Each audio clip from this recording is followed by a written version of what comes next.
Yes. Hello everyone. Hi. Good evening all. Good evening. Hope you guys are doing good. Magale usharale. Hi. Good evening all. Good evening. Yes. So rotational motion എന്നുള്ള ചാപ്റ്ററിന്റെ discussion നമ്മൾ തീർത്തായിരുന്നു. അതിൽ നിന്ന് നമ്മൾ discuss ചെയ്യാൻ പോകുന്നത് ഏറ്റവും important ആയിട്ടുള്ള ചോദ്യങ്ങളാണ്. സോ നമ്മൾ പഠിച്ച കോൺസെപ്റ്റും കാര്യങ്ങളൊക്കെ ഒന്ന് റീഅറേഞ്ച് ചെയ്ത് നമ്മൾ അതിലെ ചോദ്യങ്ങൾ സെറ്റാക്കാൻ പോവാണ്. യു ഗൈസ് ആർ റെഡി ആണോ എല്ലാവരും? Hi all, good evening. നിങ്ങളെല്ലാവരും റെഡിയാണോ? എല്ലാവരും റെഡി ആണെങ്കിൽ ഓക്കെ, നമുക്ക് സ്റ്റാർട്ട് ചെയ്യായിരുന്നു. യെസ്, റെഡിയാണോ? യെസ്, നോർമൽ ടൈമിങ് നമ്മളെ ടൈമിങ് 7 o'clock തിരിച്ചു വന്നിട്ടുണ്ട്. സോ നമുക്ക് റൊട്ടേഷണൽ മോഷന്റെ ഡിസ്കഷനിലേക്ക് വേഗം മൂവ് ചെയ്യാം. സോ നിങ്ങൾ എല്ലാവരും റെഡി ആണെന്ന് പ്രതീക്ഷിക്കുന്നു. യെസ്. സോ നാളെ വിഷു ആണ്. സോ എല്ലാവർക്കും ഞാൻ ഓൾറെഡി ഹായ് ഏജ സാർ വിഷുവൊക്കെ നാളെ വിഷു ആയതുകൊണ്ട് പ്രമാണിച്ച് മുണ്ടും വൈറ്റ് ഷർട്ടിലോ റെഡ് ഷർട്ട് വൈറ്റ് മുണ്ടോ കൊടുത്ത് എന്റെ മുന്നിൽ വന്ന് നിൽക്കുന്നുണ്ട്. യെസ്, ഏജ സാർ എന്റെ മുന്നിൽ ഓൾറെഡി വന്ന് വാണിംഗ് തരികയാണ്. ഇന്ന സമയത്ത് നീ ഇറങ്ങണം, നാളെ എനിക്ക് വിഷു ആഘോഷിക്കാം. നാളെ വിഷു ഒക്കെയാണ്. അപ്പൊ ഞാൻ ആദ്യമേ പറഞ്ഞേക്കാം, മര്യാദക്ക് 7:30 ആകുമ്പോഴേക്കും മക്കളെ വേഗം തീർത്തു കൊടുത്തോട്ടോ. ആദിൽ സാറിനെ വെച്ചോണ്ടിരിക്കരുത്. ഞാൻ എന്തെടുക്കും, ഞാൻ മടക്കി കുത്തി വരും. അപ്പൊ ഹാപ്പി വിഷു വന്നിട്ട് പറയാം. യെസ്, സോ നമുക്ക് സ്റ്റാർട്ട് ചെയ്യാം. യെസ്, സാർ നല്ലൊരു വാണിംഗ് തന്നെ പറഞ്ഞേക്കാണ്. സോ അതുകൊണ്ട് തന്നെ നമുക്ക് ക്വസ്റ്റ്യൻ ഡിസ്കഷൻ കുറച്ചും കൂടി ഫാസ്റ്റ് ആയിരിക്കണം. കാരണം ഏജ സാർ നിങ്ങൾക്ക് അറിയാലോ. യെസ്, സോ നമുക്ക് സ്റ്റാർട്ട് ചെയ്യാം. റൊട്ടേഷൻ മോഷനിലെ ചോദ്യങ്ങൾ വേഗം ഡിസ്കസ് ചെയ്ത് മൂവ് ചെയ്യാം.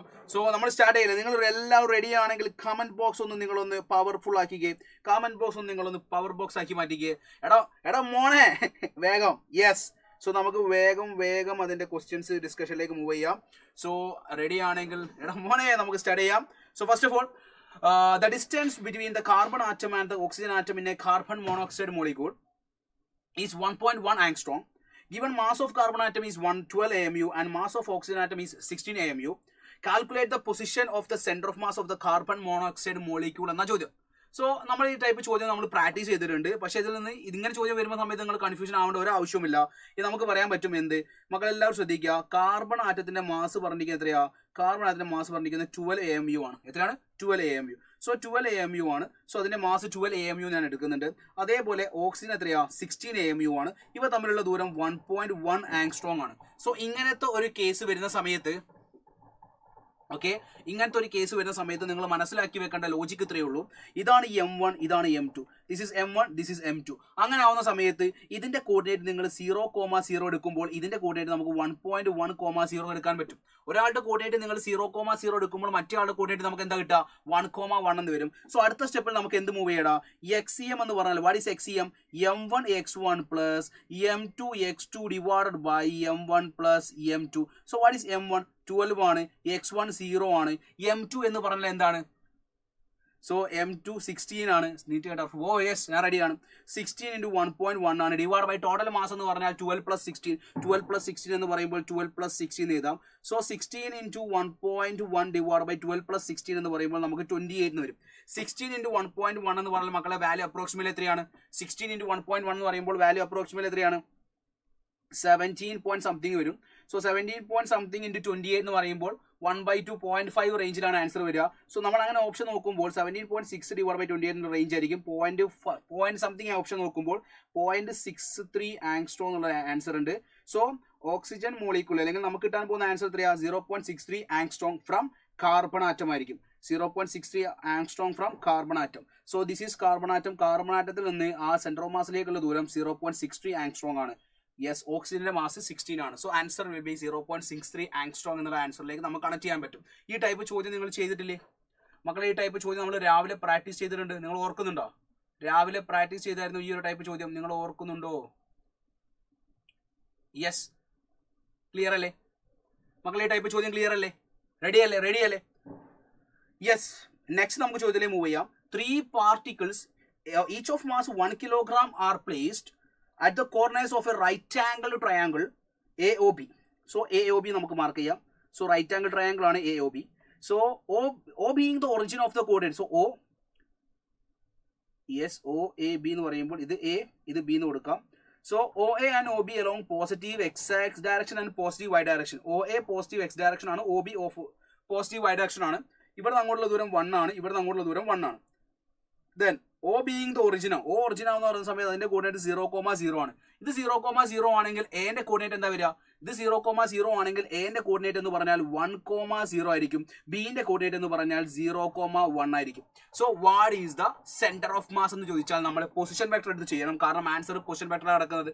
So what is RCM? എല്ലാ പാർട്ടിക്കിളിന്റെയും മാസ് 1 കിലോഗ്രാം ആണ്. എല്ലാ പാർട്ടിക്കിളും ഓരോ കോർണറിൽ ഇവിടെ 1 kg ഉണ്ട്, ഇവിടെ 1 kg ഉണ്ട്, ഇവിടെയും 1 kg ഉണ്ട്. സോ നമുക്ക് പറയാൻ പറ്റും വാട്ട് ഈസ് RCM? RCM എന്ന് പറഞ്ഞാൽ M1R1 plus M2R2 plus M3R3 divided by total mass M1 plus M2 plus M3 എന്ന് വരും. M1 plus M2 plus M3. അപ്പൊ നിങ്ങൾ പറ അടുത്ത സ്റ്റെപ്പിൽ നമുക്ക് എന്താ കിട്ടുക? M1 എന്ന് പറയുമ്പോൾ 1 ഇൻറ്റു ഫസ്റ്റത്തെ ഒറിജിൻ ആയതുകൊണ്ട് 0,0 നമുക്ക് 0 എടുക്കാം. M2 1 ഇൻറ്റു ഇത് I ക്യാപ്പ് മാത്രമേ ഉള്ളൂ, J ക്യാപ്പ് 0 അല്ലേ? സോ ഇവിടെ I ക്യാപ്പ് എന്ന് വരും. രണ്ടാമത് 1 ഇൻറ്റു മുകളിൽ J ക്യാപ്പ് മാത്രമേ ഉള്ളൂ, divide by total mass M1 plus 1 plus 1 that will give 3. So answer will be I cap plus J cap divided by 3 എന്നുള്ള ആൻസറിലേക്ക് നമുക്ക് എത്താൻ പറ്റും. So the answer will be option 1. Option 1 is the right answer. Clear അല്ലേ? Option 1 is the right answer. Clear അല്ലേ? ചെയ്യാൻ പറ്റുന്നുണ്ടോ? So നിങ്ങൾ ചോദ്യങ്ങൾ മനസ്സിലാക്കി വെക്കുക. ഓരോ ചോദ്യം ഇപ്പൊ ചെയ്യിക്കുന്ന ഓരോ ചോദ്യം ഇമ്പോർട്ടന്റ് ആണ്. അതിന്റെ ഓരോ കോൺസെപ്റ്റ് അടിപൊളിയായിട്ട് മനസ്സിലാക്കി വെക്കുക കേട്ടോ. It's very important. ദെൻ ഇത് നോക്ക്, അതിപ്പോ സെന്റർ ഓഫ് മാസ് കണ്ടുപിടിക്കാൻ നിങ്ങൾ സെറ്റ് ആണെങ്കിൽ ഈ ഒരു ചോദ്യം കൂടി നമുക്ക് നോക്കാം. 5 masses are placed in a plane as shown in the figure. The coordinates of the center of mass are nearest to. Coordinate ആണ് ചോദിച്ചിരിക്കുന്നത്. സോ ഇവിടെ നിങ്ങൾ ആ ഫിഗർ ഞാൻ സൂം ചെയ്യാം നിങ്ങൾ ക്ലിയർ ആവാൻ വേണ്ടിയിട്ട്. സോ ഇവിടെ 0 എന്ന് കൊടുത്തിട്ടുണ്ട്, ഇവിടെ 1 ആണ്, ഇവിടെ 2 ആണ്, 2 ഇത് 1 ആണ്, ഇത് 2 ആണ്, റൈറ്റ്? സോ ഇത് 0, ഇത് 1, ഇത് 2, ഇത് 0, ഇത് 1, ഇത് 2. സോ കോർഡിനേറ്റ് ആദ്യം തന്നെ നമുക്ക് മാർക്ക് ചെയ്യാം. സോ ഇത് 0 ആണെങ്കിൽ നമുക്ക് ഇത് 0, 0 ആണ്. ഇതെന്ന് പറഞ്ഞിരിക്കുന്നത് y ആക്സിൽ ആയതുകൊണ്ട് 0,1 എന്ന് വരും. ഇതെന്ന് പറഞ്ഞിരിക്കുന്നത് y ആക്സിൽ ആയതുകൊണ്ട് 0,2 എന്ന് വരും.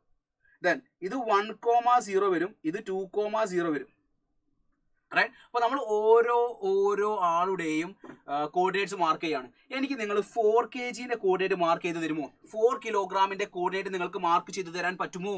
4 കിലോഗ്രാമിന്റെ എക്സ് കോർഡിനേറ്റ് 2 ആണ്, അതിന്റെ വൈ കോർഡിനേറ്റ് എന്ന് പറഞ്ഞിരിക്കുന്നതും 2 ആണ്. സോ 2,2 ആയിരിക്കും 4 കിലോഗ്രാമിന്റെ കോർഡിനേറ്റ്സ്. അങ്ങനെയാണെങ്കിൽ നിങ്ങൾ എനിക്ക് 5 കിലോഗ്രാമിന്റെ കോർഡിനേറ്റ്സ് മാർക്ക് ചെയ്തുക. What is coordinates of 5 kilogram? 5 kilogram എന്ന് പറയുമ്പോൾ ഇവിടെ നിന്ന് ഇങ്ങോട്ടേക്കുള്ള ദൂരം 1 ആണ്. So x coordinate will be 1. Then ഇവിടെ നിന്ന് ഇങ്ങോട്ടേക്കുള്ള ദൂരം 1 ആണ്, അത് 5 കിലോഗ്രാം ആകുമ്പോൾ അതും 1 ആണ്. So Y coordinate will be 1. So നിങ്ങൾ നോക്ക്, എല്ലാ കോർഡിനേറ്റ്സും നമ്മൾ മാർക്ക് ചെയ്തില്ലേ? എല്ലാ കോർഡിനേറ്റ്സും നമ്മൾ മാർക്ക് ചെയ്താൽ ഇനി നിങ്ങൾ പറയേണ്ട പോയിന്റ് എന്താ? So what is XCM? XCM എന്ന് പറഞ്ഞാൽ നമുക്കറിയാം എത്ര ആളുകളുണ്ട്? 1 2 3 4 5 മാസസ് ഉണ്ട്. സോ ഓരോന്നും നമ്മൾ എഴുതി വരുമ്പോൾ എങ്ങനെ വരും?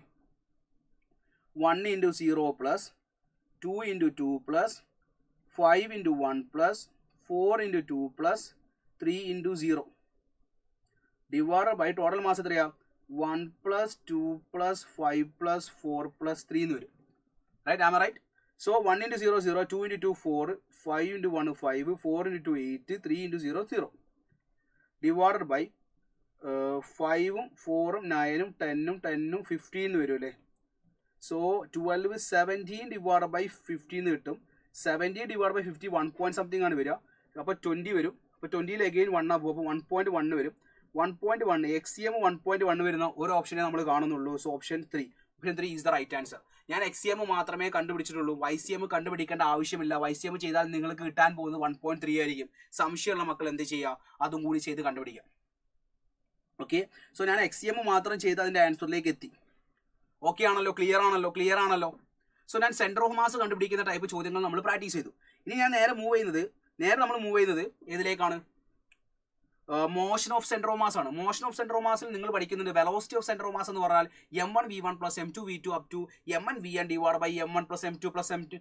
അതേപോലെ തന്നെ XCM, അതേപോലെ നമ്മൾ acceleration of centre of mass എന്ന് പറഞ്ഞാൽ M1 A1 plus M2 A2 up to Mn An divide by M1 plus M2. ആ ഒരു ലോജിക്ക് നമ്മൾ പഠിച്ചിട്ടുണ്ട്. അങ്ങനെയാണെങ്കിൽ ഈ ചോദ്യം നോക്കൂ നിങ്ങൾ. A cheetah weighing 150 kilogram chases a deer. ഡിയറിന്റെ മാസ് 30 ആണ്, ചീറ്റയുടെ മാസ് 150 കിലോഗ്രാം ആണ്. ഇതിന്റെ സ്പീഡ് 20-ഉം 25-ഉമാണ്. Approximate speed of the centre of mass of the pair അല്ലേ. സോ VCM കണ്ടുപിടിക്കാനല്ലേ ചോദ്യം. So what is VCM? VCM എന്ന് പറഞ്ഞാൽ m1v1 plus m2v2 divided by m1 plus m2. So what is m1? m1 150 ആണ്. v1 എത്രയാ? Velocity of cheetah 20 ആണ്. m2 30 ആണ്. അതിന്റെ സ്പീഡ് 25 ആണ്. So total mass 150 plus 30 that will give 180. Right. 150 into 20 എന്ന് പറയുമ്പോൾ 15 into 2 30 ആണ്. സോ 3000 എന്ന് വരില്ലേ. 3000 പ്ലസ് 30 into 25. 25 375 750 വരും. സോ 180 എന്ന് വരും. സോ 3750 3750 ഡിവൈഡ് ബൈ 180 വരും അല്ലേ. സോ അടുത്ത സ്റ്റെപ്പിൽ 00 കട്ട് ചെയ്യാം.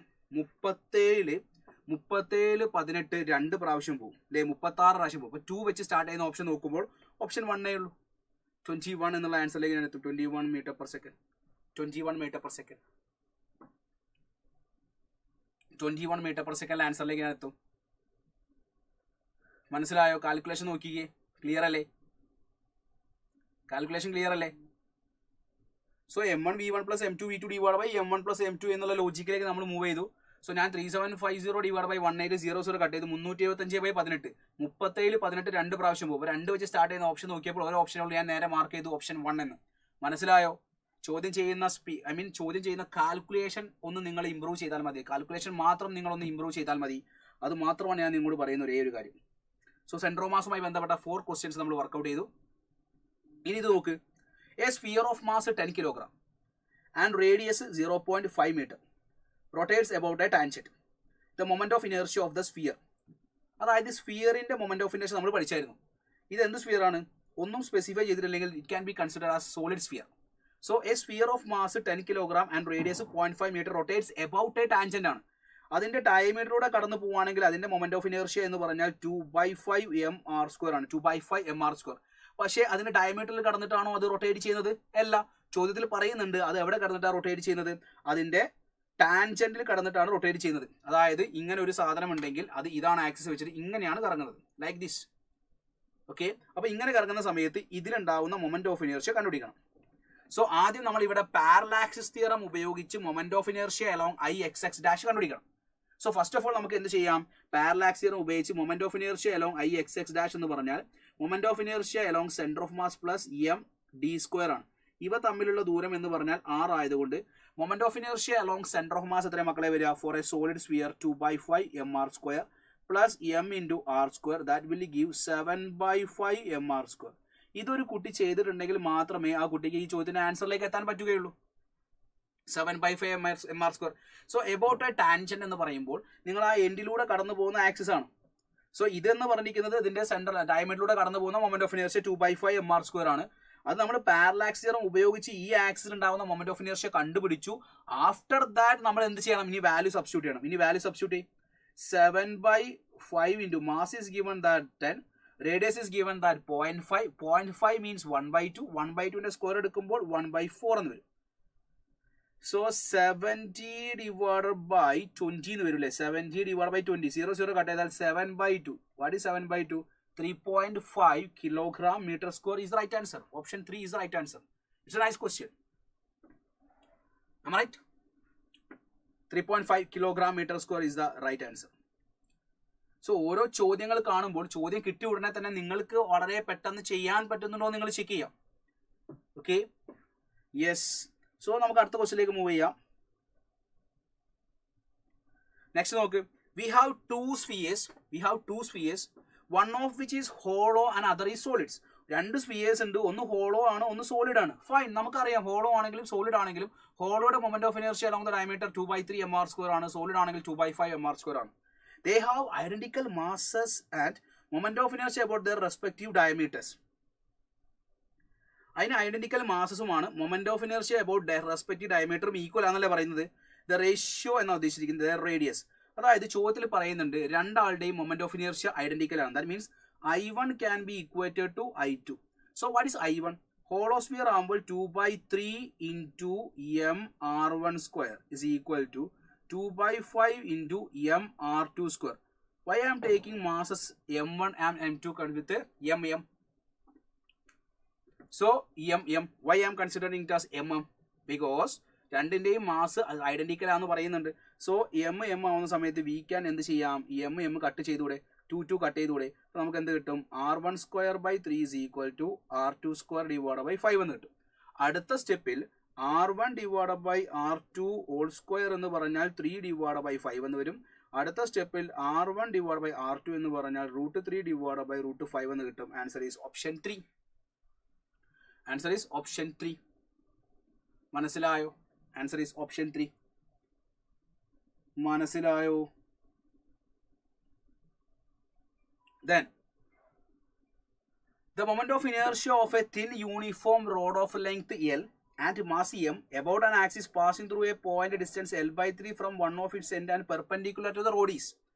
എടാ നമ്മൾ വളരെ അടിപൊളിയായിട്ട് പഠിച്ചിട്ടുണ്ട്. എന്ത്, ഒരു റോഡ് ആകുമ്പോൾ റോഡിന്റെ കറക്റ്റ് സെന്ററിലൂടെ പോകുന്ന ആളുടെ മൊമെന്റ് ഓഫ് ഇനേർഷ്യ എന്ന് പറഞ്ഞാൽ ml²/12 ആണ്. ഇതിന്റെ ഇവിടെ നിന്ന് ഇങ്ങോട്ടേക്കുള്ള ദൂരം L/2 ആണെന്ന് പഠിച്ചിട്ടുണ്ട്. റൈറ്റ്? ചോദ്യം എന്താ, ഒരു എൻഡിൽ നിന്ന് L/3 ഡിസ്റ്റൻസ് അകലെ, ഇവിടെ നിന്ന് L/3 ഡിസ്റ്റൻസ് അകലെ കടന്നു പോകുന്ന ഒരു ആക്സിസിലെ മൊമെന്റ് ഓഫ് ഇനേർഷ്യ ആണ് ചോദ്യം. ഈ x ആണ് ചോദ്യം. അതായത് ഒരു റോഡ് ഉണ്ട്, റോഡിന്റെ കറക്റ്റ് സെന്ററിലൂടെ കടന്നു പോകുന്ന മൊമെന്റ് ഓഫ് ഇനേർഷ്യ നമുക്കറിയാം ml²/12 ആണ്. അതിന്റെ ഒരു എൻഡിൽ നിന്ന് L/3 ഡിസ്റ്റൻസ് അകലെ ഉണ്ടാവുന്ന ആളുടെ മൊമെന്റ് ഓഫ് ഇനേർഷ്യ ആണ് ചോദ്യം. സോ ഈ Ix കിട്ടണമെങ്കിൽ Ix എന്ന് പറഞ്ഞാൽ സെന്റർ ഓഫ് മാസൂടെ കടന്നു പോകുന്ന moment of inertia plus md² ആണ്. What is D here? എന്താണ് ഡി എന്ന് പറഞ്ഞിരിക്കുന്നത്? എൻഡിൽ ഉണ്ടാവുന്ന മൊമെന്റ് ഓഫ് ഇനേർഷ്യ ആണ് ml²/3. പക്ഷേ ഇവിടെ ഒരു എൻഡിൽ നിന്ന് L/3 ഡിസ്റ്റൻസ് അകലെ ഉണ്ടാവുന്ന മൊമെന്റ് ഓഫ് ഇനേർഷ്യ ആണ് ചോദ്യം. So what is D? D is the distance between these 2 parallel ആക്സിസുകൾ അല്ലേ? ഇതാണ് ഡി. ഡി എങ്ങനെ കിട്ടുക? ഇവിടെ നിന്ന് ഇങ്ങോട്ടേക്കുള്ള ദൂരം L/2, ഈ ദൂരം L/3. So what is D here? D എന്ന് പറഞ്ഞാൽ L/2 നിന്ന് L/3 മൈനസ് ചെയ്താൽ പോരെ. L/2 നിന്ന് L/3 മൈനസ് ചെയ്താൽ പോരെ. ഇത് ചെയ്യുമ്പോൾ നമുക്ക് 3L - 2L L/6 എന്ന് കിട്ടും. സോ ഡിയുടെ വാല്യൂ നമുക്ക് L/6 എന്ന് കിട്ടും. Okay, so moment of inertia along centre of mass എന്ന് പറഞ്ഞാൽ നമുക്ക് ml²/12 എന്ന് കിട്ടും. Plus m × d². d² എന്ന് പറയുമ്പോൾ L²/6ന്റെ സ്ക്വയർ നമുക്ക് 36 എന്ന് കിട്ടും. സോ അടുത്ത സ്റ്റെപ്പിൽ ml²/12 പ്ലസ് ml²/36 എന്ന് വരും. ഇവിടെ 36 ആക്കാൻ × 3 അടിക്കാം. സോ മുകളിലും × 3 അടിക്കാം. So 3ml² plus ml² that will give 4ml²/36 എന്ന് കിട്ടും. 4ml²/36 എന്ന് പറഞ്ഞാൽ ml²/9 എന്ന് കിട്ടും. ആൻസർ ഈസ് ഓപ്ഷൻ 3 എന്ന് കിട്ടും. Answer is option 3. It's A good question. കുട്ടിക്ക് എല്ലാ ബേസിക് ഐഡിയയും മൊമെന്റ് ഓഫ് ഇനേർഷ്യ പറ്റി ധാരണ ഉണ്ടോ എന്നുള്ളൊരു ചോദ്യമാണ്. ഇവിടെ ലോജിക്ക് നിങ്ങൾ ശ്രദ്ധിക്കുക. ഇവിടെ നിന്ന് ഇങ്ങോട്ടേക്കുള്ള ദൂരം L ആണ്. കറക്റ്റ് സെന്റർ ഓഫ് മാസൂടെ കടന്നു പോകുന്ന ആളുടെ മൊമെന്റ് ഓഫ് ഇനേർഷ്യ എന്ന് പറഞ്ഞാൽ ml²/12 ആണ്. ഒരു എൻഡിൽ നിന്ന് L/3 ഡിസ്റ്റൻസ് അകലെ ഉണ്ടാവുന്ന ആക്സിസിലെ മൊമെന്റ് ഓഫ് ഇനേർഷ്യ ആണ് ചോദ്യം. സോ ഇവ തമ്മിലുള്ള ദൂരമാണ് നമുക്ക് കണ്ടുപിടിക്കേണ്ടത്. സോ ഈ എൻഡിൽ നിന്ന് ഇവിടേക്കുള്ള ദൂരം L/2, ഇവിടെ നിന്ന് ഇങ്ങോട്ടേക്കുള്ള ദൂരം L/3 ആണെങ്കിൽ ഈ ദൂരം എന്ന് പറഞ്ഞാൽ L/2 നിന്ന് L/3 മൈനസ് ചെയ്താൽ നമുക്ക് എന്ത് കിട്ടും? L/6 എന്ന് കിട്ടും. ഓക്കെ, L/6 കിട്ടി കഴിഞ്ഞിട്ടുണ്ടെങ്കിൽ മൊമെന്റ് ഓഫ് ഇനേർഷ്യ നമ്മൾ പാരലാക്സ് തിയറം അപ്ലൈ ചെയ്യുമ്പോൾ you get the answer ml²/9. Clear ആണേ മക്കളെ? ക്ലിയർ ആണേ? യെസ്. ഈ ചോദ്യം നോക്കൂ. The moment of inertia of a thin spherical shell of mass m and radius r about a diameter is 2/3 mr². അത് നമുക്ക് അറിയുന്ന കാര്യമാണ്, അത് ചോദ്യത്തിൽ തന്നിട്ടുണ്ട്. Its radius of gyration is k about a tangent ആണ്. Spherical shell എന്ന് പറഞ്ഞിട്ടുണ്ടെങ്കിൽ അത് ഹോളോസ്ഫിയർ ആണ്. ഹോളോസ്ഫിയറിന്റെ ടാൻജന്റിൽ ഉണ്ടാവുന്ന മൊമെന്റ് ഓഫ് ഇനേർഷ്യ കണ്ടുപിടിച്ചാൽ മാത്രമേ അതിന്റെ റേഡിയസ് ഓഫ് ഗൈറേഷൻ കണ്ടുപിടിക്കാൻ പറ്റുള്ളൂ. സോ ഹോളോസ്ഫിയറിന്റെ അകത്തുണ്ടാവുന്ന അല്ലെങ്കിൽ ഹോളോസ്ഫിയറിന്റെ ഡയമീറ്ററിലൂടെ കടന്നു പോകുന്ന ആളുടെ മൊമെന്റ് ഓഫ് ഇനേർഷ്യ നമുക്കറിയാം. അത് ചോദ്യത്തിൽ പറയുന്നുണ്ട് 2/3 mr² ആണ്. സോ ഇവിടെ നിന്ന് ഇങ്ങോട്ടേക്കുള്ള ദൂരം r ആയതുകൊണ്ട് ഈ ആക്സിൽ ഉണ്ടാവുന്ന മൊമെന്റ് ഓഫ് ഇനേർഷ്യ എന്ന് പറഞ്ഞാൽ Ix എന്ന് പറഞ്ഞാൽ എബൌട്ട് എ ടാൻജന്റ് നിങ്ങൾ ശ്രദ്ധിക്കണം. ടാൻജന്റ് എന്ന് പറഞ്ഞാൽ അതിന് എൻഡിലൂടെ കടന്നു പോകുന്ന ആക്സിസ് ആണ്.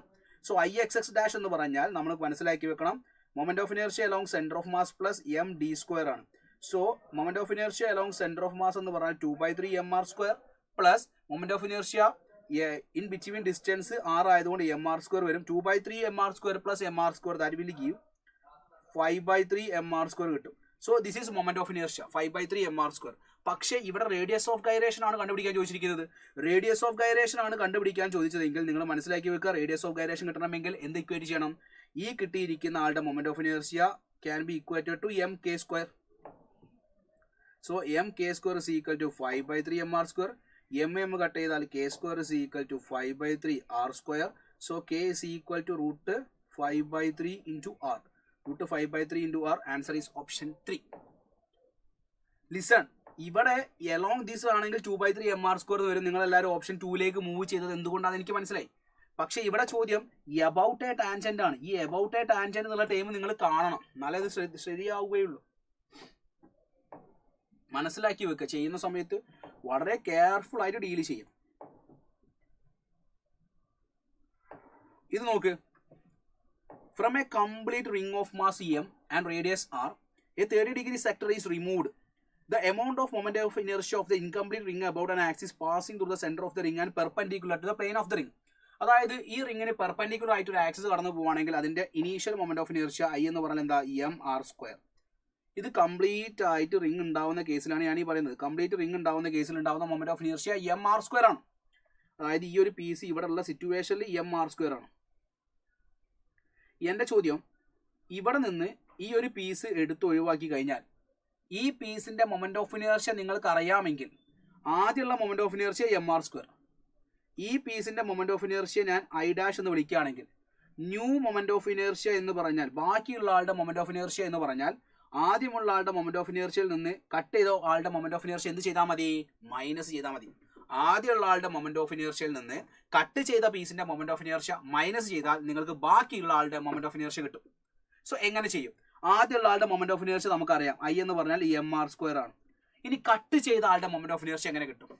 കട്ട് ചെയ്ത ആളുടെ മൊമെന്റ് ഓഫ് ഇനേർഷ്യ, എന്റെ ചോദ്യം ഇതാണ്, ഈ 30 ഡിഗ്രി ഉപയോഗിച്ച് എത്ര പീസുകൾ ചേർന്നാലാണ് ഇത് കംപ്ലീറ്റ് ആവുക?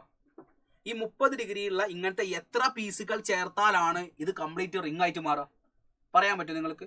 30 ഡിഗ്രിയുള്ള എത്ര പീസുകൾ ചേർക്കുമ്പോഴാണ് ഇത് കംപ്ലീറ്റ് ആവുക? 30 ഡിഗ്രിയുള്ള എത്ര പീസുകൾ ചേർക്കുമ്പോഴാണ് ഇത് കംപ്ലീറ്റ് ആവുക? പറയാൻ പറ്റുമോ? വേഗം പറ. 30 ഡിഗ്രിയുള്ള എത്ര പീസ്? മൊത്തം ആംഗിൾ എന്ന് പറഞ്ഞാൽ 360 അല്ലേ? സോ നമ്പർ ഓഫ് പീസസ് എന്ന് പറഞ്ഞാൽ 360 ഡിവൈഡ് ബൈ 30 ചെയ്താൽ നിങ്ങൾക്ക് മനസ്സിലാവും ഇങ്ങനത്തെ 12 പീസ് ചേരുമ്പോഴാണ് അതൊരു റിംഗ് ആയിട്ട് മാറുക. ഇങ്ങനത്തെ 12 പീസസ് ചേരുമ്പോഴാണ് അതൊരു കംപ്ലീറ്റ് റിംഗ് ആയിട്ട് മാറുക. സോ എൻ്റെ ചോദ്യം, 12 പീസിന്റെയും മൊമെന്റ് ഓഫ് ഇനേർഷ്യ ആണ് എം ആർ സ്ക്വയർ. 12 പീസിന്റെയും മൊമെന്റ് ഓഫ് ഇനേർഷ്യ ആണ് എം ആർ സ്ക്വയർ. അങ്ങനെയാണെങ്കിൽ ഒരു പീസിന്റെ മൊമെന്റ് ഓഫ് ഇനേർഷ്യ എത്ര വരിക? 12 പീസിന്റെയും മൊമെന്റ് ഓഫ് ഇനേർഷ്യ ആണ് എം ആർ സ്ക്വയർ എങ്കിൽ ഒരു പീസിന്റെ മൊമെന്റ് ഓഫ് ഇനേർഷ്യ എന്ന് പറഞ്ഞാൽ എം ആർ സ്ക്വയർ ബൈ 12 അല്ലേ? ഒരു പീസിന്റെ മൊമെന്റ് ഓഫ് ഇനേർഷ്യ എന്ന് പറഞ്ഞാൽ എം ആർ സ്ക്വയർ ബൈ 12 അല്ലേ? So what is the final answer here? പറയടാ. അതായത് ആദ്യം മൊത്തത്തിൽ ഉണ്ടാവുന്ന പീസിന്റെ എം ആർ സ്ക്വയറിൽ നിന്ന് ഒരു പീസിന്റെ മൊമെന്റ് ഓഫ് ഇനേർഷ്യ നമ്മൾ കുറയ്ക്കുന്നു. എം ആർ സ്ക്വയർ ബൈ 12 കുറയ്ക്കുമ്പോൾ നമുക്ക് എന്ത് കിട്ടും? 11 എം ആർ സ്ക്വയർ ബൈ 12 എന്ന് കിട്ടും. അല്ലെങ്കിൽ ഇങ്ങനെ ആലോചിച്ചാൽ മതി, 12 പീസ് ചേരുമ്പോൾ ഉണ്ടാവുന്ന moment of inertia 12 into M R square by 12 ആണ്. അതിലൊരു പീസ് എടുത്ത് ഒഴിവാക്കിയാൽ 11 എം ആർ സ്ക്വയർ ബൈ 12. ഇങ്ങനെ ലോജിക്കലി ചോദ്യങ്ങൾ വരും. ഓക്കെ, അപ്പോൾ മൊമെന്റ് ഓഫ് ഇനേർഷ്യ കട്ട് ചെയ്ത പീസിന്റെ കണ്ടുപിടിക്കാൻ ചോദിച്ചാൽ അല്ലെങ്കിൽ ബാക്കിയുള്ള പീസിനെ കണ്ടുപിടിക്കാൻ ചോദിച്ചാൽ ആദ്യം മൊത്തമുള്ള മൊമെന്റ് ഓഫ് ഇനേർഷ്യ കണ്ടുപിടിക്കുക. അതിൽ നിന്ന് കട്ട് ചെയ്ത പീസിന്റെ മൊമെന്റ് ഓഫ് ഇനേർഷ്യ എടുത്ത് മൈനസ് ചെയ്യുമ്പോൾ നിങ്ങൾക്ക് ബാക്കിയുള്ള ആളുടെ മൊമെന്റ് ഓഫ് ഇനേർഷ്യ കിട്ടും. So the answer will be 11/12 M R square. എന്ത് വരും മക്കളെ? 11/12 എം ആർ സ്ക്വയർ. യെസ്, നിങ്ങൾക്ക് ചെയ്യാൻ പറ്റുന്നുണ്ട് ഞാൻ പ്രതീക്ഷിക്കുന്നു. നെക്സ്റ്റ് ഈ ഒരു ചോദ്യമാണ്. The moment of inertia of a uniform circular disk about a diameter is I. Wow, എന്താ പറഞ്ഞിരിക്കുന്നത്? ഒരു moment of inertia of a uniform circular disc ആണ്. എന്താ മക്കളെ? ഡിസ്ക് ആണ്. ഡിസ്കിന്റെ ഏതിലൂടെയാണ്? ഡയമീറ്ററിലൂടെ കടന്നു പോകുന്ന ആളുടെ മൊമെന്റ് ഓഫ് ഇനേർഷ്യ ആണ്. അപ്പോൾ ഡിസ്കിന്റെ ഡയമീറ്ററിൽ ഉണ്ടാവുന്ന മൊമെന്റ് ഓഫ് ഇനേർഷ്യ ഒരു കുട്ടി പഠിച്ചിരിക്കണം. എന്താണത്? ഡിസ്കിന്റെ ഡയമീറ്റർ ഉണ്ടാവുന്ന moment of inertia M R square by 4 ആണ്. ഡിസ്കിന്റെ ഡയമീറ്ററിൽ ഉണ്ടാവുന്ന moment of inertia M R square by 4 ആണ്. Its moment of inertia about an axis parallel to its plane and passing through a point on its rim will be. Right? അപ്പോൾ parallel to plain ആണ്. ഈ ആക്സിന് parallel ആയിട്ട് പോകുന്ന line എന്ന് പറഞ്ഞാൽ ഇതല്ലേ? So ഇതിന്റെ മൊമെന്റ് ഓഫ് ഇനേർഷ്യ ആണ് കണ്ടുപിടിക്കാൻ ചോദിച്ചത്. So I X X dash എന്ന് പറയുമ്പോൾ നിങ്ങൾ മനസ്സിലാക്കി വെക്കുക, moment of inertia along centre of mass plus M D square ആണ്. What is D? Here D എന്ന് പറഞ്ഞാൽ ഈ രണ്ട് ആക്സുകൾ തമ്മിലുള്ള ദൂരം എന്ന് പറഞ്ഞാൽ ആർ ആണ്. ഈ രണ്ട് ആക്സിസുകൾ തമ്മിലുള്ള ദൂരം എന്ന് പറഞ്ഞാൽ എന്താ? r ആണ്. സോ മൊമെന്റ് സെന്റർ ഓഫ് മാസിലൂടെ കടന്നു പോകുന്ന മൊമെന്റ് ഓഫ് ഇനേർഷ്യ mr²/4 വരും. ഈ രണ്ട് ആക്സിസുകൾ തമ്മിലുള്ള ദൂരം r ആയതുകൊണ്ട് നമുക്ക് m × d ക്ക് r² എന്ന് കൊടുക്കാൻ പറ്റും. സോ എനിക്ക് കിട്ടും 5/4 mr² എന്ന് കിട്ടും. So this is ix(x').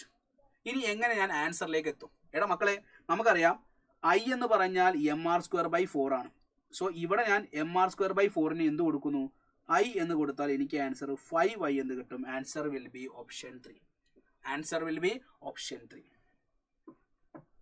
Answer will be option 3. Yes. എന്നാൽ ഒരു ചാലഞ്ചിങ് ആയിട്ട് കുറച്ചും കൂടി തിങ്ക് ചെയ്യുന്ന ഒരു ചോദ്യം കൂടി ഞാൻ നിങ്ങൾക്ക് തരട്ടെ. കുറച്ചും കൂടി നന്നായിട്ട് തിങ്ക് ചെയ്യുന്ന ഒരു ചോദ്യം കൂടി നിങ്ങൾക്ക് തരട്ടെ. നിങ്ങൾ ചെയ്യുമോ? കുറച്ചും കൂടി തിങ്ക് ചെയ്യുന്ന ടൈപ്പ് ചോദ്യം കൂടി നിങ്ങൾക്ക് തരട്ടെ. കുറച്ചും കൂടി തിങ്ക് ചെയ്യുന്ന ടൈപ്പ് ചോദ്യം കൂടി നിങ്ങൾക്ക് തരട്ടെ. നിങ്ങൾ ചെയ്യുമോ? യെസ്, ഇതാണ് ആ ചോദ്യം. 3 identical rings, each of mass m and radius r, arranged as shown in the figure. The moment of inertia of the arrangement about y'. ഇതാണ് y'. ഈ y' എന്ന് പറയുന്ന സമയത്ത് നിങ്ങൾ ആലോചിക്കണം, ഈ y' എന്നുള്ള ആക്സിസ് നോക്കുമ്പോൾ ഈ ആക്സിസ് ഈ റിങ്ങിന്, ഈ മൂന്നാമത്തെ റിങ്ങിന്റെ ഡയമീറ്ററിലൂടെ കടന്നു പോകുന്നത്. മൂന്നാമത്തെ റിങ്ങിന്റെ ഡയമീറ്ററിലൂടെ കടന്നു പോകുന്നത് കൊണ്ട് ഇതിന്റെ മൊമെന്റ് ഓഫ് ഇനേർഷ്യ എന്ന് പറഞ്ഞാൽ നമുക്ക് വളരെ ഈസിലി പറയാൻ പറ്റും. റിങ്ങിന്റെ ഡയമീറ്ററിലൂടെ കടന്നു പോകുന്ന ആളുടെ മൊമെന്റ് ഓഫ് ഇനേർഷ്യ mr²/2 ആണ്. റിങ്ങിന്റെ ഡയമീറ്ററിലൂടെ കടന്നു പോകുന്ന ആളുടെ മൊമെന്റ് ഓഫ് ഇനേർഷ്യ mr²/2 ആണ്. എന്നാൽ ഈ ഫസ്റ്റത്തെ റിങ്ങിന്റെ ഏതോടെ ആക്സിസ് കടന്നു പോകുന്നത്? ഫസ്റ്റത്തെ റിങ്ങിന് ടാൻജന്റ് ആയിട്ടാണ് ഇത് കടന്നു പോകുന്നത്. അതേപോലെ രണ്ടാമത്തെ റിങ്ങിനും ഇത് ടാൻജന്റ് ആയിട്ടാണ് കടന്നു പോകുന്നത് അല്ലേ? ഈ ആക്സിസ് ഈ റിങ്ങിനും ടാൻജന്റ് ആയിട്ടല്ലേ കടന്നു പോകുന്നത്. സോ നമ്മൾ എന്ത് ചെയ്യണം? ഫസ്റ്റത്തെ റിങ്ങിന് ടാൻജന്റ് ആയിട്ട് പോവുക എന്ന് പറയുമ്പോൾ നിങ്ങൾ ആ ആക്സിലെ മൊമെന്റ് ഓഫ് ഇനേർഷ്യ കണ്ടുപിടിക്കണം. y' ആണ്. എങ്ങനെ കണ്ടുപിടിക്കും? നമുക്കറിയാം, just apply the parallel axis theorem. ഡയമീറ്ററിലൂടെ കടന്നു പോകുന്ന ആളുടെ മൊമെന്റ് ഓഫ് ഇനേർഷ്യ നമുക്കറിയാം mr²/2 ആണ്. ഇവ തമ്മിലുള്ള ദൂരം r ആയതുകൊണ്ട് y' എന്ന് പറഞ്ഞാൽ mr²/2 പ്ലസ് അവ തമ്മിലുള്ള ദൂരം r ആയതുകൊണ്ട് mr² വരും. സോ നമുക്ക് 3/2 mr² എന്ന് കിട്ടും. 3/2 mr². എന്റെ ചോദ്യം, ഈ 3/2 mr² എന്ന് പറഞ്ഞിരിക്കുന്നത് ഒരൊറ്റ റിങ്ങിന്റെ, ഈ വണ്ണിന്റെ മാത്രം. അതേപോലെ ഇതിനും എന്തുണ്ടാവും? 3/2 mr² ഉണ്ടാവും. കാരണം ഈ സെക്കൻഡ് റിങ്ങിന്റെയും ടാൻജന്റിലൂടെയാണ് ആക്സിസ് കടന്നു പോകുന്നത്. സോ നമുക്ക് എന്ത് ചെയ്താം? ടോട്ടൽ മൊമെന്റ് ഓഫ് ഇനേർഷ്യ എന്ന് പറയുമ്പോൾ ഈ മൂന്നാമത്തെ റിങ്ങിന്റെ മൊമെന്റ് ഓഫ് ഇനേർഷ്യ mr²/2 ആണ്. അത് നമുക്ക് ഡയറക്റ്റ് കിട്ടി. Why? Because the axis is passing along the diameter. അത് നമുക്ക് അറിയുന്ന കാര്യമാണ്. പക്ഷേ ഫസ്റ്റത്തെയും സെക്കൻഡിലെയും റിങ്ങിനെ നോക്കുമ്പോൾ ആ റിങ്ങിന്റെ രണ്ടിന്റെയും ആക്സിസിലൂടെയാണ് കടന്നു പോകുന്നത്. അതുകൊണ്ട് ഒരാളത് 3/2 mr² ആണ്. സോ അങ്ങനത്തെ രണ്ടാളുകൾ ഉള്ളത് കൊണ്ട് നമുക്ക് എന്ത് പറയാം? 3/2 mr² × 2 എന്ന് വരും. 3/2 mr² × 2. അപ്പൊ അടുത്ത സ്റ്റെപ്പിൽ നമുക്ക് mr²/2 പ്ലസ് 3/2 mr² 2 അടിക്കുമ്പോൾ 2 കട്ട് ചെയ്താൽ 3 mr² എന്ന് വരും. ഇത് ക്രോസ് ചെയ്തിട്ടുണ്ടെങ്കിൽ 6 mr² plus mr² that will give 7 mr²/2 എന്ന് കിട്ടും. Answer is option 4. 7 mr²/2. Yes, very good. Majority ആളുകളും അത് ചെയ്തു എന്നാണ് ഇതിന്റെ ഒരു ബ്യൂട്ടി. അടിപൊളി. സോ ഈ ഒരു കോൺസെപ്റ്റ് നിങ്ങൾ കിട്ടിയതിന്റെ അർത്ഥം, അതായത് 3 റിങ്ങുകളുണ്ട്. ചിലപ്പോൾ നിങ്ങൾ ചെയ്ത് പഠിച്ച ചോദ്യങ്ങൾ ആയേക്കാം, എന്നാൽ കൂടി ആ ഒരു കോൺസെപ്റ്റ് ഇപ്പൊ നിങ്ങൾക്ക് ആലോചിച്ച് ആൻസർ ചെയ്യാൻ പറ്റണം. അതായത് ഈ റിങ്ങിന്റെ ഡയമീറ്ററിലൂടെ കടന്നു പോകുന്നത്. സോ അതിന്റെ മൊമെന്റ് ഓഫ് ഇനേർഷ്യ mr²/2. ഈ റിങ്ങിനെ നോക്കുമ്പോൾ അതിന്റെ ടാൻജന്റ് ആയിട്ടാണ് പോകുന്നത്. അപ്പോൾ അത് കണ്ടുപിടിക്കുക. അങ്ങനത്തെ രണ്ടെണ്ണം ഉണ്ടാകുമ്പോൾ ഇൻറ്റു 2 അടിക്കുക. അങ്ങനെ നമ്മൾ ഓരോ ക്വസ്റ്റ്യൻസ് മുന്നോട്ടേക്ക് മൂവ് ചെയ്യുന്നു. ക്ലിയർ അല്ലേ? Then a flywheel rotating at 420 rpm. So rpm തന്നിട്ടുണ്ടെങ്കിൽ എന്ത് ചെയ്യണം ഞാൻ വ്യക്തമായി പറഞ്ഞിട്ടുണ്ട്. ഒമേഗ ഉണ്ട്. So this is ω1. slows down at a constant rate 2 rad/s². This given that alpha. The time required to stop the flywheel. Flywheel stop ചെയ്യാനുള്ള കണ്ടീഷനാണ്. നിങ്ങളെ മനസ്സിലേക്ക് വരണം v = u+at. v = u+at എന്നുള്ള റിലേഷന് കറസ്പോണ്ടിങ് ആയിട്ട് നമ്മൾ റൊട്ടേഷനിൽ പഠിച്ച കാര്യമുണ്ട്. എന്താണത്? ω2 എന്ന് പറഞ്ഞാൽ ω1 + α t ആണ്. ഇത് സ്റ്റോപ്പ് ചെയ്യുക എന്ന് പറയുമ്പോൾ ഫൈനൽ വെലോസിറ്റി 0 ആയിരിക്കണം. ω1 റിറ്റാർഡേഷൻ ആണ്. സ്ലോ ഡൗൺ ചെയ്യുമ്പോൾ റിറ്റാർഡേഷൻ ആണ്. സോ അവിടെ സൈൻ -α t എന്ന് വരും. അടുത്ത സ്റ്റെപ്പിൽ α t = ω1 വരും. ആൽഫ എന്ന് പറഞ്ഞാൽ ω1/t എന്ന് കിട്ടും. ആൽഫ എന്ന് പറഞ്ഞാൽ so not alpha, you have to find the time അല്ലേ. സോ ടൈം എന്ന് പറഞ്ഞാൽ ω1/α കിട്ടും. ടൈം എന്ന് പറഞ്ഞാൽ എന്താ വരിക? ω1/α. ആൽഫയുടെ വാല്യൂ തന്നിട്ടുണ്ട്. ω1 എങ്ങനെ കിട്ടും? ω1 എന്ന് പറഞ്ഞാൽ 2πf ആണ്. So 2π into what is frequency? 420 RPM ആണ്. അതിനെ സെക്കൻഡിലേക്ക് മാറ്റണമെങ്കിൽ RPMന് റൊട്ടേഷൻ പെർ മിനിറ്റിനെ സെക്കൻഡിലേക്ക് മാറ്റണം. സെക്കൻഡിലേക്ക് മാറ്റാൻ ഡിവൈഡ് ബൈ 60 അടിച്ചാൽ മതി. റൊട്ടേഷൻ പെർ മിനിറ്റിനെ സെക്കൻഡിലേക്ക് മാറ്റാൻ എന്ത് ചെയ്താൽ മതി? ഡിവൈഡ് ബൈ 60 അടിച്ചാൽ മതി. സോ 60 അടിക്കുമ്പോൾ നിങ്ങൾക്ക് 2π ഇൻറ്റു 42 to 6 എത്ര പ്രാവശ്യം പോകും? 7. ദാറ്റ് വിൽ ഗീവ് 14π എന്ന് കിട്ടും. എത്ര കിട്ടും? 14π. റൈറ്റ്? 14π എന്ന് പറയുമ്പോൾ നമുക്കറിയാം 14 വാട്ട് ഈസ് പൈ? പൈ എന്ന് പറഞ്ഞാൽ 22/7 ആണ്. അപ്പോൾ ഈ 7ഉം 14ഉം കട്ട് ചെയ്യുമ്പോൾ ഇവിടെ 2 വരും. ദാറ്റ് വിൽ ഗീവ് 44 എന്ന് കിട്ടും. So ω1 is 44. അടുത്ത സ്റ്റെപ്പിൽ ടൈം ടേക്കൺ ടു സ്റ്റോപ്പ് എന്ന് പറഞ്ഞാൽ 44 ഡിവൈഡ് ബൈ ആൽഫ 2 ആണ്. ദാറ്റ് വിൽ ഗീവ് 22 സെക്കൻഡ് എന്ന് കിട്ടും. Answer is option 1. Option 1 is the right answer. Calculation പോകുന്ന നോക്ക്, ഈസി ആയിട്ട് കാൽക്കുലേഷൻ മൂവ് ചെയ്യുന്നുണ്ട്. മനസ്സിലാക്കി വെക്കുക, ചോദ്യങ്ങൾ ഇങ്ങനെ ഫ്രെയിം ചെയ്യപ്പെടും. യെസ്, ഇത് നോക്ക്. Two bodies have their moment of inertia I and 2I respectively about their axis of rotation. If the kinetic energies of rotation are equal, their angular momentum will be in the ratio. അതായത് നമ്മുടെ kinetic energy momentum തമ്മിലുള്ള relation rotation ആവുന്ന സമയത്ത് നിങ്ങൾക്ക് normally പഠിക്കേണ്ട kinetic energy momentum തമ്മിലുള്ള relation kinetic energy is equal to p²/2. ഇതിന് corresponding ആയിട്ട് നമ്മൾ റൊട്ടേഷനിൽ പഠിച്ച ഇക്വേഷൻ എന്താ? Kinetic energy is equal to മൊമെന്റത്തിന് ആംഗുലാർ മൊമെന്റം മാസിന് I, moment of inertia. So ഈ ചോദ്യത്തിൽ പറയുന്നുണ്ട് രണ്ടാളുടെയും kinetic energy of rotation equal അല്ലേ? സോ നമുക്ക് എന്ത് ചെയ്താം? K1 can be equated to K2. So L1² divide by 2 into I1 is equal to L2² divide by 2 into I2 എന്ന് വരും. 2 കട്ട് ചെയ്യാം, 2 കട്ട് ചെയ്യാം. So what is L1? L1 divide by L2 angular മൊമെന്റത്തിന്റെ ratio അല്ലേ ചോദിച്ചിരിക്കുന്നത്. So നമുക്ക് എന്ത് ചെയ്താം? L1/L2 whole square is equal to I1 divide by I2 എന്ന് കിട്ടും. So what is value of I1 here? ആദ്യത്തെ ആളുടെ മൊമെന്റ് ഓഫ് ഇനേർഷ്യ എന്ന് പറഞ്ഞാൽ I ആണ്. രണ്ടാമത്തെ ആളുടെ മൊമെന്റ് ഓഫ് ഇനേർഷ്യ എന്ന് പറഞ്ഞാൽ 2I ആണ്. So just give me the ratio. അതിന്റെ ആൻസർ പറയും. ആദ്യത്തെ ആളുടെ മൊമെന്റ് ഓഫ് ഇനേർഷ്യ I എന്ന് കൊടുത്തു, രണ്ടാമത്തെ ആളുടെ മൊമെന്റ് ഓഫ് ഇനേർഷ്യക്ക് ഞാൻ 2I എന്ന് കൊടുത്തു. I കട്ട് ചെയ്യുമ്പോൾ എനിക്ക് L1/L2 ഹോൾ സ്ക്വയർ എന്നുള്ളത് 1/2 എന്ന് കിട്ടും. L1/L2 ഹോൾ സ്ക്വയർ ആണ് 1/2 കിട്ടുക. പക്ഷെ എൻ്റെ ആൻസർ എന്താ വരേണ്ടത്? L1/L2 ഹോൾ സ്ക്വയർ 1/2 ആണെങ്കിൽ L1 ഡിവൈഡ് ബൈ L2 എന്ന് പറഞ്ഞാൽ √1/2 ഓർ 1 ഡിവൈഡ് ബൈ √2. 1:√2 അല്ലേ വരേണ്ടത്? നിങ്ങളെല്ലാവരും L1/L2 ഹോൾ സ്ക്വയറിന്റെ ആൻസർ ആണ് മാർക്ക് ചെയ്യുന്നത്. അതല്ല ചോദ്യം, L1/L2 ആണ് ചോദ്യം. L1/L2 ആകുമ്പോൾ അതിന്റെ റൂട്ട് എടുക്കണം. അതിന്റെ റൂട്ട് എടുക്കുമ്പോൾ ആൻസർ എന്ത് വരും? ഓപ്ഷൻ 3 അല്ലേ വരിക? 1:√2. 1:√2. മനസ്സിലായോ? മനസ്സിലായോ? ദെൻ ഈ ചോദ്യം നോക്ക്. യൂണിറ്റ് മാസ് എന്ന് പറയുമ്പോൾ തന്നെ മാസ് 1 ആക്കി എടുക്കണം. Position vector is given that R is equal to 3I cap plus 4J cap is moving with the velocity V is equal to 5I cap minus 6J cap. What is the angular momentum of the body about the origin? What is the equation for angular momentum? Angular momentum എന്ന് പറഞ്ഞാൽ M into R cross V അല്ലേ? M into R cross V അല്ലേ? M into R cross V. So unit mass ആയതുകൊണ്ട് R cross V ചെയ്താൽ മതി. R cross V. ഇതിന്റെ cross product എടുത്തൊന്ന് answer പറയാൻ പറ്റുമോ നിങ്ങൾക്ക്? ക്രോസ് പ്രൊഡക്റ്റ് എടുത്തൊന്ന് ആൻസർ പറയോ? വേണമെങ്കിൽ നമുക്ക് IJK വെച്ചിട്ട് ചെയ്യാം. അതിൻ്റെ ഒന്നും ആവശ്യമില്ല. നിങ്ങൾ കുറച്ച് ഫാസ്റ്റായി ചെയ്യുമല്ലോ. 3 4 0 5 - 6 0. സോ ഇതിങ്ങനെ ഒന്നും ചെയ്യേണ്ട ആവശ്യമില്ല. അതിനൊന്ന് ക്രോസ് പ്രൊഡക്റ്റ് ഒന്ന് പെട്ടെന്ന് പറയടാ. Angular momentum about the origin ഒന്ന് ക്രോസ് പ്രൊഡക്റ്റ് എടുത്ത് പെട്ടെന്ന് ആൻസർ പറയും. കാൽക്കുലേഷൻ ഒന്ന് ഫാസ്റ്റ് ആക്കിക്കേ. നിങ്ങളുടെ കാൽക്കുലേഷൻ സ്കില്ലൊന്ന് ഫാസ്റ്റ് ആക്കിക്കേ. അതിനുവേണ്ടി മാത്രമുള്ളൊരു ചോദ്യമാണ്. ഇങ്ങനത്തെ ഡയറക്റ്റ് ചോദ്യങ്ങൾ വന്നുകൊണ്ടിരിക്കുന്നുണ്ട്. അതുകൊണ്ട് തന്നെ പ്രോപ്പറായിട്ട് ക്രോസ് പ്രൊഡക്റ്റ് ഒക്കെ ചെയ്യാൻ വേണ്ടി അറിഞ്ഞിരിക്കണം. സോ ക്രോസ് എടുക്കുമ്പോൾ I എടുക്കുന്ന സമയത്ത് നിങ്ങൾ നോക്കുക. I എടുക്കുന്ന സമയത്ത് 0 0 പോയില്ലേ? I ഉണ്ടാവില്ല. അതുകൊണ്ട് I എടുക്കേണ്ട ആവശ്യമില്ല. ഇനി അതേപോലെ J എടുത്ത് നോക്ക്. J എടുക്കുന്ന സമയത്ത് 3 × 0 5 × 0 നോക്കേണ്ട ആവശ്യമില്ല. K എടുക്കുമ്പോൾ മാത്രമേ നമുക്ക് ആൻസർ വരുന്നുണ്ടാവുള്ളൂ.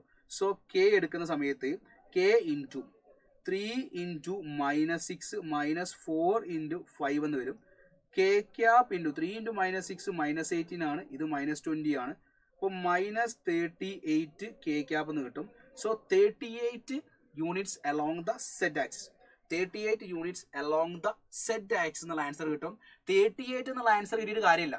ഓപ്ഷൻ 2ഉം ഓപ്ഷൻ 3യും അതേപോലെ ഓപ്ഷൻ 4ഉം 38 ആണ്. നമുക്ക് വേണ്ടത് ഏതാ?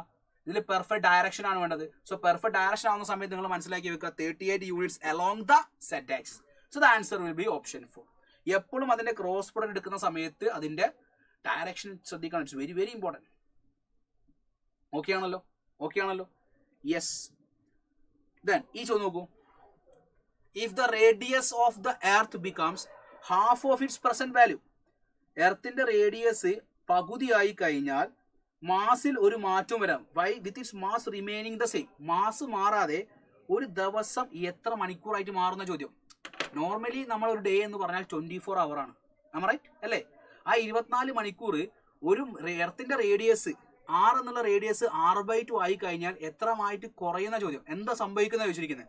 6 മണിക്കൂറാവോ, 12 മണിക്കൂറാവോ, 48 മണിക്കൂറാവോ, 96 മണിക്കൂറാവോ? നിങ്ങൾ ആലോചിക്കുക, 24 മണിക്കൂറിൽ 6 മണിക്കൂർ നമ്മൾ ഉറങ്ങുന്നത്. എർത്തിന്റെ റേഡിയസ് പകുതിയായി കഴിഞ്ഞാൽ 6 മണിക്കൂറായിട്ട് എന്ന് വിചാരിക്കും. ഇതിന്റെ ആൻസർ കിട്ടി കഴിഞ്ഞാൽ നമുക്ക് അതിന്റെ ബാക്കി എക്സ്പ്ലനേഷൻ പറയാം. നിങ്ങൾക്കറിയാം, ഒരു പെട്ടെന്നൊരു ചേഞ്ച് സംഭവിക്കുക എന്ന് പറയുമ്പോൾ angular momentum is conserved, or we can say that I omega is constant. Angular momentum conserved എന്ന് പറഞ്ഞാൽ ഐ ഒമേഗ കോൺസ്റ്റന്റ് അല്ലേ? സോ നമുക്ക് ഇവിടെ കൊടുക്കാൻ പറ്റും I1 ω1 can be equated to I2 ω2. ഈ ടൈപ്പ് ഒരു ചോദ്യം വന്നാൽ ഇതാണ് method. What is I1? Moment of inertia, solid sphere അല്ലേ? സോ എന്ത് വരും? 2/5 mr1². ഒമേഗ എന്ന് പറയുമ്പോൾ ടൈം പീരീഡ് എടുക്കുക, 2π/t1. അടുത്തതിൽ I2 എന്ന് പറഞ്ഞാൽ 2/5 m × r2² ഇൻറ്റു ഒമേഗ എന്ന് പറഞ്ഞാൽ 2π/t2. കോൺസ്റ്റന്റ് ടേംസുകളൊക്കെ കട്ട് ചെയ്ത് ഒഴിവാക്കൂ. അപ്പോൾ നമുക്ക് എന്തുണ്ടാവും? എം കോൺസ്റ്റന്റ് ആണ്. അപ്പോൾ 2/5 m 2/5 m കട്ട് ചെയ്യാം, 2π കട്ട് ചെയ്യാം. So r1² / t1 is equal to r2² / t2 എന്ന് വരും. നമ്മളോട് T2 കണ്ടുപിടിക്കാനല്ലേ ചോദിച്ചിരിക്കുന്നത്. സോ T2 എന്ന് പറഞ്ഞാൽ R2 / R1² × T1 എന്ന് വരും. R2 റേഡിയസ് പകുതി ആയി എന്നല്ല പറയുന്നത്. അപ്പോൾ R/2 / R. Initial radius R ആണ്, ഫൈനൽ റേഡിയസ് R/2 ആണെങ്കിൽ R/2 മുകളിൽ വരും, R താഴത്ത് വരും, അതിൻ്റെ സ്ക്വയർ × T1. അപ്പോൾ നമുക്ക് ഇത് രണ്ട് കട്ട് ചെയ്ത് പോയാൽ T2 is equal to T1 / 4 എന്ന് വരും. കാൽക്കുലേഷൻ നിങ്ങൾക്ക് ഡൗട്ട് ഉണ്ടാവാൻ പാടില്ല. കാൽക്കുലേഷൻ ഞാൻ ചെയ്യുന്നത് നോക്കുക. ഇൻ കേസ് എവിടെയെങ്കിലും തെറ്റിയിട്ടുണ്ടെങ്കിൽ അതൊന്ന് കാൽക്കുലേഷൻ ചെയ്യുന്ന സമയത്ത് ശ്രദ്ധിക്കുക. സോ ഈ ഒരു സ്പീഡ് നിങ്ങൾ ക്രിയേറ്റ് ചെയ്യുക. So time period of 1 day എന്ന് പറഞ്ഞാൽ 24 ആണ്. 24/4 ദാറ്റ് വിൽ ഗീവ് 6 hours എന്ന് കിട്ടും. നിങ്ങൾ ആലോചിച്ച് നോക്കിയാൽ ഒരു ദിവസം എർത്തിന്റെ റേഡിയസ് മാസിൽ ഒരു മാറ്റവും ഇല്ലാതെ പകുതി ആയി കഴിഞ്ഞാൽ അത് ഒരു ദിവസം എന്ന് പറഞ്ഞിരിക്കുന്നത് 6 മണിക്കൂറാണ്. അപ്പം നമ്മൾ 1 മണിക്കൂർ ഉറങ്ങേണ്ടി വരും അല്ലേ? 2 മണിക്കൂർ ഉറങ്ങേണ്ടി വരും, 1 മണിക്കൂർ ഫോൺ കളിക്കേണ്ടി വരും. അപ്പോൾ 3 മണിക്കൂറായില്ലേ? ബാക്കി 3 മണിക്കൂർ നമ്മൾ എന്ത് ചെയ്യും? നിങ്ങൾ ആലോചിച്ച് നോക്ക്. സോ എർത്തിന്റെ റേഡിയസ് പകുതി ആയി കഴിഞ്ഞാൽ അത്രത്തോളം മാറ്റം സംഭവിക്കും എന്നുള്ള കാര്യങ്ങൾ മനസ്സിലാക്കുക. യെസ്. ദെൻ ഇതിന്റെ ആൻസർ പറയാൻ പറ്റുമോ? കെപ്ലർസ് ലോ ഉപയോഗിക്കാൻ പറ്റുക. കെപ്ലർസ് ലോ ഉപയോഗിച്ച് ചെയ്യുന്ന പ്രശ്നമല്ല, 2 മണിക്കൂറെങ്കിലും ഉറങ്ങണമെന്നല്ലേ? Yes. Moment of inertia along the diameter of a ring is. Moment of inertia along the diameter of a ring is. റിംഗിന്റെ മൊമെന്റ് ഓഫ് ഇനേർഷ്യ ഡയമീറ്ററിൽ നിങ്ങൾക്ക് ഡയറക്റ്റ് ചോദ്യമല്ലേ ഇത്? റിംഗിന്റെ moment of inertia along the diameter എന്ന് പറയുമ്പോൾ അത് എന്താണ്? mr²/2 അല്ലേ? mr²/2 mr²/2. അതേപോലെ തന്നെ a ring and disk have the same mass and diameter. The ratio of their moment of inertia about their axis perpendicular to their plane is. ഒരു ring ഉണ്ട്, അതേപോലെ തന്നെ റിംഗ് ആവുമ്പോൾ അകത്ത് ഒന്നും വേണ്ട, ഡിസ്ക് ആകുമ്പോൾ അകത്ത് വേണം. റിംഗും ഉണ്ട് ഡിസ്കും ഉണ്ട്, സെയിം മാസും ആൻഡ് ഡയമീറ്ററും സെയിം ആണെന്നാണ് പറയുന്നത്. The ratio of their moment of inertia about the axis perpendicular to plane അല്ലേ? സോ ഈ രണ്ട് ആക്സിസിൽ ഉണ്ടാവുന്ന മൊമെന്റ് ഓഫ് ഇനേർഷ്യയുടെ റേഷ്യോ ആണ് ചോദ്യം. എടാ ഈ ആക്സ് ഉണ്ടാകുന്ന moment of inertia for ring mr², ഡിസ്കിന്റെ ഈ ആക്സ് ഉണ്ടാകുന്ന മൊമെന്റ് ഓഫ് ഇനേർഷ്യ mr²/2 ആണ്. ഇത് moment of inertia of ring ആണ്, ഇത് moment of inertia of disc ആണ്. സോ രണ്ടിന്റെയും റേഷ്യോ അല്ലേ ചോദിച്ചിരിക്കുന്നത്? So moment of inertia of ring divide by moment of inertia of disc എന്ന് പറയുമ്പോൾ mr² ഡിവൈഡ് ബൈ mr²/2 എന്ന് വരും. അപ്പോൾ 2 കറങ്ങി മുകളിലേക്ക് പോയിട്ടുണ്ടെങ്കിൽ 2 എന്നുള്ള ആൻസർ വരും. So the answer will be 2:1. 2:1 എന്ന് പറയുമ്പോൾ ആൻസർ എന്താ? Option 4 is the right answer. Option 4 is the right answer. അങ്ങനെയാണെങ്കിൽ ഇതിന്റെ ആൻസർ പറയാൻ പറ്റുമോ? യെസ്, ഇതിന്റെ ആൻസർ പറയൂ. The moment of inertia of a disc of mass m and radius r about an axis which is tangent and parallel to diameter. ശ്രദ്ധിക്കണേ, ഇത് നിങ്ങൾ ശരിയാക്കുകയാണെങ്കിൽ ഞാൻ നിങ്ങളോട് പറയും, നിങ്ങൾ വേറെ ലെവലാണ് ഞാൻ പറയും. നിങ്ങൾ വേറെ ലെവലാണ് ഞാൻ പറയും. എന്താണ്? The moment of inertia of a disc ആയിക്കോട്ടെ, ഡിസ്ക് ആണ്. മാസ് എം ആണ്, റേഡിയസ് ആർ ആണ്. About an axis which is tangent ആണ്. ഡയമീറ്ററിലൂടെ ഉണ്ടാകുന്ന മൊമെന്റ് ഓഫ് ഇനേർഷ്യ ഇതാണ്. അപ്പോൾ ടാൻജന്റ് ആക്സിസ് ഉണ്ട്, ടാൻജന്റ് ആക്സിസ് ഉണ്ട്. അതിൽ നിന്ന് ആക്സിസിൽ ഉണ്ടാകുന്ന മൊമെന്റ് ഓഫ് ഇനേർഷ്യ എന്ന് പറഞ്ഞാൽ ആർ ആണ്. സോ എക്സ് ഡാഷ് ആണ്. എക്സ് ഡാഷിന്റെ മൊമെന്റ് ഓഫ് ഇനേർഷ്യ ആണ് ചോദ്യം.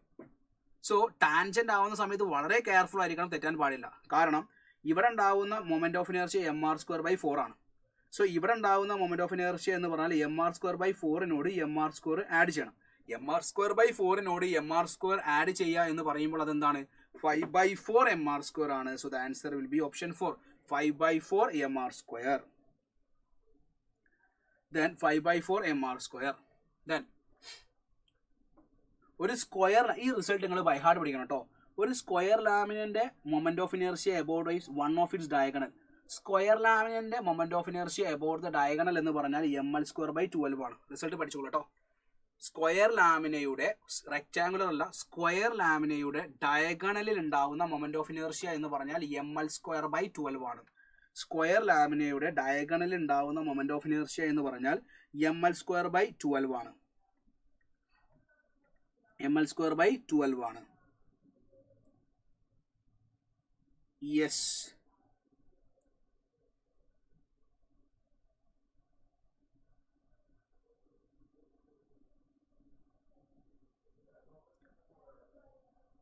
ഇതിന്റെ ആൻസർ പറയൂ. The angular momentum of a body with mass m and moment of inertia I and angular velocity omega. എടാ മക്കളെ, ആംഗുലാർ മൊമെന്റം അല്ലേ ചോദ്യം. ആംഗുലാർ മൊമെന്റം എന്ന് പറഞ്ഞാൽ what is angular momentum? Angular momentum L എന്ന് പറഞ്ഞാൽ എന്താ? L is equal to I omega. Answer എന്താ വരിക? ഓപ്ഷൻ 3. ഇങ്ങനത്തെ ഒരു ഡയറക്റ്റ് ചോദ്യം വരാൻ നിങ്ങൾ ആഗ്രഹിക്കുന്നില്ലേ? ഇങ്ങനത്തെ ഒരു ഡയറക്റ്റ് ചോദ്യം വന്നിട്ടുണ്ടെങ്കിൽ നിങ്ങൾ ആഗ്രഹിക്കുന്നില്ലേ ഇങ്ങനത്തെ ഒരു ഡയറക്റ്റ് ചോദ്യം വരണമെന്ന്? യെസ് ഓർ നോ പറയൂ. ഇങ്ങനത്തെ ഒരു ഡയറക്റ്റ് ചോദ്യം വരാൻ നിങ്ങൾ ആഗ്രഹിക്കുന്നില്ലേ? യെസ്, ആഗ്രഹിക്കുന്നുണ്ട് സാർ എന്നാണോ പറയുന്നത്? Then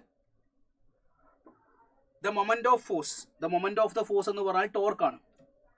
at 2, 0, -3 about the point 2, -2 and -2 is given by. So ഈ ഒരു ചോദ്യം നോക്കൂ.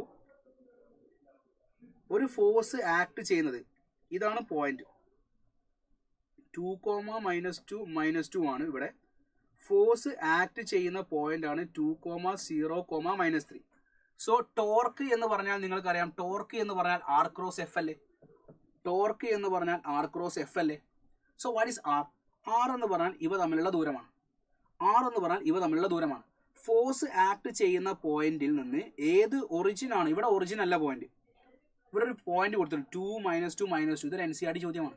ഇപ്പോൾ 2, -2 എന്നുള്ള സാധനം ഉള്ളത് കൊണ്ട് ഇവിടെ ഉണ്ടാവുന്ന R എന്ന് പറഞ്ഞാൽ ഈ 2i + 0j + -3k ക്യാപ്പിൽ നിന്ന് R1 മൈനസ് ചെയ്യണം. 2i - 2j - 2k cap minus ചെയ്യണം.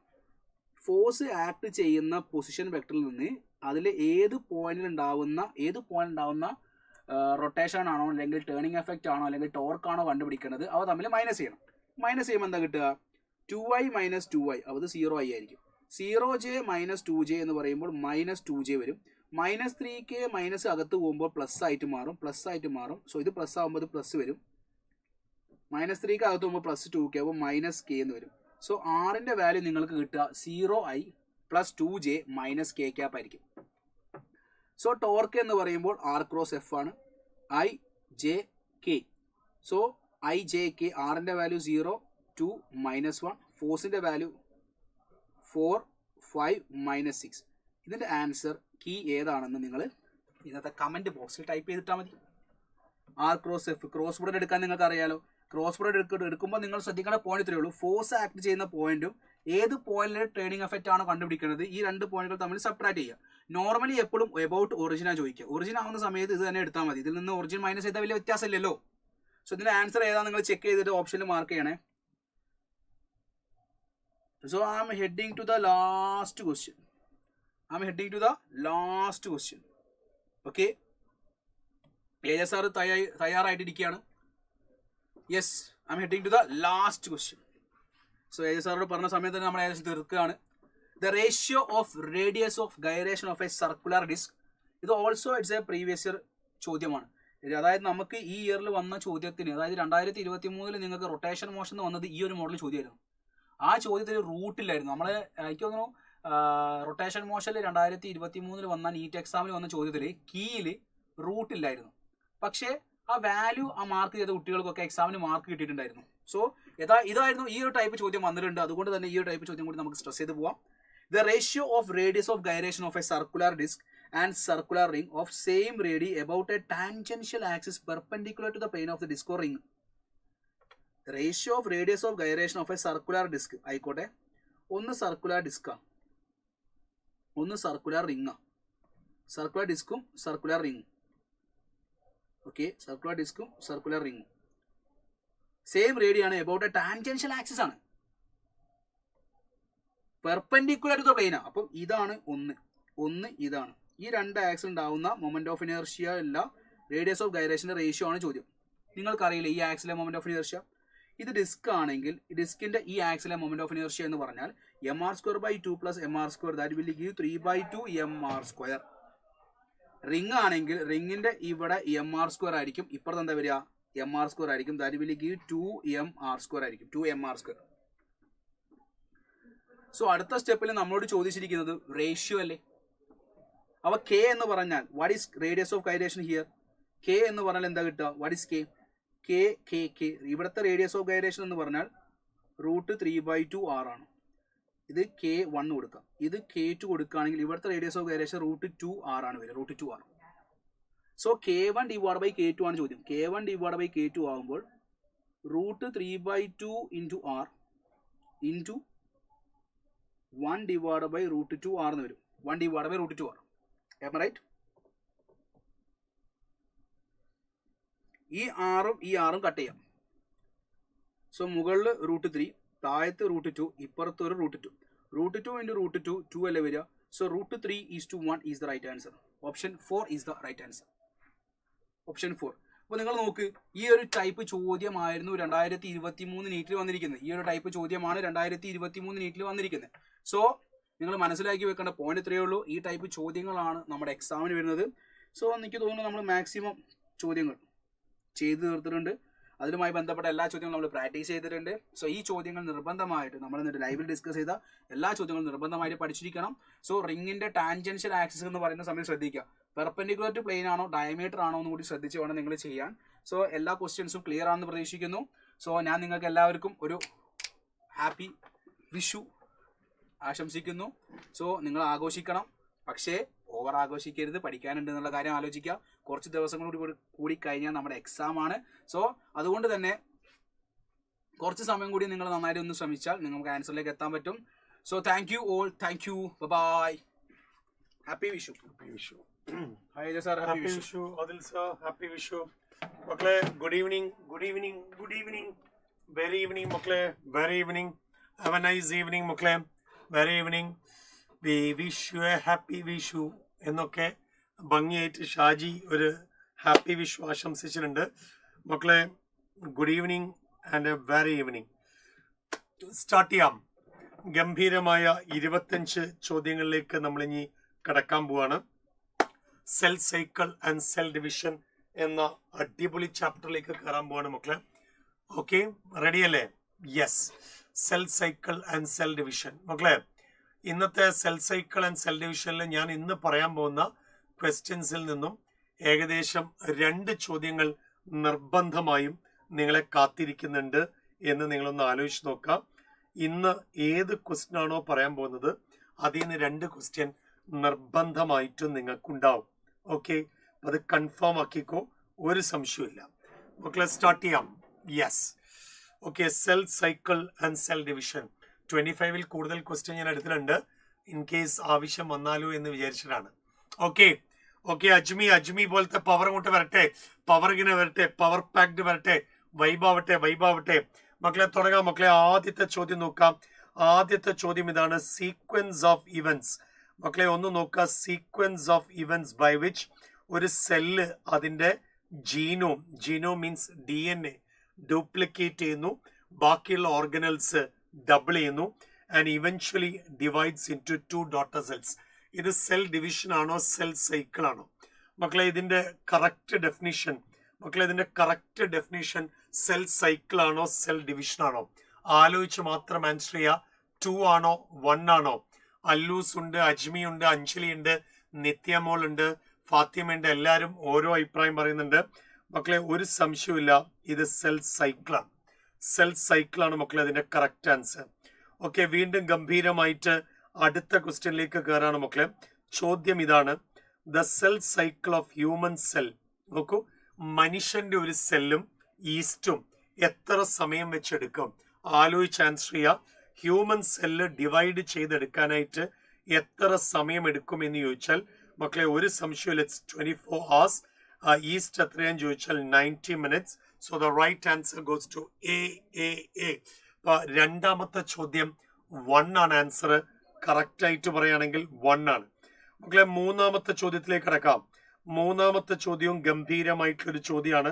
വലിയ ബുദ്ധിമുട്ടൊന്നും നിങ്ങൾക്ക് ഇതിൽ വരില്ല. നോക്കാം മക്കളെ. ഇന്റർഫേസിനെ ഫർദർ ആയിട്ട് 3 ഫേസുകളായിട്ട് ഡിവൈഡ് ചെയ്യും. ആ ഇന്റർഫേസിനെ ഡിവൈഡ് ചെയ്യുന്ന 3 ഫേസ് മക്കളെ 25-ൽ 25 എന്ന് ശരിയാക്കണം. കാരണം ഇതിലുള്ള 2 ക്വസ്റ്റ്യൻസ് ആയിരിക്കും മെയ് 5-ാം തീയതി നടക്കാൻ പോകുന്ന നീറ്റ് എക്സാമിനേഷന് നിങ്ങളെ കാത്തിരിക്കുന്നത്. മക്കളെ ഇന്ന് 13 കഴിഞ്ഞു. ഇനി എത്ര ദിവസമുണ്ട് എന്ന് ആലോചിക്കാം. So interface is divide into 3 phases. ഏതൊക്കെയാ മക്കളെ? ഏറ്റവും ആദ്യം G1 phase ആണ്. അത് കഴിഞ്ഞ synthesis and G2 phase. So C is the right answer. അപ്പൊ മൂന്നാമത്തെ ചോദ്യത്തിന്റെ ശരിയായ ആൻസർ സിയിലേക്ക് നമ്മൾ കയറി. ഓക്കെ മക്കളെ, വീണ്ടും അടുത്ത ഗംഭീരമായ ഒരു ചോദ്യമാണ്. വലിയ ബുദ്ധിമുട്ടില്ലാതെ നിങ്ങൾക്ക് ഇത് ആൻസർ ചെയ്യാൻ പറ്റും. മക്കളെ ശ്രദ്ധിച്ചു നോക്കിയിട്ട് പറയാം. ശ്രദ്ധിച്ചു നോക്കുക. Approximate percentage duration of cell cycle comes under interface. നമ്മുടെ സെൽ ഡിവിഷനിൽ ഇന്റർഫേസ് ഉണ്ട്, മൈറ്റോട്ടിക് ഫേസ് ഉണ്ട്. ഇന്റർഫേസിൽ എത്ര പെർസെൻറ്റേജ് ആണ് കവർ ചെയ്യുക? അപ്പൊ 100-ൽ മോർ ദാൻ 95 അല്ലേ മക്കളെ? More than 95% comes under. Shajimon പറഞ്ഞു ഇനി 21 ദിവസങ്ങൾ കൂടിയുള്ളൂ. 21 days. 21 ദിവസം 20 മണിക്കൂർ വെച്ച് പഠിച്ചാൽ തന്നെ നിങ്ങളൊന്ന് ആലോചിച്ച് നോക്കും മക്കളെ. 1 മണിക്കൂർ വെച്ച് പഠിച്ചാൽ 21 hours. ഓക്കെ, 2 മണിക്കൂർ വെച്ച് പഠിച്ചാൽ തന്നെ 42 hours. 10 മണിക്കൂർ പഠിച്ചാൽ എത്ര മണിക്കൂറുകൾ നിങ്ങളെ കാത്തിരിക്കേണ്ടത് നോക്കുക. അപ്പൊ ഒന്ന് ആലോചിച്ച് നോക്കുക. 20 hours, 400 hours still waiting for you. മക്കളെ വീണ്ടും അടുത്ത ഗംഭീരമായ ചോദ്യം നോക്കണം. വീണ്ടും ഗംഭീരമായ മറ്റൊരു ചോദ്യം നോക്കുക. ഏറ്റവും കൂടുതൽ തവണ ചോദിച്ച ചോദ്യമാണ് മക്കളെ. The sequence of phases of cell cycle. മക്കളെ sequence of phases of cell cycle. അപ്പൊ സെൽ സൈക്കിളിന്റെ സീക്വൻസ് എടുത്താൽ ഏറ്റവും ആദ്യം G1 അല്ലേ? G2 കഴിഞ്ഞാൽ G2 ആണോ S ആണോ? ഒരു സംശയമില്ല, S അല്ലേ? then G2 then M അല്ലേ? അപ്പൊ സി അല്ലേ മക്കളെ correct answer. Again goes to C. Third question. വീണ്ടും തേർഡ് ക്വസ്റ്റ്യൻ മക്കളെ. വീണ്ടും നോക്കാം മക്കളെ. വീണ്ടും ഗംഭീരമായ ഒരു ചോദ്യം. താഴെ പറയുന്നതിൽ not a characteristic feature during mitosis. ഇതിൽ മൈറ്റോസിന്റെ നോക്കൂ മക്കളെ, ഇതിൽ മൈറ്റോസിന്റെ ഒരു ക്യാരക്ടറേ അല്ല. ഡിസപ്പിയറൻസ് ഓഫ് ന്യൂക്ലിയോലസ് മൈറ്റോസിന്റെ ക്യാരക്ടർ. ക്രോമസോമിന്റെ മൂവ്മെന്റ്. സിനാപ്സിസ് ഒരിക്കലും മൈറ്റോസിന്റെ ഒരു ക്യാരക്ടറേ അല്ല. സിനോപ്സിസ് ആരുടെ ക്യാരക്ടർ മക്കളെ? Synopsis is a character found in meiosis. കണ്ടോ മക്കളെ, മിയോസിന്റെ ക്യാരക്ടറാണ്. ശരി മക്കളെ, വീണ്ടും ഗംഭീരമായ മറ്റൊരു ചോദ്യത്തിലേക്ക് കൺഫ്യൂഷൻ ഉണ്ടാക്കാം. ഡ്യൂറിങ് വിച്ച് ഫേസ്, ഏത് ഫേസിൽ, സെൽ സൈക്കിളിലെ ഏത് ഫേസിലാണ് DNA കണ്ടന്റ് ഓൾറെഡി ഇരട്ടിച്ചു കഴിഞ്ഞു? Remains 4C. അപ്പൊ നിങ്ങൾക്ക് നന്നായിട്ട് അറിയാം DNA റിപ്ലിക്കേഷൻ നടക്കുന്നത് ഏത് സ്റ്റേജിൽ? DNA റിപ്ലിക്കേഷൻ നടക്കുന്നത് എസ് ഫേസിലാണ് അല്ലേ? എസ് ഫേസിൽ. ആ റിപ്ലിക്കേഷൻ നടന്ന ആ ഡബിൾ ചെയ്ത ലെവല് റിമെയിൻസ് അതേ ലെവലില് remains if the initial amount is denoted as 2C. മക്കളെ DNA കണ്ടന്റ് റിപ്ലിക്കേറ്റ് ചെയ്യുന്നത് G1 ഒരിക്കലും പറയാൻ പറ്റില്ല. അപ്പൊ G1 30. G2 and M ആണോ അതോ only G2 ലേക്കാണോ മക്കളെ? C ആണോ അതോ സി ആണോ അതോ ഡി ആണോ? ആലോചിച്ച് മാത്രം ആൻസർ ചെയ്യാം. ഏത് ഫേസിലാണ് ഡി എൻ എയുടെ കണ്ടന്റ് ഫോസി ആയിട്ട് നിലനിൽക്കുന്നത്? ഓക്കെ, G2ലാണെങ്കിൽ എന്ത് സംഭവിക്കും? എമ്മിലാണെങ്കിൽ എം ഫേസിലേക്ക് വരുമ്പോൾ അത് ഡിവൈഡ് ചെയ്ത് പോകും. അപ്പൊ അത് റിമെയിൻ ചെയ്യുന്നത് G2 മാത്രമല്ലേ മക്കളെ? G2 മാത്രമാണ് അത് റിമെയിൻ ചെയ്യുന്നത്. മൈറ്റോസിസിലേക്ക് വരുമ്പം അത് ഡിവൈഡ് ചെയ്ത് പോകും. So C is the right answer. Okay മക്കളെ, വീണ്ടും ഗംഭീരമായ മറ്റൊരു ചോദ്യം നോക്കും മക്കളെ. വീണ്ടും ഗംഭീരമായ മറ്റൊരു ചോദ്യം. സെൻട്രിയോളുടെ ഡ്യൂപ്ലിക്കേഷൻ നടക്കുന്നത് ഏത് ഫേസിലാ? കൺഫ്യൂഷൻ ആവരുത്, മിസ്റ്റേക്ക് വരരുത്. ഡി എൻ എയുടെ റിപ്ലിക്കേഷൻ നടക്കുന്നത് എസ് ഫേസിലാണ്. പക്ഷെ എന്റെ ചോദ്യം ഇതൊന്നുമല്ല. സെൻട്രിയോളുടെ ഡ്യൂപ്ലിക്കേഷൻ നടക്കുന്നത് എസിലാണോ അതോ G2ലാണോ? എസിലാണോ അതോ G2ലാണോ മക്കളെ? ആലോചിച്ച് പറ, എസിലാണോ G2ലാണോ? ഓക്കെ, നോ ഡൗട്ട് അത് എസ് ഫേസിൽ തന്നെയാണ്. എസ് ഫേസിൽ വെച്ച് തന്നെയാണ്. ഡി എൻ എയുടെ റിപ്ലിക്കേഷനും എസ് ഫേസിലാണ്. സെൻട്രിയോളുടെ ഡ്യൂപ്ലിക്കേഷൻ ന്യൂക്ലിയസിന്റെ പുറമെ സൈറ്റോപ്ലാസത്തിൽ വെച്ച് ആനിമൽ സെൽസിൽ അത് എസ് ഫേസിലാണ് മക്കളെ. ഒരു സംശയമില്ല. വീണ്ടും അടുത്ത ക്വസ്റ്റ്യനിലേക്ക് കയറാം മക്കളെ. ശ്രദ്ധിച്ച് ആൻസർ ചെയ്യണം. കോംപ്ലിക്കേറ്റഡ് ചോദ്യം. Which of the following statement is incorrect about G0 phase? മക്കളെ, G0ന്റെ കേസിൽ തെറ്റായ സ്റ്റേറ്റ്മെന്റ് ആണ്. നോക്കൂ, G0ക്ക് ശേഷം മൈറ്റോസിസ് നടക്കും. തെറ്റായ സ്റ്റേറ്റ്മെന്റ് ആണോ? കാറ്റലിസ്റ്റുകൾ ഉപയോഗിച്ചിട്ടാണ് G0 ഫേസിൽ നിന്നും എക്സിസ്റ്റ് ചെയ്യുന്നത്. സെൽ വോളിയം ഇൻക്രീസ് ചെയ്യാൻ സാധ്യതയുണ്ട്. മെറ്റബോളിസം നടക്കും. G0 സെല്ല് ആക്റ്റീവ് ആണ്. മക്കളെ, ഒരു സംശയമില്ല, അത് ആക്റ്റീവ് ആണെന്നുള്ളതിൽ സംശയമില്ല. അപ്പൊ അത് വിട്ടു. ആക്റ്റീവ് ആണെന്നുള്ളതിൽ സംശയമില്ല. അപ്പൊ പിന്നെ ഇത് തെറ്റായ സ്റ്റേറ്റ്മെന്റ് ആണ്. ഇനി സെല്ലിന്റെ വോളിയം കൂടുന്നുണ്ടോ? സെല്ലിന്റെ വോളിയം കൂടുന്നുണ്ട്. അപ്പൊ പിന്നെ ഇതുമല്ല, ഇൻകറക്റ്റ് ആണ് ചോദിക്കുന്നത്. ഇൻകറക്റ്റ് ചോദിക്കുമ്പോൾ മക്കളെ, ഇതൊക്കെ കറക്റ്റ് ആണ്. ഇൻകറക്റ്റ്, ഇത് കറക്റ്റ് ആണ്. ഈ ബയോ കാറ്റലിസ്റ്റ് ഉപയോഗിക്കണോ എന്ന് ചോദിച്ചാൽ മക്കളെ, എല്ലാരും കൺഫ്യൂഷൻ ആക്കിയ സമയത്ത് നമ്മുടെ ജയലക്ഷ്മി മാത്രമാണ് കറക്റ്റ് ആയിട്ട് പറഞ്ഞത്. ജയലക്ഷ്മി, യു ആർ റൈറ്റ് മോളെ, ഒരു സംശയമില്ല. G0 ഫേസിൽ വെച്ച് എക്സിറ്റ് അടിക്കും എന്നുള്ളത് ഉറപ്പാണ്. പക്ഷെ G0ക്ക് ശേഷം ഒരിക്കലും മൈറ്റോസിസ് നടക്കോ മക്കളെ? G0ക്ക് ശേഷം മൈറ്റോസിസ് നടക്കോ? കാരണം G0 എന്ന് പറഞ്ഞാൽ എന്താ? സെൽ അറസ്റ്റ് ചെയ്യുന്ന ഫേസ് ആണ്. പിന്നെ അവിടെ ഡിവിഷൻ നടക്കോ? ഒരിക്കലും ഡിവിഷൻ നടക്കില്ല. Absolutely wrong. So the one is the right answer. എന്തുകൊണ്ട് ഇത് തെറ്റിച്ചു മക്കളെ? ഒന്നാമത്തതായിരുന്നു കറക്റ്റ് ആൻസർ. പലരും തെറ്റിച്ചു. കാരണം G0ക്ക് ശേഷം മൈറ്റോസിസ് ഒരിക്കലും നടക്കില്ല മക്കളെ. G0ക്ക് ശേഷം മൈറ്റോസിസ് ഒരിക്കലും നടക്കില്ല. So you went wrong. Jayalakshmi മോള് മാത്രമാണ് കറക്റ്റ് ആക്കിയത്. Okay, congrats Jayalakshmi. Let's move to the next question. Which of the following is correct about cell cycle? സെല്ലിന്റെ സൈക്കിളിനെ ബേസ് ചെയ്തിട്ട് കറക്റ്റ് സ്റ്റേറ്റ്മെന്റ് ഏതാന്നാ ചോദിക്കുന്നത്. സെല്ലിന്റെ സ്റ്റേറ്റ്മെന്റ് നോക്ക് മക്കളെ. സെല്ലിന്റെ സ്റ്റേറ്റ്മെന്റ് നോക്ക്. ഡി എൻ എയുടെ സിന്തസിസ് സെല്ലിന്റെ സൈക്കിളിൽ ഒറ്റ തവണയാ നടക്കാം. ഇത് ശരിയോ തെറ്റോ? ഒറ്റ തവണ കറക്റ്റ് ആണ്. വീണ്ടും നോക്കാം മക്കളെ. എല്ലാ ഇവന്റ്സും മെറ്റബോളിക് കൺട്രോൾ ആണ്. അപ്പൊ എൻസൈം എന്താ നോക്കി നിൽക്കാൻ വന്നിരിക്കുകയാണോ? അപ്പൊ അത് തെറ്റ്. വീണ്ടും നോക്കാം മക്കളെ. റിപ്ലിക്കേറ്റ് ചെയ്ത ഡി എൻ എ ഡോട്ടർ ന്യൂക്ലിയസിലേക്ക് ഈക്വൽ ആയിട്ട് ഡിസ്ട്രിബ്യൂട്ട് ചെയ്യും മക്കളെ. റിപ്ലിക്കേറ്റഡ് ക്രോമസോം എപ്പോഴെങ്കിലും റിപ്ലിക്കേറ്റ് ചെയ്യുന്നുണ്ടോ? ശുദ്ധ അസംബന്ധം. അങ്ങനെയാണെങ്കിൽ മക്കളെ, ഒന്നാമത്തതല്ലേ correct answer? Yes, no doubt മക്കളെ. വീണ്ടും നോക്കാം. G1 ഫേസിൽ നടക്കുന്ന ഇവന്റ് ഏതാണ്? G1 ഫേസിൽ നടക്കുന്ന ഇവന്റ് ഏതാന്നാണ് ചോദ്യം. നോക്കാം മക്കളെ. ഓക്കെ, ആക്റ്റീവ് മെറ്റബോളിസം, ഒരു സംശയമില്ല. ഗ്രോത്തും നോർമൽ ഫങ്ഷനിങ് നടക്കും. അങ്ങനെയാണെങ്കിൽ ഡി എൻ എ ട്രാൻസ്ക്രൈബ് ചെയ്യില്ല. എലിമിനേഷൻ നടക്കോ? ഇല്ല. D N A replication S ഫേസിലാണ്. സെൻട്രിയോളുടെ ഡ്യൂപ്ലിക്കേഷൻ നടക്കോ? എനിക്കറിയണം ഇത് ശരിയാണോ അല്ലയോ? അല്ല. അപ്പൊ മക്കളെ, 1ഉം 2ഉം മാത്രമല്ലേ correct. So 1 is the right answer. വീണ്ടും നോക്കാം മക്കളെ. How many times D N A replicate ചെയ്യും? ഒരേ ഒരു തവണയല്ലേ ഡി എൻ എ റിപ്ലിക്കേറ്റ് ചെയ്യുള്ളൂ. Am I right, മക്കളെ? Am I right? Am I right? Am I right? വീണ്ടും അടുത്ത ഗംഭീരമായ ചോദ്യം നോക്ക് മക്കളെ. വീണ്ടും അടുത്ത ഗംഭീരമായ ചോദ്യം. Which of the following is not a characteristic feature of mitosis? ഇത് നമ്മൾ നേരത്തെ ചെയ്തു. സിനാപ്സിസ് ആണ്. No doubt. അടുത്ത ക്വസ്റ്റ്യൻ നോക്കാം മക്കളെ. സെൻട്രിയോള് രണ്ട് വശത്തേക്കും നോക്കാം മക്കളെ.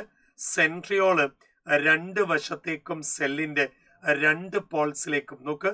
സെൻട്രിയോൾസ് രണ്ട് പോൾസിലേക്കും ചേട്ടനും അനിയനും ഓടിപ്പോകുന്ന സ്റ്റേജ് ഏത്? സെൻട്രിയോളുടെ മൂവ്മെന്റ് നടക്കുന്ന സ്റ്റേജ് പ്രോഫേസിൽ വെച്ചിട്ടല്ലേ മക്കളെ സെൻട്രിയോൾ സ്പ്ലിറ്റ് ആയിട്ട് രണ്ട് എൻഡിലേക്കും പോകുന്നത്. So 1 is the right answer. വീണ്ടും തെറ്റിച്ചു. അജ്മി മോള് തെറ്റിച്ചു. വീണ്ടും തെറ്റിച്ചു. എന്നാലും സാരമില്ല. 1 is the right answer. മക്കളെ സെൻട്രിയോൾ ആണ്. ക്രോമസോമിന്റെ കാര്യമല്ല ചോദിക്കുന്നത്, സെൻട്രിയോളുടെ കാര്യമാണ്. വീണ്ടും അടുത്ത ചോദ്യത്തിലേക്ക് പോവാം. ദ കംപ്ലീറ്റ് ഡിസിൻറ്റഗ്രേഷൻ മക്കളെ. ദ കംപ്ലീറ്റ് ഡിസിൻറ്റഗ്രേഷൻ തെറ്റരുത്. ന്യൂക്ലിയർ എൻവലപ്പ് ആലോചിച്ച് പറയണം. ന്യൂക്ലിയസിന്റെ എൻവലപ്പ് ഡിസിൻറ്റഗ്രേറ്റ് ചെയ്ത് തുടങ്ങുന്നത് ദാ പോകുന്നു. ന്യൂക്ലിയർ മെംബ്രെയിൻ ബ്രേക്ക് ചെയ്യുന്ന സ്റ്റേജ് ഏതാ? ആര് പറയും? NCERT നോക്കി ആര് പറയും? ന്യൂക്ലിയർ മെംബ്രെയിൻ ബ്രേക്ക് ചെയ്ത് പോകുന്ന സ്റ്റേജ്. ഓക്കെ, മുഹമ്മദ് അലി പറയുന്നു 3, മിഥിന പറയുന്നു B, നൈന പറയുന്നു 2. ഓക്കെ, ഓരോരുത്തരും ഓരോ ആൻസർ ആണ് മക്കളെ. പ്രോഫേസിൽ വെച്ചിട്ടാണോ അതോ മെറ്റഫേസിൽ വെച്ചിട്ടാണോ complete disintegration of nuclear membrane? Jayalakshmi വീണ്ടും നീ തെറ്റിച്ചു. The right answer goes to metaphase സ്റ്റേജിന്റെ തുടക്കത്തിലാണ് മക്കളെ. മെറ്റഫേസ് സ്റ്റേജിന്റെ തുടക്കത്തിലാണ് ഇത് സംഭവിക്കുക. ഓക്കെ ആണോ മക്കളെ? അപ്പൊ പലർക്കും തെറ്റുന്ന ഒരു ഗംഭീര ചോദ്യമാണ്. പ്രീവിയസ് നീറ്റ് ക്വസ്റ്റ്യൻ ആണ്. ഓക്കെ. ഷാജിയെ അങ്ങനെ പറഞ്ഞു കൊടുക്കടാ. നീ കണ്ട പ്രീവിയസ് നീറ്റ് ആണ്. ആലോചിക്കണം മക്കളെ. വീണ്ടും അടുത്ത ഗംഭീരമായ ഒരു ചോദ്യം നോക്ക്. കാരിയോകൈനസിസ് നടന്നു, സൈറ്റോകൈനസിസ് നടന്നില്ല. അപ്പൊ സെല്ലിന്റെ അവസ്ഥ എന്താ മക്കളെ? സെല്ലിന്റെ അവസ്ഥ ഒരുപാട് ന്യൂക്ലിയസ് അല്ലേ ഫോം ചെയ്യാം. അപ്പൊ മൾട്ടി ന്യൂക്ലിയേറ്റഡ് കണ്ടീഷൻ അല്ലേ? that's it. മക്കളെ ഡിസ്കിന്റെ ആകൃതിയിൽ കാണുന്ന സ്ട്രക്ചർ സ്പിൻഡിൽ ഫൈബേഴ്സ് പോയി അറ്റാച്ച് ചെയ്യുന്ന small disk shape structure metaphase സ്റ്റേജിലാണ് അത് ഏറ്റവും കൃത്യമായിട്ട് ഐഡന്റിഫൈ ചെയ്യാൻ പറ്റുന്നത്. It's 1 and 1 only. കൈനറ്റോകോർ അല്ലേ? യെസ്. വീണ്ടും മക്കളെ ഗംഭീരമായ ഒരു ചോദ്യമാണ്. വളരെ ആലോചിച്ച് മാത്രം ആൻസർ ചെയ്യാം. മൈറ്റോസിന്റെ അനഫേസ് നോക്കണേ. മൈറ്റോസിന്റെ അനഫേസും അതേപോലെ തന്നെ മെറ്റഫേസും. അനഫേസ് എന്ന് പറയുമ്പോൾ നിങ്ങൾക്ക് നന്നായിട്ട് അറിയാം. അനഫേസിൽ മക്കളെ ക്രൊമാറ്റിഡ് രണ്ടെൻഡിലേക്ക് മൂവ് ചെയ്തു. ഇതല്ലേ അനഫേസ്. അതേസമയം മെറ്റഫേസ് നോക്ക്. ക്രോമസോം നമ്പറിൽ എന്തെങ്കിലും മാറ്റം ഉണ്ടോ? ക്രോമസോം നമ്പറിൽ ഒരു മാറ്റവും ഇല്ല. ഇപ്പൊ സെയിം നമ്പർ ഓഫ് ക്രോമസോം അല്ലേ, പക്ഷെ ക്രൊമാറ്റിഡ്സ് അല്ലേ ബ്രേക്ക് ചെയ്യുന്നത്. ഇപ്പൊ ക്രോമസോമിൽ ഒരു മാറ്റവും ഇല്ല, പക്ഷെ ക്രൊമാറ്റിഡ്സ് രണ്ടായിട്ട് പോയി. അപ്പൊ 3 അല്ലേ മക്കളെ കറക്റ്റ് ആൻസർ. that's it മക്കളെ. അടുത്ത ചോദ്യം നോക്കാം. മിയോസിന്റെ കേസ് എടുക്കാം. മിയോസിന്റെ കേസിൽ എത്ര സൈക്കിൾസ് ഓഫ് എന്ത് സെൽ ഡിവിഷൻ എത്ര എണ്ണം? 2 സെൽ ഡിവിഷൻ ഇല്ലേ? അതേപോലെ 2 ന്യൂക്ലിയർ ഡിവിഷൻ അല്ലേ? So the right answer goes to ഏതാ? ബോത്ത് എയും ബിയും കറക്റ്റ് അല്ലേ? രണ്ടും കറക്റ്റ് അല്ലേ? 2 സെൽ ഡിവിഷനും 2 ന്യൂക്ലിയർ ഡിവിഷനും. അതെന്താ ടീച്ചർ റീസൺ? മിയോസിസ് 1 ഉണ്ട്, മിയോസിസ് 2 ഉണ്ട്. ശരിയല്ലേ? യെസ് മക്കളെ. വീണ്ടും നോക്കാം. മിയോസിസ് കഴിയുന്ന സമയത്ത് മിയോസിന്റെ അവസാനം എത്ര ഹാപ്ലോയിഡ് സെൽസ് ഉണ്ടാവും മക്കളെ? 4 ഹാപ്ലോയിഡ് അല്ലേ? ചലഞ്ച് 4 എണ്ണമല്ലേ? 4 ഹാപ്ലോയിഡ് അല്ലേ ഫോം ചെയ്യാം? that's it മക്കളെ. ക്രോമസോമിന്റെ നമ്പർ നേരെ പകുതിയാവുന്ന phase exactly reduce to half. Chromosome എന്ന് പറയുന്ന 46 എണ്ണം 23 ആവുന്ന phase. The one and one only anaphase. Am I right? വീണ്ടും നോക്കാം മക്കളെ. ക്രോസിംഗ് ഓവർ നടക്കുന്ന phase meiosis 1 or 2? Meiosis 1. Meiosis 1 പ്രോഫേസോ മെറ്റഫേസോ? പ്രോഫേസ് 1. അതിൽ സൈഗോട്ടീനോ പാക്കറ്റീൻ ഫേസ്? ഒരു സംശയമില്ല. It's 1 and 1 only pachytene. മക്കളെ വീണ്ടും അടുത്ത് നോക്കാം. ദ ലോങ്സ്റ്റ് ഫേസ് മിയോസിസിൽ ഏറ്റവും നീളമേറിയ ഫേസ് പ്രീവിയസ് ക്വസ്റ്റ്യൻ ആണ്. ഒരു കാരണവശാലും മിസ്റ്റേക്ക് വരരുത്. പ്രോഫേസിലെ മക്കളെ 5 substages leptotene, zygotene, pachytene, diplotene, 5 സബ്സ്റ്റേജുകൾ. So that is the longest phase. That is the longest phase. മക്കളെ അവസാനത്തെ ചോദ്യങ്ങളിലേക്ക് ഞാൻ നീങ്ങാണ്. The enzyme involve in the process of crossing over. ആര് പറയും ക്രോസിംഗ് ഓവറിന്റെ അവസാനത്തെ ഗെയിമിലേക്കാണ്. Which is the enzyme? It's no doubt it's recombinase. Pachytene സ്റ്റേജിൽ ഈ എൻസൈം ഇല്ലെങ്കിൽ ഇത് നടക്കുമോടാ? യെസ്. വീണ്ടും നമ്മൾ അവസാനത്തെ ചോദ്യങ്ങളിലേക്ക് കടക്കാണ്. The X shape structure diplotene സ്റ്റേജിന്റെ സമയത്ത്, മിയോസിസിൽ ഡിപ്ലോട്ടീൻ സ്റ്റേജിന്റെ സമയത്ത് യെസ് എക്സ് ഷേപ്പ് സ്ട്രക്ചർ ഏതാ മക്കളെ? കയാസ്മാറ്റി അല്ലേ ഈ എക്സ് ഷേപ്ഡ് സ്ട്രക്ചർ? കാരണം എന്താ? ക്രോസിംഗ് ഓവറിന്റെ സ്ഥലം ഒഴികെ ബാക്കി എല്ലാ സ്ഥലവും വിട്ടു പോകുന്നല്ലേ മക്കളെ? യെസ്, ദാറ്റ്സ് ഇറ്റ് മക്കളെ. Let's move to the last and the final questions മക്കളെ. Last and the final question. Centromere split ചെയ്തു. അങ്ങനെയാണെങ്കിൽ സെപ്പറേഷൻ ഓഫ് ക്രോമസോംസ് അല്ല, ക്രോമാറ്റിഡ്സിന്റെ സ്പ്ലിറ്റിംഗ്.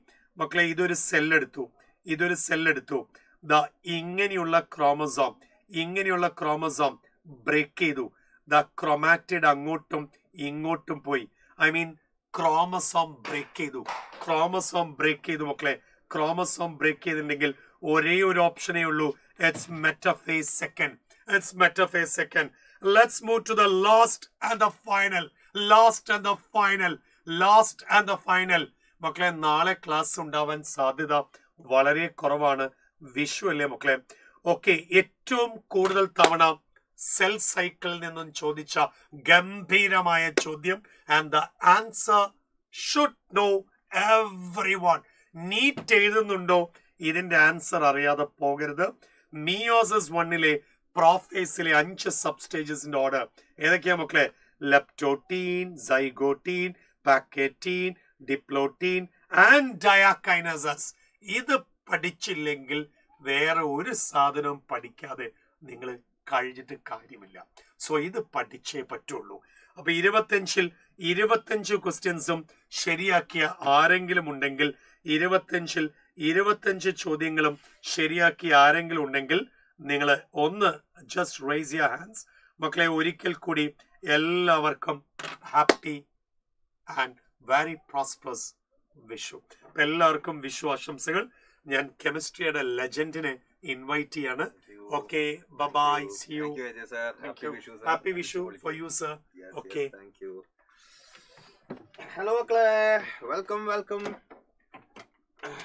നമുക്ക് പെട്ടെന്ന് കെമിസ്ട്രി ക്ലാസ്സസിലേക്ക് നീങ്ങാം. 25 നേടിയ പിള്ളേരുണ്ടല്ലോ, അടിപൊളി. അങ്ങനെ വേണം കാര്യങ്ങളൊക്കെ.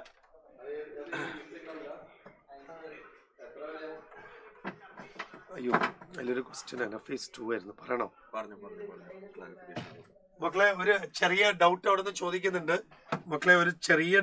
ചോദിക്കുന്നുണ്ട്. ഞാൻ ടിക്ക് ചെയ്തത് വ്യത്യാസം വന്നോ എന്ന് നോക്കാം. മക്കളെ ഇതല്ലേ ക്രോമസോംസ് സ്പ്ലിറ്റ് ചെയ്യുന്നത് മക്കളെ അനഫേസ് സെക്കൻഡ് ആണ്. Anaphase second is the right answer. Chromosome split ചെയ്യുന്ന എപ്പോഴും അനഫേസിലാണ്, മെറ്റഫേസ് അല്ല. കറക്റ്റ് ആണ്. അനഫേസ് 2 ആണ്. That's it. അഫീഫ കറക്റ്റ് ആണ്. Okay sir. Okay, yes, that's it. Thank you sir. അപ്പൊ മക്കളെ നമുക്ക് കെമിസ്ട്രി മാമാങ്കത്തിലേക്ക് കിടക്കാം. എല്ലാവരും റെഡിയാണോ എന്റെ കുട്ടന്മാരെ? റെഡിയാണോടാ മക്കളെ? പൊളിക്കണ്ടേ നമുക്ക് കെമിസ്ട്രി? എല്ലാവരും ടോപ്പിക് ഒക്കെ നോക്കിയിട്ട് വന്നതാണോ? ഫോർമുലാസ്, ടോപ്പിക്, ടെക്നിക്ക്, ട്രിക്ക് ഇതൊക്കെ നോക്കിയിട്ട് വന്നതാണോ മക്കളെ നിങ്ങള്? സാർ ഒന്ന് സ്ലൈഡ് ലോഡ് ചെയ്യട്ടെ കേട്ടോ.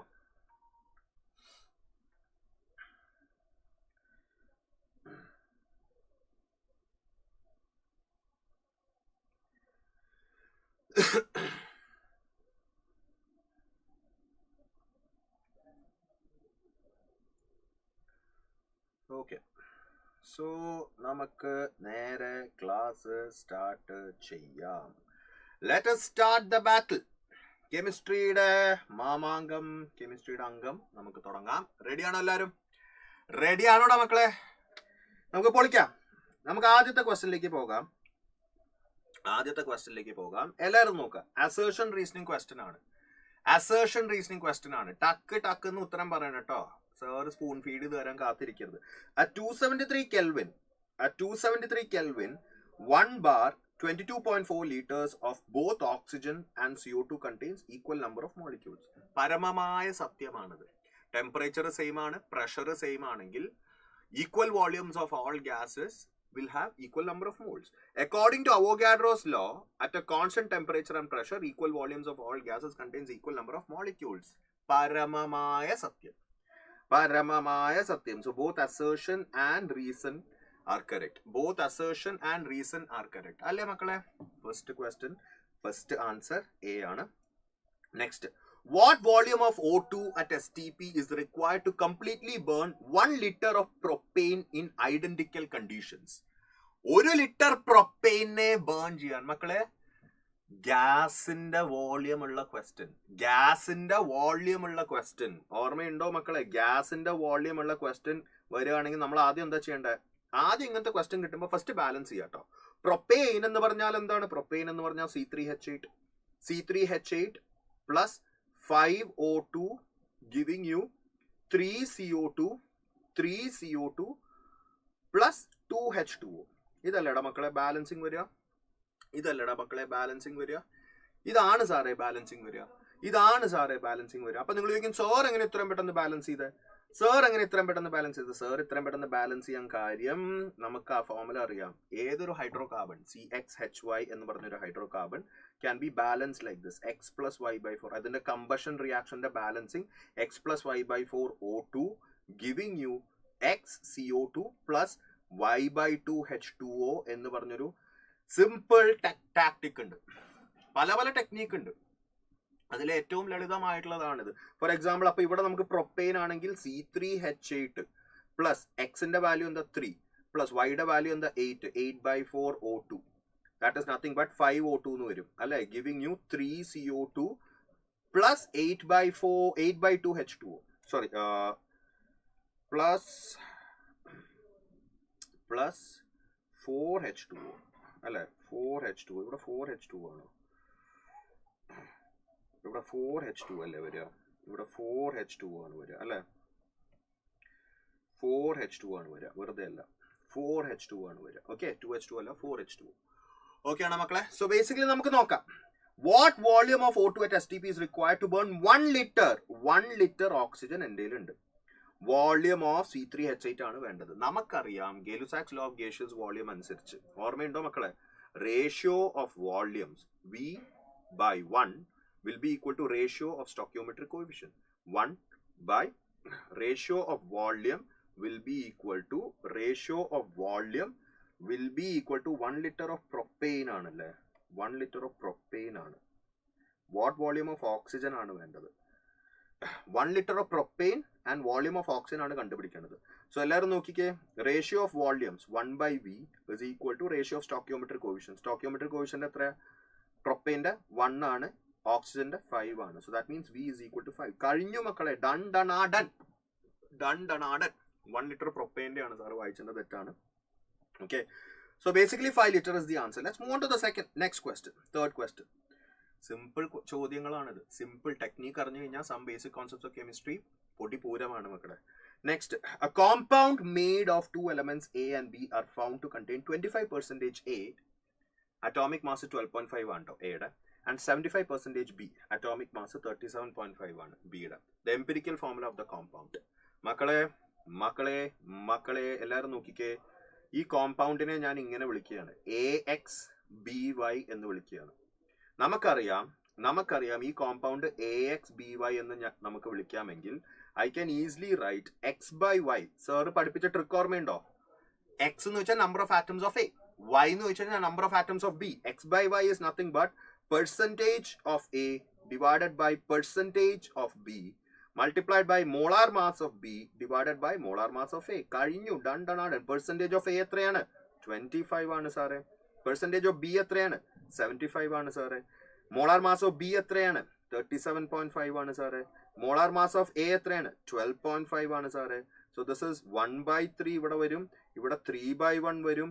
1/3 into 3/1 1:1 ആണെന്ന് അറിയാം. That means x1 y1 AB ആണ് ആൻസർ എന്ന് കിട്ടിക്കഴിഞ്ഞു മക്കളെ. 1 will be the answer. Is that clear, my dear students? Is that clear, my dear champions? Set ആണോടാ മക്കളെ? സെറ്റ് ആണോ? റെഡി ആണോ മക്കളെ? അല്ലേ? Empirical formula of the compound X to വൈയുടെ ഫോർമുല ഞാൻ പഠിപ്പിച്ചു തന്നില്ലേ? Simple trick. Percent X to Y is nothing but X എന്ന് വെച്ചാൽ number of atoms of A, Y എന്ന് വെച്ച് കഴിഞ്ഞാൽ number of atoms of B. X എന്ന് വെച്ച് കഴിഞ്ഞാൽ number of atoms of A, Y എന്ന് വെച്ച് കഴിഞ്ഞാൽ number of atoms of B.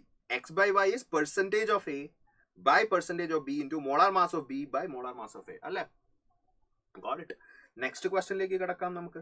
If an organic compound, in an organic compound, the percentage of carbon, hydrogen and nitrogen are 40%, 13.3%, 46.7% respectively. Find the empirical formula of the compound.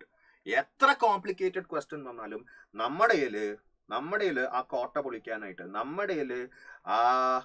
പൊളിക്കാനായിട്ട് പൊളിക്കാനായിട്ടുള്ള formula ഉണ്ട്. We have the force അല്ലെ, CXHYNZ എന്ന് നമ്മൾ ഇടുകയാണ്.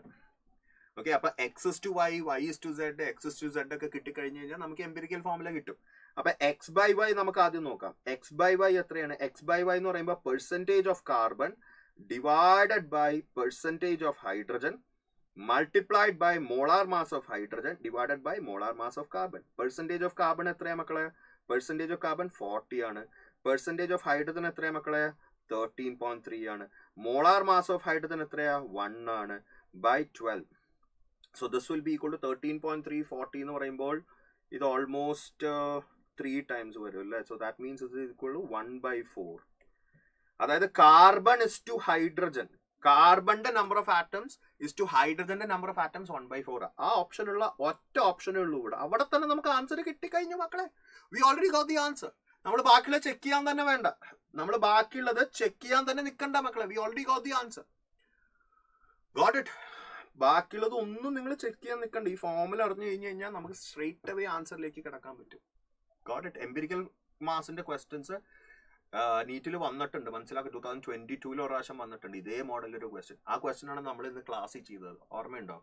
എനിക്ക് തോന്നുന്നു carbon has 75%, hydrogen has, അങ്ങനെ ഒരു question നമ്മൾ ഇന്ന് ചെയ്തിരുന്നു. അത് ഇതേ ഫോർമുല വെച്ചിട്ട് നമുക്ക് സോൾവ് ചെയ്യാം. അപ്പൊ ഈ ഫോർമുല അറിഞ്ഞിരിക്കുക മക്കളെ. എത്ര വലിയ എംപിരിക്കൽ മാസിന്റെ ക്വസ്റ്റ്യൻ ആയാലും നമുക്ക് പെട്ടെന്ന് ചെയ്യാൻ പറ്റും. ഓക്കെ, നെക്സ്റ്റ് ക്വസ്റ്റ്യനിലേക്ക് നീങ്ങാം. ഇത് നോക്കുക. An organic compound contains 40% carbon and 6.67% hydrogen by mass. Which of the following represents the empirical formula of the compound? CH2 ആണോ, CH2 ആണോ, CH2O ആണോ, CH2 ആണോ, CH2O ആണോ, C2H4O ആണോ, CH3O ആണോ? ഇവിടെ ഒരു കാര്യം ഒളിഞ്ഞു കിടക്കുന്നുണ്ട്. നിങ്ങൾ കാര്യം മനസ്സിലാക്കുക. ഈ കോമ്പൗണ്ടിൽ കാർബണും ഹൈഡ്രജനും മാത്രമല്ല ഉള്ളത്.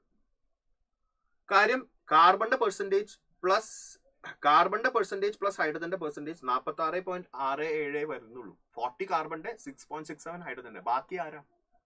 ബാക്കി ആരാണെന്നുള്ളത് ഓപ്ഷൻസ് നമുക്ക് ക്ലൂ തരുന്നുണ്ട്. കാര്യം ഓപ്ഷനിൽ തന്നെ ഓക്സിജൻ ഉള്ള ഓപ്ഷൻസ് ഉണ്ട്. ഓപ്ഷൻ എയില് CH2 മാത്രമേ ഉള്ളൂ. അപ്പൊ അതല്ല, എന്തായാലും CH2 അല്ല, അത് എന്തായാലും വെട്ടിക്കോ. കാര്യം കാർബണും ഹൈഡ്രജനും മാത്രമല്ല കോമ്പൗണ്ടിൽ ഉള്ളത്, വേറെ ആരോ കളിക്കുന്നുണ്ട്. അത് ആരാന്നുള്ളത് ഓപ്ഷൻസ് തന്നെ നമുക്ക് ക്ലൂ തരുന്നുണ്ട്. ഓക്സിജൻ ആണെന്നുള്ളത് ക്ലൂ തരുന്നുണ്ട്. കാര്യം ആ 3 ഓപ്ഷനിലും ഓക്സിജൻ മാത്രമേ ഉള്ളൂ. പിന്നെ അപ്പൊ നമുക്ക് നോക്കാം. നമ്മുടെ കോമ്പൗണ്ട് പിരിക്കാൻ പോകുന്നത് ഇങ്ങനെയാണ്. CXHYOZ. നമുക്ക് X/Y എത്രയാ നോക്കാം. X/Y is percentage of carbon divided by percentage of hydrogen multiplied by molar mass of hydrogen divided by molar mass of carbon. Percentage of carbon എത്രയാ? 40 ആണ് സാറേ. Percentage of hydrogen എത്രയാ? 6.67 ആണ് സാറേ. Multiply by molar mass of hydrogen എത്ര? 1 ആണ് സാറേ. molar mass of carbon എത്ര? 12 ആണ് സാറേ. So that means 40 divided by 6.6 into 12 എന്ന് പറയുമ്പോൾ 6 into 12. This is close to approximately നമുക്ക് പറയാം 72, almost close to 80 വരുമല്ലേ. Approximately 40/80, that is 1/2. That means carbon is to hydrogen 1:2 വരണം. കാർബൺ ഇസ് ടു ഹൈഡ്രജൻ 1:2 വരണം. കാർബണിന്റെ നമ്പർ ഓഫ് ആറ്റംസ് ബൈ ഹൈഡ്രജന്റെ number of atoms 1:2 വരണം. അവിടെ തന്നെ ഓപ്ഷൻ ഡി നമുക്ക് കട്ട് ചെയ്യാം. കണ്ടാ ഓരോന്നായിട്ട് എലിമിനേറ്റ് ചെയ്ത് വരികയാണ്.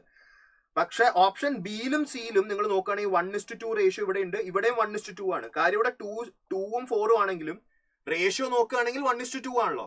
2 കാർബണും 4 ഹൈഡ്രജനും. So ratio is 1:2. ഇനി നമ്മൾ ഓക്സിജന്റെ കാര്യത്തിൽ ഒരു തീരുമാനം ഉണ്ടാക്കണം. അപ്പൊ എല്ലാവരും നോക്കിക്കേ, കാർബണിന്റെ അല്ലെങ്കിൽ ഇപ്പൊ ഫോർ എക്സാമ്പിൾ ഹൈഡ്രജന്റെ ഹൈഡ്രജന്റെ നമ്പർ ഓഫ് ആറ്റംസ് ബൈ ഓക്സിജന്റെ നമ്പർ ഓഫ് ആറ്റംസ് എടുക്കാം. അതായത് Y/Z എടുക്കാം നമുക്ക്. Y/Z എന്തായിരിക്കും? Y/Z is percentage of hydrogen. Y എന്ന് വെച്ച് കഴിഞ്ഞാൽ ഹൈഡ്രജന്റെ നമ്പർ ഓഫ് ആറ്റംസ് ആണല്ലോ.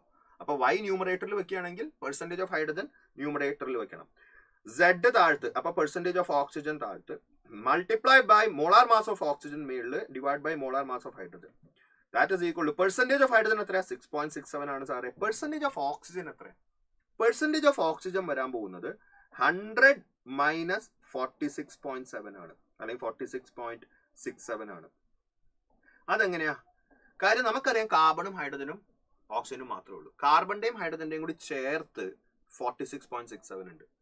40 പ്ലസ് 6.67. അപ്പൊ ഓക്സിജന്റെ എത്രയായിരിക്കും മക്കളെ? പെർസെന്റേജ് ഓഫ് ഓക്സിജൻ എത്രയായിരിക്കും? Percentage of oxygen 100 minus 46.67. അതായത് ബേസിക്കലി 100 മൈനസ് 46.7 എന്ന് വേണമെങ്കിൽ എടുക്കാം. അപ്രോക്സിമേറ്റ്ലി ഈക്വൽ ടു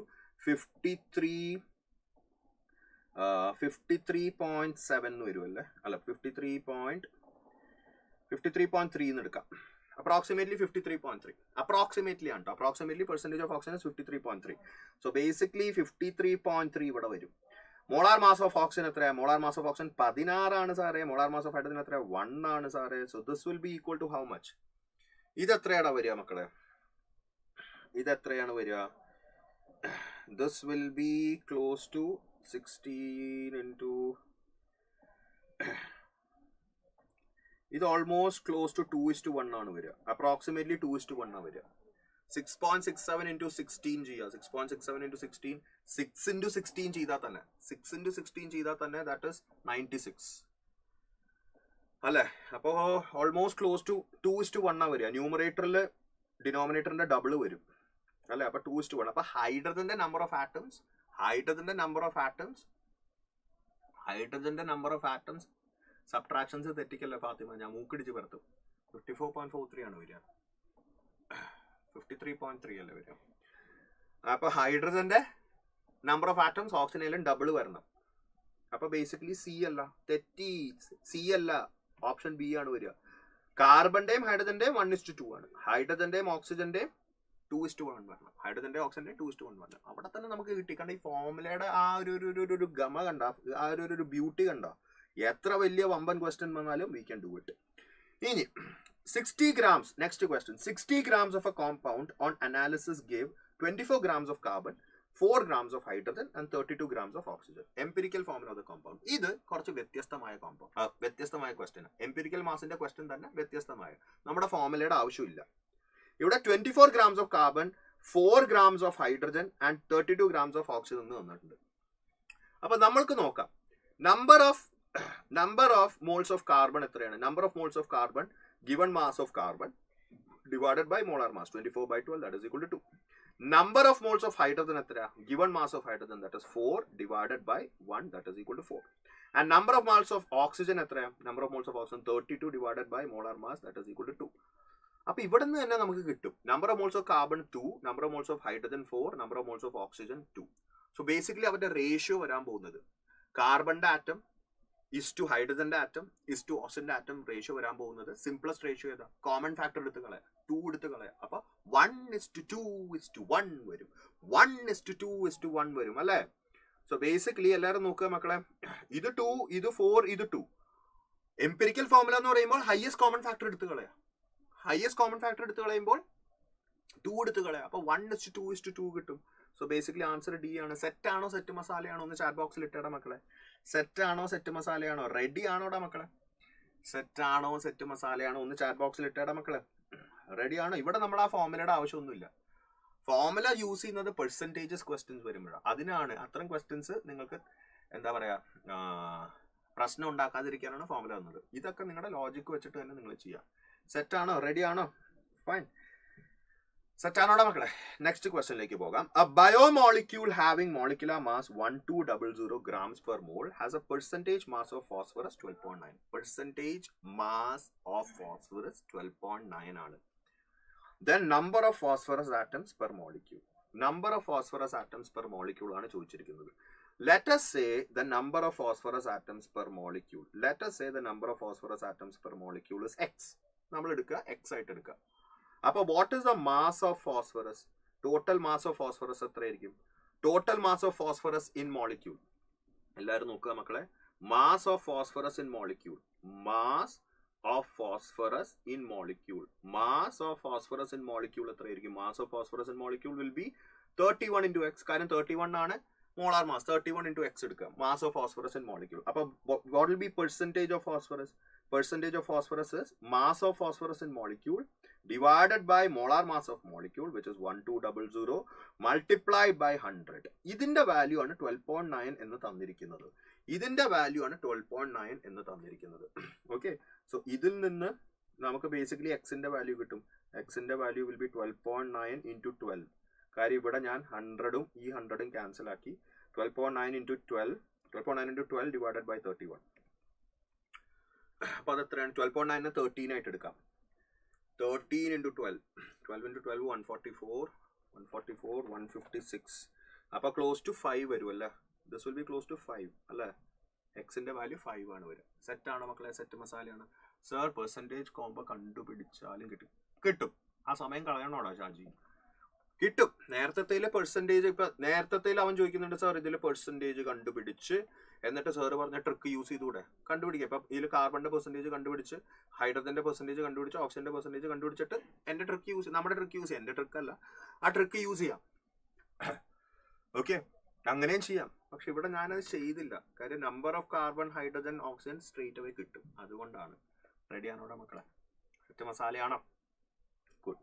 സോ ഇവിടെ ആൻസർ വരുന്നത് 5 ആണ് കേട്ടോ. ഇവിടെ ഡയറക്റ്റ് പെർസെൻറ്റേജ് കോമ്പോസിഷന്റെ ഡയറക്റ്റ് ക്വസ്റ്റ്യൻ ആണ്. ഡയറക്റ്റ് പെർസെൻറ്റേജ് കോമ്പോസിഷന്റെ ഫോർമുല എഴുതി. Percentage of phosphorus 31x by total mass into 100, that is equal to 12.9. എന്നിട്ട് എക്സിന്റെ വാല്യൂ കണ്ടെത്തി. X is the number of atoms of phosphorus. Next, a quantity of 5 grams of a crystalline salt when rendered anhydrous lost 1.8 grams of water. The formula mass of the anhydrous salt is 160. The number of molecules of water of crystallization in the salt. ഇത് കുറച്ചും കൂടെ ഏതാടാ ശ്രേയ? ഏതാണ് മക്കളെ? ഇതാണോ? ഇവിടെ നമ്മൾ percentage കോമ്പോസിഷന്റെ formula ഇട്ടുള്ളൂ കൂട്ടാ. പെർസെൻറ്റേജ് കോമ്പോസിഷൻ ഓഫ് ഫോസ്ഫറസ് എന്താ? Total mass of phosphorus, total mass of the element by mass of the compound into 100. Total mass of the element എന്താ? 31 into x. കാര്യം x is the number of phosphorus atom in the molecule. X is the number of phosphorus atom in the molecule. അപ്പോൾ total mass of phosphorus എന്താ? 31 into x. ഒരു ഫോസ്ഫറസിന്റെ mass 31. ഒരു ഫോസ്ഫറസിന്റെ mass 31. അപ്പോൾ 31 into x divided by total mass of the compound into 100. That is equal to 12.9. അപ്പോൾ ഇതിൽ നിന്ന് എക്സിന്റെ value കിട്ടും. സെറ്റ് ആണോ ശ്രേയ? ഈ ക്വസ്റ്റ്യൻ ശ്രദ്ധിക്കുക. ഇത് കുറച്ച് കോംപ്ലിക്കേറ്റഡ് ക്വസ്റ്റ്യൻ ആണ്. എന്നാലും സാർ ഇട്ടു എന്നുള്ളൂ. നിങ്ങളുടെ ചിന്താഗതിയൊക്കെ ഒന്നൊന്ന് വികസിക്കും. ഇങ്ങനത്തെ ക്വസ്റ്റ്യൻ വന്നാലും സിമ്പിൾ ആയിട്ട് ചെയ്യാൻ പറ്റും എന്ന് മനസ്സിലാക്കണം. 5 grams of a crystalline salt when rendered anhydrous lost 1.8 grams of water. അതായത് ബേസിക്കലി നിങ്ങളിപ്പോൾ വാട്ടർ ഓഫ് ക്രിസ്റ്റലൈസേഷൻ ഉള്ള മോളിക്യൂൾസിനെ കണ്ടിട്ടില്ലേ? For example let us say, ഞാനിപ്പോൾ ഒരു സിമ്പിൾ എക്സാമ്പിൾ തരാം. Copper sulphate .5H2O. ഇതിനെ ഹീറ്റ് ചെയ്യുകയാണെങ്കിൽ, ഇതാണ് ഹൈഡ്രേറ്റഡ് കോപ്പർ സൾഫേറ്റ്. ഇതിനെ ഹീറ്റ് ചെയ്യുകയാണെങ്കിൽ നമുക്ക് അൺഹൈഡ്രസ് കോപ്പർ സൾഫേറ്റ് കിട്ടും അല്ലെ? അൺഹൈഡ്രസ് കോപ്പർ സൾഫേറ്റ് കിട്ടും. അപ്പൊ ഇതിൽ എത്ര വാട്ടർ ഓഫ് ക്രിസ്റ്റലൈസേഷൻ ഉണ്ടെന്ന് ചോദിച്ചു കഴിഞ്ഞാൽ നിങ്ങൾ പറയും 5 ആണെന്നുള്ളത്. നമ്മൾക്ക് ഇതേപോലെ ഒരു സോൾട്ട് തന്നിട്ടുണ്ട്. ആ സോൾട്ട് A ആണെന്ന് വിചാരിക്കുക. A.XH2O. ഇതാണ് ഹൈഡ്രേറ്റഡ് സോൾട്ട്. A.XH2O. ഇതിൽ നമ്മൾ കണ്ടുപിടിക്കാനുള്ളത് ഈ എക്സിന്റെ വാല്യൂ ആണ്. What is the water of number of molecules of water of crystallisation? എക്സിന്റെ വാല്യൂ ആണ് കണ്ടുപിടിക്കാനുള്ളത്. ഓക്കെ, അപ്പൊ എല്ലാവരും നോക്കുക. 5 grams of the crystalline salt, അതായത് ഈ ക്രിസ്റ്റലൈൻ സോൾട്ടിന്റെ 5 gram ഞാൻ ഹീറ്റ് ചെയ്തപ്പോൾ, 5 gram ഹീറ്റ് ചെയ്തപ്പോൾ എനിക്ക് കിട്ടിയത് 1.8 grams ഓഫ് വാട്ടർ ആണ്. 5 gram 1.8 grams of water. So എല്ലാവരും നോക്കുക മക്കളെ.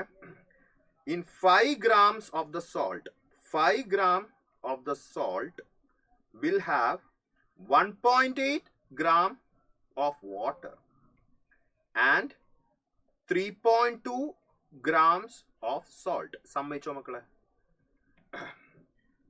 ആ 5 gram സോൾട്ടില് 1.8 വെള്ളമാണെങ്കിൽ ബാക്കിയുള്ള 5 മൈനസ് 1.8 3.2 സോൾട്ട് ആയിരിക്കും, അൺഹൈഡ്രസ് സോൾട്ട് ആയിരിക്കും. അപ്പൊ എല്ലാവരും നോക്കിക്കേ മക്കളെ, 1.8 എല്ലാവരും നോക്കുക മക്കളെ, ഈ 1.8 grams ഓഫ് വാട്ടർ എന്നുള്ളത്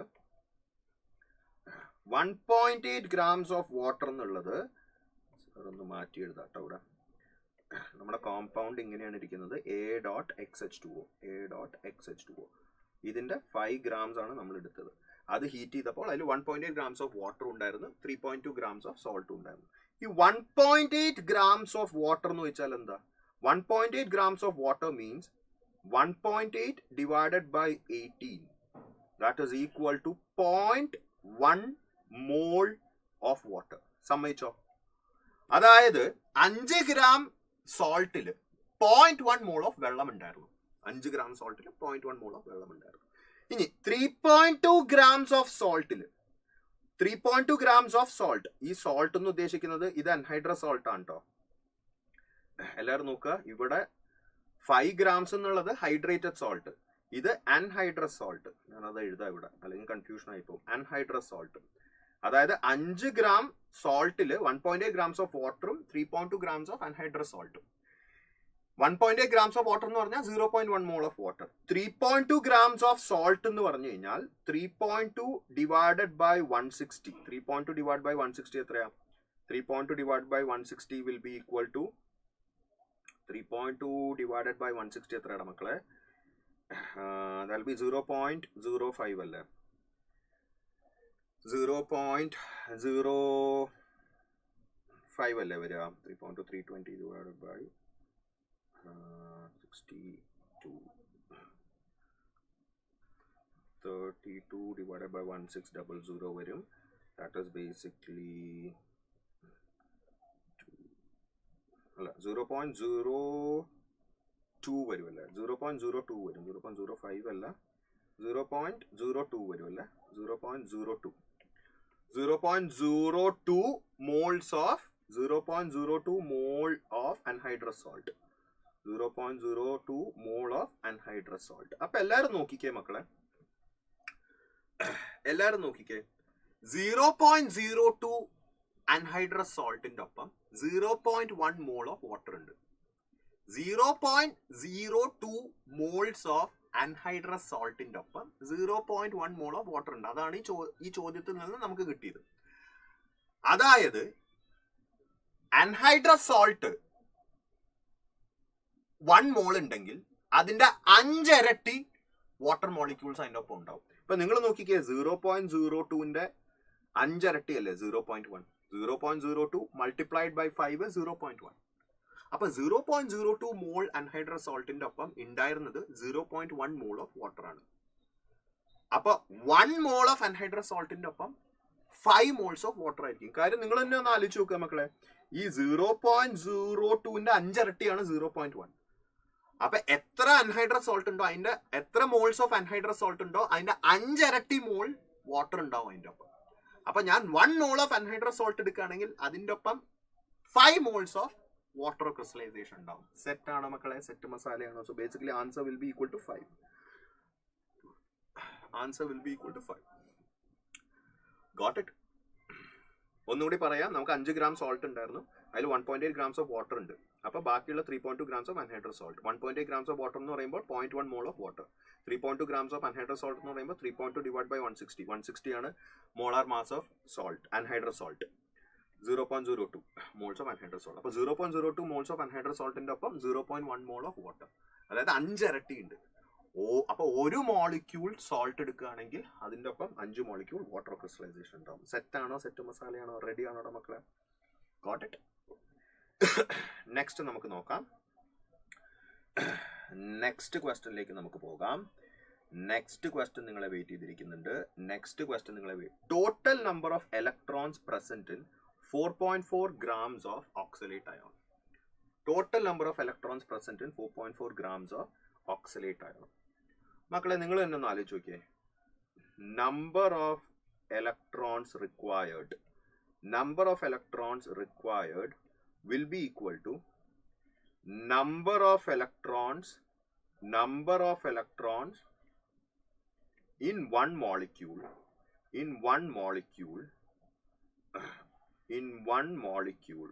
എന്ന് വെച്ചാൽ ഇത് അയോൺ ആണ്, എന്നാലും ഞാൻ മോളിക്യൂൾ എന്ന് വിളിക്കുകയാണ്. It's an ion, oxalate ion ആണ്, multiplied by number of molecules. അല്ലേ? സിമ്പിൾ മാത്തമാറ്റിക്സ് അല്ലേ? ഒരു മോളിക്യൂളിൽ എത്ര ഇലക്ട്രോൺ ഉണ്ട് നോക്കുക, multiplied by number of molecules ചെയ്താൽ ടോട്ടൽ നമ്പർ ഓഫ് ഇലക്ട്രോൺസ് ആയല്ലോ. അല്ലേ? നമുക്കിവിടെ 4.4 grams ഓഫ് ഓക്സലേറ്റ് അയോൺ ഉണ്ട്. അപ്പൊ ആദ്യം 1 മോളിക്യൂൾ എന്ന് പറയുന്നതിന് പകരം ഇൻ 1 അയോൺ എന്ന് എടുക്കാട്ടോ, ബിക്കോസ് ഇറ്റ്സ് ആൻ അയോൺ. ഇതൊരു അയോൺ ആണ്. അപ്പൊ മോളിക്യൂൾ എന്ന് വിളിക്കുന്നതിൽ എനിക്ക് താല്പര്യമില്ല. Multiplied by number of ion. So basically നിങ്ങൾ ചെയ്യേണ്ട ഇത്രേ ഉള്ളൂ. ഒരു അയോണിൽ, ഒരു ഓക്സലേറ്റിൽ എത്ര ഇലക്ട്രോൺസ് ഉണ്ടെന്ന് ആദ്യം നോക്കുക. മക്കളെ C2O4 2- എനിക്ക് സിമ്പിൾ ആയിട്ട് പറയാം, ദർ വിൽ ബി എത്ര ഇലക്ട്രോൺസ് ആണ്? 64 പ്ലസ് 24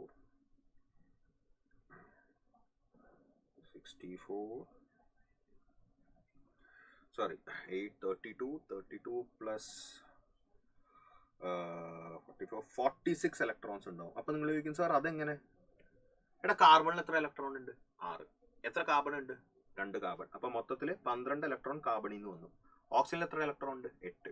എത്ര ഓക്സിജൻ ഉണ്ട്? 4 ഓക്സിജൻ ഉണ്ട്. സോ ഓക്സിജനിൽ നിന്ന് 32 പ്ലസ് 2 എക്സ്ട്രാ ഇലക്ട്രോൺ ഉണ്ട്. 2 എക്സ്ട്രാ ഇലക്ട്രോൺ ആരോ അവിടെ വിട്ടിട്ട് പോയി. ആരോ പാവം 2 ഇലക്ട്രോൺ അതിനെ വിട്ടിട്ട് പോയി ഓക്സലേറ്റിൽ. അപ്പൊ ബേസിക്കലി ഇതെല്ലാം കൂടി ചേർത്ത് കഴിഞ്ഞാൽ 46 ഇലക്ട്രോൺ ഒരു മോളിക്യൂളുണ്ട്. 1 molecule has 46 electrons. So basically ഇവിടെ ആദ്യത്തെ ടേം നമുക്ക് കിട്ടി 46 multiplied by number of ions എത്രയാ നോക്കാം. നമ്പർ ഓഫ് അയോൺസ് എന്ന് വെച്ചാൽ എന്താ? നമ്പർ ഓഫ് അയോൺസ് മീൻസ് നമുക്കറിയാം number of ions is nothing but number of moles multiplied by Avogadro number. അറിയാലോ, number of moles multiplied by Avogadro number ആണ് number of ions. നമ്മൾ കാലത്ത് കണ്ടതാ നമ്പർ ഓഫ് പാർട്ടിക്കിൾസ് അല്ലെങ്കിൽ നമ്പർ ഓഫ് മോളിക്യൂൾസ് അല്ലെങ്കിൽ number of ions എന്നൊക്കെ പറഞ്ഞു കഴിഞ്ഞാൽ നമ്പർ ഓഫ് മോൾസ് കാൽക്കുലേറ്റ് ചെയ്യുക മൾട്ടിപ്ലൈഡ് ബൈ അവോഗാഡ്രോ നമ്പർ. അപ്പൊ നമ്പർ ഓഫ് മോൾസ് എത്രയാ? Given mass by molar mass. Molar mass of oxalate എത്രയാണ് വരുന്നത്? 88 ആണ്. ഇതാണ് number of moles. 4.4 divided by 88. Multiply that with Avogadro number. Got it? അപ്പൊ basically എല്ലാവരും നോക്കിക്കേ, ഇതാണ് ഞാനിപ്പോ ഈ കളർ ചെയ്ത ഭാഗമാണ് നമ്പർ ഓഫ് അയോൺസ്. ഞാനിപ്പോ കളർ ചെയ്ത 46 ആണ് number of electrons in 1 ion. Number of electrons in 1 ion 46. Number of ions 4.4 divided by 88 into Na. 4.4 divided by 88 എന്ന് വെച്ചാൽ number of moles into N എന്ന് പറഞ്ഞു കഴിഞ്ഞാൽ നമ്പർ ഓഫ് അയോൺസ് ആയി മാറി. അല്ലെ? Number of moles multiplied by Avogadro number. ഓർമ്മയുണ്ടോ? നമ്മുടെ ഫ്ലോ ചാർട്ട് ഓർമ്മയുണ്ടോ? സോ ബേസിക്കലി ഇവിടെ ആൻസർ കിട്ടുന്ന ഏതാണ്? 4.4 divided by 88 എന്ന് പറയുമ്പോൾ that will be equal to 2.3 Na എന്നാണ് വരിക. 2.3 Na will be the answer. അല്ലെ? ബി അല്ലേടാ കുട്ടന്മാരെ ആൻസർ ആയിട്ട് വരിക. B will be the answer, right? Very good. Set. നമുക്ക് അടുത്ത ക്വസ്റ്റ്യനിലേക്ക് പോകാം. An amount of 6 moles of chlorine atoms at STP occupies a volume of. ഇത് വളരെ സിമ്പിൾ ആയി പോയല്ലോ. നമ്പർ ഓഫ് മോൾസ് വന്നിട്ടുണ്ട്, വോള്യൂം കണ്ടുപിടിക്കണം STPയിൽ. മക്കളെ volume is equal to number of moles multiplied by 22.4. അല്ലേ? അപ്പൊ 6 multiplied by 22.4. An amount of 6 moles of chlorine atoms at STP occupies a volume of. മക്കളെ ഇവിടെ ആക്ച്വലി നിങ്ങളൊരു കാര്യം മനസ്സിലാക്കണം. ക്ലോറിൻ ആറ്റം എന്ന ഗ്യാസ് അല്ലായിരിക്കണം അവർ കൺസിഡർ ചെയ്തത്. ഇവിടെ ആക്ച്വലി അത് സ്പെസിഫൈ ചെയ്തിട്ടില്ല. സപ്പോസ് നമുക്കൊരു കണ്ടെയ്നറിൽ 6 മോൾ ക്ലോറിൻ ആറ്റംസ് ഉണ്ടെന്ന് പറഞ്ഞിട്ടുണ്ട്. പക്ഷെ ആസ് എ ഗ്യാസ് ക്ലോറിൻ എങ്ങനെ എക്സിസ്റ്റ് ചെയ്യുന്നത്?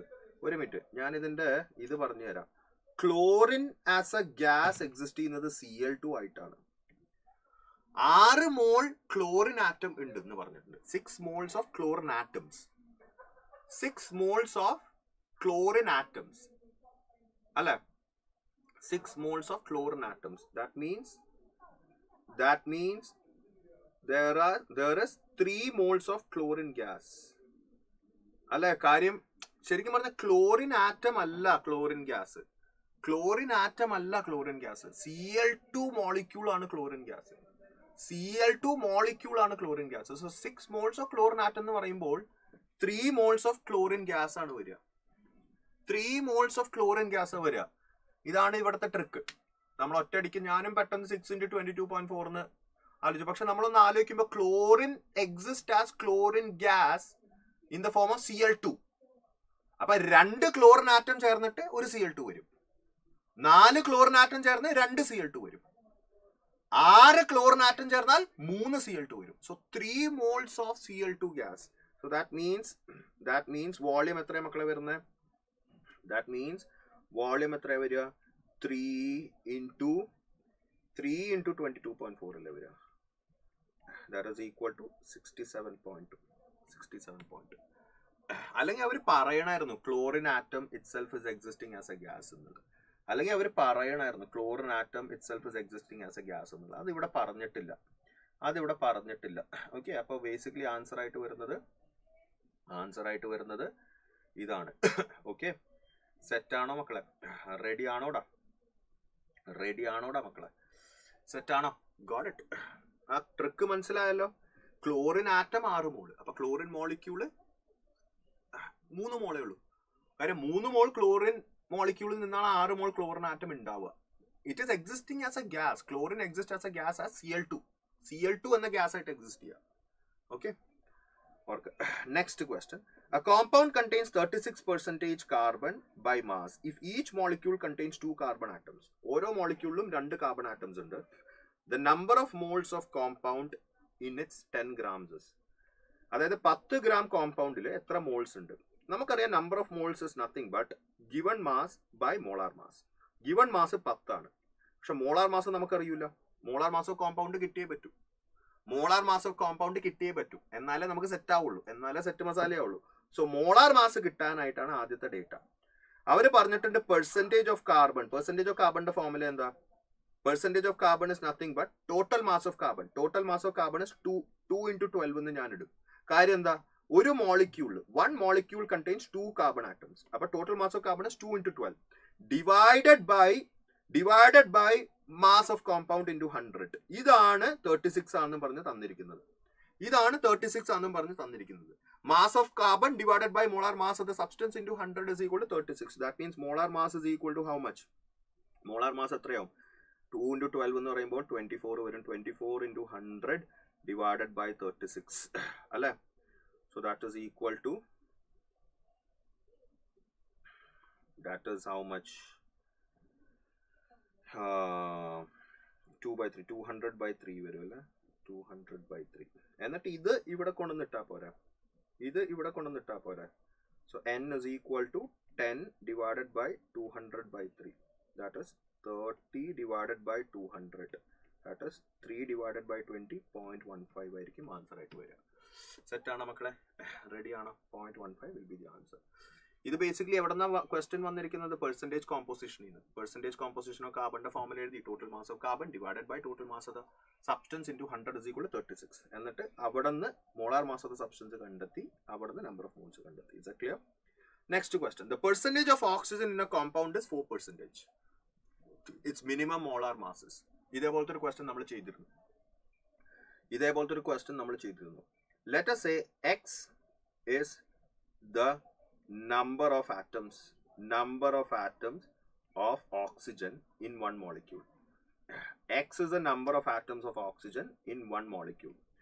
അപ്പോൾ എല്ലാവരും നോക്കുക, പെർസെൻറ്റേജ് ഓഫ് ഓക്സിജൻ എത്രയായി? Percentage of oxygen will be 16 × x divided by molar mass of the substance into 100 അല്ലെ? 16 × x എങ്ങനെയാണ് വന്നത്? Total mass of oxygen 16 × x. X atoms of oxygen ഉണ്ട്. 16 × x is total mass of oxygen divided by molar mass into 100. That is equal to 4 എന്ന് തന്നിട്ടുണ്ട്. So ഇതിൽ നിന്ന് molar mass എത്രയാവും? 16x × 100 by 4. That is equal to 400x. ഈ 400x-ന്റെ minimum value എന്തായിരിക്കും? എക്സിന് 1 കൊടുത്താൽ പോരെ? എക്സ് 1 കൊടുത്താൽ ഇങ്ങനത്തെ ഒക്കെ ക്വസ്റ്റനിൽ എക്സ് നേരെ 1 കൊടുക്കുക. എക്സ് അങ്ങോട്ട് നേരെ 1 കൊടുക്കുക മക്കളെ. എക്സ് അങ്ങോട്ട് നേരെ 1 കൊടുക്കുക. എക്സ് 1 കൊടുക്കുമ്പോൾ 400 കിട്ടും. Is that clear? 400 will be the answer. Set ആണോ മക്കളെ? സെറ്റാണോ? സെറ്റ് മസാലയാണോ? 400 will be the answer. Is that clear? Fine. കാര്യം the minimum number of oxygen atoms required is will give you the minimum molar mass. അപ്പോൾ ഓക്സിജന്റെ number of atoms minimum ആക്കി വെക്കുക. x is equal to 1. x is equal to 0 വയ്ക്കാൻ പാടില്ല. കാര്യം ഓരോ ഓക്സിജനെങ്കിലും ഉണ്ടെന്നുള്ളത് നമുക്കറിയാം. Next question. The simplest formula of a compound containing 50% of element X and 50% of element Y. Simplest formula എന്ന് പറയുമ്പോൾ നമ്മുടെ എംപിരിക്കൽ ഇടാ കൂട്ടാ. എല്ലാവരും നോക്കിക്കേ. Let us say the compound is XX,YY. അപ്പോൾ x by y എത്രയാണ്? x by y is percentage of x divided by percentage of y multiplied by molar mass of y divided by molar mass of x. ഈ formula ഉണ്ടായതുകൊണ്ട് എന്ത് സുഖമാണല്ലടാ. Percentage of X എത്രയാണ്? 50. Percentage of Y എത്രയാണ്? 50 multiply by molar mass of Y എത്രയാണ്? Molar mass of Y എത്രയാണ്? Molar mass of Y is 20. Molar mass of X എത്രയാണ്? Molar mass of X 10. So that is 2/1. That means എക്സിന്റെ value 2, വൈയുടെ value 1. That means x2y1. x2y ആയിരിക്കും answer. B will be the answer. Set masala. Ready money. Next ക്വസ്റ്റ്യനിലേക്ക് പോകാം. The number of moles of CaCl2 needed to react with excess of AgNO3 to produce 4.31 grams of AgCl. എല്ലാവരും നോക്കുക. ആദ്യം ഇങ്ങനത്തെ question കിട്ടുമ്പോൾ തന്നെ reaction എഴുതാൻ നോക്കുക. യൂഷ്വലി നീറ്റിൽ റിയാക്ഷൻ തരൂ കേട്ടോ. നീറ്റിൽ റിയാക്ഷൻ തരും. ഇവിടെ തന്നിട്ടില്ല. നീറ്റിൽ റിയാക്ഷൻ തരും. 100% റിയാക്ഷൻ തരും. അല്ലെങ്കിൽ നിങ്ങൾക്ക് NCERT-യിലുള്ള ഏതെങ്കിലും റിയാക്ഷൻ ആയിരിക്കണം. നിങ്ങൾക്ക് അറിയണ റിയാക്ഷൻ. ഇതും ശരിക്കും പറഞ്ഞാൽ നിങ്ങൾക്ക് അറിയില്ലെങ്കിലും നിങ്ങൾക്ക് ലോജിക്കലി മനസ്സിലാവും. ഇപ്പൊ AgNO3 plus CaCl2 product AgCl ആണെന്ന് പറഞ്ഞിട്ടുണ്ട്. അപ്പൊ നെക്സ്റ്റ് പ്രോഡക്റ്റ് എന്തായിരിക്കും? ഇത് ബേസിക്കലി ഡബിൾ ഡിസ്പ്ലേസ്മെന്റ് ആയിരിക്കും. Ag കമ്പൈനിങ് വിത്ത് Cl. അപ്പൊ Ca കമ്പൈനിങ് വിത്ത് NO3. AgCl ആയിട്ട് കമ്പൈൻ ചെയ്തിട്ട് AgCl വരുന്നു. അപ്പൊ CaNO3 ആയിട്ട് കമ്പൈൻ ചെയ്തിട്ട് CaNO3 ട്വൈസ് വരുന്നു. ആ ഒരു ബോധം നിങ്ങൾക്ക് വേണം. പക്ഷെ യൂഷ്വലി റിയാക്ഷൻ തരും. എന്നിട്ട് ഇത് ബാലൻസ് ചെയ്യണം കേട്ടോ. ഇത് ബാലൻസ് ചെയ്യുമ്പോൾ ഇവിടെ 2 വരും, ഇവിടെ 2 വരും. ഓക്കെ. സോ നമുക്ക് തന്നിരിക്കുന്ന എന്താണ്? 4.31 grams ഓഫ് AgCl പ്രൊഡ്യൂസ് ചെയ്തു. 4.31 grams ഓഫ് പ്രൊഡ്യൂസ് ചെയ്തു. മോൾസ് ഓഫ് CaCl2 ആണ് വേണ്ടത്. അതായത് moles of CaCl2, X moles of CaCl2 use ചെയ്തിട്ടുണ്ട്. ആ മോൾസ് ആണ് കണ്ടുപിടിക്കേണ്ടത്. മക്കളെ സാർ ഇന്ന് രാവിലെ ഒരു ട്രിക്ക് പറഞ്ഞു തന്നിരുന്നു, ഓർമ്മയുണ്ടോ? മാസ് ഓഫ് ഒരു സബ്സ്റ്റൻസ് തന്നിട്ടുണ്ട്. ആദ്യം തന്നെ അത് മോൾസിലേക്ക് ആക്കുക. 4.31 എന്ന് പറയുമ്പോൾ 4.31 divided by molar mass of AgCl എത്രയാണ്? മോളാർ മാസ് ഓഫ് AgCl Agയുടെ മാസ് വരുന്നത് 108 ആണ്. ഇതൊക്കെ തന്നു കാണും. ഈ ക്വസ്റ്റനിൽ തന്നിട്ടില്ല. ക്ലോറിൻ 35.5 ആണ്. അപ്പൊ ബേസിക്കലി ദിസ് വിൽ ബി 143.5. 143.5. അപ്പൊ 4.31 ഡിവൈഡഡ് ബൈ 143.5 എത്രയാ മക്കളെ? 4.31 divided by 143.5 is equal to 0.03. This is 0.03. അതായത് 0.03 മോൾസ് ഓഫ് AgCl പ്രൊഡ്യൂസ് ചെയ്തു. 0.03 മോൾസ് ഓഫ് AgCl പ്രൊഡ്യൂസ് ചെയ്തു. അപ്പൊ എത്ര മോൾസ് ഓഫ് CaCl2 വേണ്ടി വരും?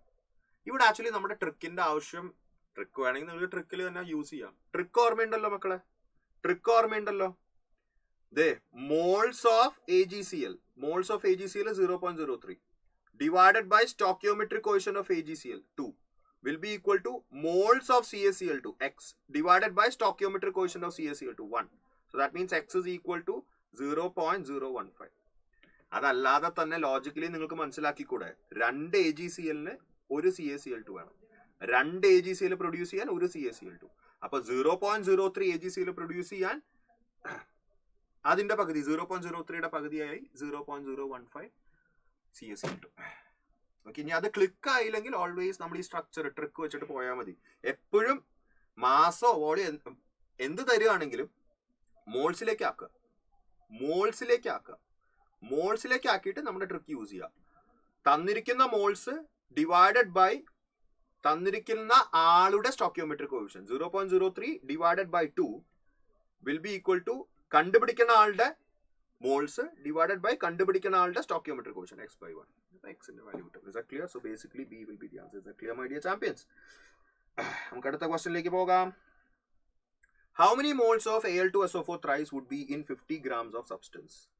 Al2SO4 thrice ന്റെ മോളാർ മാസ് എത്രയാണ് മക്കളെ? അത് ആദ്യം കണ്ടുപിടിക്കണം. എന്നാൽ 27 × 2 Al2SO4 thrice എന്ന് പറയുമ്പോൾ മാസ് കണ്ടുപിടിക്കുന്ന തന്നെ മാസ് കണ്ടുപിടിക്കുന്ന പണി മാത്രമേ ഉള്ളൂ. 27 × 2 പ്ലസ് സൾഫർ എത്രയുള്ള 3 സൾഫർ ഉണ്ട്. സോ 32 × 3 പ്ലസ് ഓക്സിജൻ എത്രയുള്ള 12 ഓക്സിജൻ ഉണ്ട്. 12 × 16. So that is nothing but 54 plus 96 plus 192. അതായത് ബേസിക്കലി 24 342 ആണ് molar mass. So basically number of moles ഇത് ഡയറക്റ്റ് ക്വസ്റ്റൻ ആണ് മക്കളെ. ഇത് മാത്രമേ ഉള്ളൂ, ഇത് മാത്രമേ കണ്ടുപിടിക്കേണ്ട പണിയുള്ളൂ. molar mass of Al2SO4 thrice. For number of moles is given mass by molar mass. 50 divided by 342. 50 divided by 342 എത്ര മക്കളെ? 50 divided by 342 0.14. 0.146 വരും. But D will be the answer. Limiting reagent നോക്കണ്ട. എടാ ഇവിടെ ലിമിറ്റിംഗ് റിയേജന്റിന്റെ ആവശ്യമുണ്ടോ? ലിമിറ്റിംഗ് റിയേജന്റിന്റെ ക്വസ്റ്റ്യൻസ് അവർ പ്രത്യേകം പറഞ്ഞിരുന്നു. 2 റിയാക്ടൻസിന്റെയും values തരും. ഇവിടെ എന്താണ് 4.31 grams ഓഫ് AgCl നമുക്ക് ഫോം ചെയ്തിട്ടുണ്ട്. അതിനു വേണ്ടി എത്ര CaCl2 യൂസ് ചെയ്തു? അവിടെ മോൻ തന്നെ ഒന്ന് ആലോചിച്ച് നോക്കി. ഇവിടെ ലിമിറ്റിംഗ് റിയേജന്റിന്റെ പ്രസക്തി ഉണ്ടോ? ലിമിറ്റിംഗ് റിയേജന്റിന്റെ ക്വസ്റ്റ്യൻസിൽ 2 റിയാക്ടൻസിന്റെയും വാല്യൂ തന്നു കാണും. മോൾസ്, ഒന്നിലെ 2 റിയാക്ടൻസിന്റെ മോൾസ് അല്ലെങ്കിൽ 2 റിയാക്ടൻസിന്റെ മാസ് തന്നു കാണും. എന്നാലല്ലേ ലിമിറ്റിംഗ് റിയേജന്റ് കണ്ടുപിടിക്കാൻ പറ്റുള്ളൂ. ഇവിടെ ഇത്രയും പ്രോഡക്റ്റ് നമുക്ക് ഫോം ചെയ്യണം. അതിന് കൃത്യമായിട്ട് എത്ര CaCl2 വേണമെന്നാണ് ചോദ്യം. ഇവിടെ ലിമിറ്റിംഗ് റിയേജന്റ് പ്രസക്തി ഇല്ലല്ലോ. ലിമിറ്റിംഗ് റിയേജന്റ് എപ്പോഴാ പ്രസക്തി വരിക? 2 പേരുടെയും 2 റിയാക്ടൻസിന്റെയും നമ്പർ ഓഫ് മോൾസോ മാസോ തരും. എന്നിട്ട് അവിടെ നിന്നാണ് നമ്മൾ നോക്കേണ്ടതാ. ചിലപ്പോൾ ഒരാൾ ലിമിറ്റിംഗ് ആയിരിക്കും. ഇവിടെ പ്രോഡക്റ്റ് ഇത്രയും ഫോം ചെയ്തെന്ന് അവർ തന്നെ പറഞ്ഞിട്ടുണ്ട്. അപ്പൊ റിയാക്ടൻസ് കൃത്യമായിട്ട് എത്ര വേണമെന്നാണ്. ലിമിറ്റിംഗ് റിയേജന്റ് ക്വസ്റ്റ്യൻ ഐഡന്റിഫൈ ചെയ്യാൻ 2 റിയാക്ടൻസിന്റെ വാല്യൂസ് തന്നു കാണും. മനസ്സിലാക്കുക അത്. ഓക്കെ, അപ്പോ ഇവിടെ ആൻസർ വരുന്നത് 0.14 ആണ് കേട്ടോ. 0.14 ആണ് ആൻസർ ആയിട്ട് വരിക. ഓക്കെ, സെറ്റ് ആണോ മക്കളെ? റെഡി ആണോടാ? നെക്സ്റ്റ് ക്വസ്റ്റ്യൻ നോക്കാം. A sample of AlF3 contains 3 × 10⁻24 F minus. ഒരു AlF3 സാമ്പിളിൽ 3 × 10⁻4 F minus ഉണ്ട്. The number of formula unit of the sample are. Number of formula unit of the sample. എല്ലാവരും നോക്കിക്കേ മക്കളെ. നമുക്കറിയാം ഒരു AlF3 3 F minus ഉണ്ട്. ഒരു AlF3 3 F minus. അതായത് 3 F minus തരണമെങ്കിൽ ഒരു AlF3 വേണം. 6 F minus തരണമെങ്കിൽ, എനിക്കിപ്പോ 6 F minus വേണമെങ്കിൽ എനിക്ക് 2 AlF3 വേണ്ടി വരും അല്ലെ. അതേപോലെ തന്നെ 9 F minus വേണമെങ്കിൽ എനിക്ക് 3 AlF3 വേണ്ടി വരും. അതേപോലെ തന്നെ 12 F minus വേണമെങ്കിൽ എനിക്ക് 4 AlF3 വേണ്ടി വരും. So basically number of AlF3 is 1/3 of F minus. അതായത് ഇതിന്റെ 1/3 എടുത്താൽ മതിയടാ. ഇതിന്റെ 1/3 എന്ന് വെച്ചാൽ എന്താ? 10⁻24. D will be the answer. കഴിഞ്ഞു. 3 × 10⁻24 F minus തരാനായിട്ട് 1 × 10⁻24 AlF3 വേണ്ടി വരും. കാര്യം ഒരു AlF3 3 F minus തരുന്നുണ്ട്. അപ്പൊ 3 × 10⁻24 F minus തരാനായിട്ട് 1 × 10⁻24 AlF3 വേണ്ടി വരും. മനസ്സിലായ മക്കളെ? സെറ്റ് ആണോടാ? റെഡി ആണോടാ? Next. When 22.4 liters of hydrogen is mixed with 11.2 liters of chlorine, each at STP, the moles of HCl formed is equal to. Moles of HCl ആണ് കണ്ടുപിടിക്കേണ്ടത്. നമുക്ക് ആദ്യം റിയാക്ഷൻ എഴുതാം. H2 ഇങ്ങനത്തെ ഒക്കെ കിട്ടുമ്പോൾ ആദ്യം റിയാക്ഷൻ എഴുതാം. H2 plus Cl2 giving you 2HCl. നമുക്ക് 22.4 liters of hydrogenും 11.2 liters of chlorineും ഉണ്ട്. എല്ലാവരും നോക്കിക്കേടാ മക്കളെ, ശ്രദ്ധിക്കുക. 22.4 liters of hydrogen, 11.2 liters. നമുക്കറിയാം ഒരു ഹൈഡ്രജൻ ഒരു ക്ലോറിനായിട്ടാണ് റിയാക്ട് ചെയ്യുന്നത്. അപ്പൊ വോള്യൂം നോക്കുമ്പോൾ 22.4 liters of hydrogen 22.4 liters of chlorine ആയിട്ട് റിയാക്ട് ചെയ്യണ്ടേ? കാര്യം നിങ്ങൾക്കറിയാലോ, ratio of volumes ratio of volumes, hydrogen volume divided by chlorine volume should be equal to hydrogen stoichiometric coefficient divided by chlorine stoichiometric coefficient. അതായത് രണ്ട് volume same ആയിരിക്കണം അല്ലേ? So basically ഇവിടെ രണ്ട് വോള്യൂം സെയിം അല്ല. അതിന്റെ അർത്ഥം ക്ലോറിൻ ലിമിറ്റിംഗ് റിയേജന്റ് ആണ്. Chlorine is limiting reagent. 22.4 liters of ഹൈഡ്രജന്റെ ഒപ്പം റിയാക്ട് ചെയ്യാൻ 22.4 liters ഓഫ് ക്ലോറിൻ ആണ് വേണ്ടത്. പക്ഷെ നമുക്ക് 11.2 liters ഉള്ളൂ. അപ്പൊ chlorine is limiting reagent. Chlorine ഇവിടെ ലിമിറ്റിംഗ് റിയേജന്റ് ആണ്. ക്ലോറിൻ ഇവിടെ ലിമിറ്റിംഗ് റിയേജന്റ് ആണ്. അപ്പൊ 11.2 liters ഓഫ് ക്ലോറിൻ ആണ് റിയാക്ട് ചെയ്യുന്നത്. 11.2 liters ഓഫ് ക്ലോറിൻ ആണ് റിയാക്ട് ചെയ്യുന്നത്. ലിമിറ്റിംഗ് റിയേജന്റ് കിട്ടിക്കഴിഞ്ഞു കഴിഞ്ഞാൽ ഓർമ്മയുണ്ടോ എന്താ ചെയ്യേണ്ടത്? ഇനി ലിമിറ്റിംഗ് റിയേജന്റിനെ വെച്ചാണ് കളി. അപ്പൊ ലിമിറ്റിംഗ് റിയേജന്റ് 11.2. നമുക്ക് വേണ്ടത് HCl വോള്യൂം ആണ്. നമുക്കറിയാം ലിമിറ്റിംഗ് റിയേജന്റിന്റെ volume divided by HCl volume will be equal to limiting reagent stoichiometric coefficient divided by HCl stoichiometric coefficient. അല്ലേ മക്കളെ? That means volume of HCl is 22.4. Volume of HCl is 22.4. Volume of HCl is 22.4. Volume of HCl 22.4 എന്ന് പറയുമ്പോൾ 1 mole of HCl. 1 mole of HCl കഴിഞ്ഞു. 1 mole of HCl. നിങ്ങൾക്ക് ഇഷ്ടമുള്ള രീതിയിൽ ചെയ്യാം. ഞാനിപ്പോൾ ട്രിക്ക് വെച്ച് ചെയ്തു തന്നുള്ളൂ. നിങ്ങൾക്ക് ഇഷ്ടമുള്ള രീതിയിൽ ചെയ്യാം.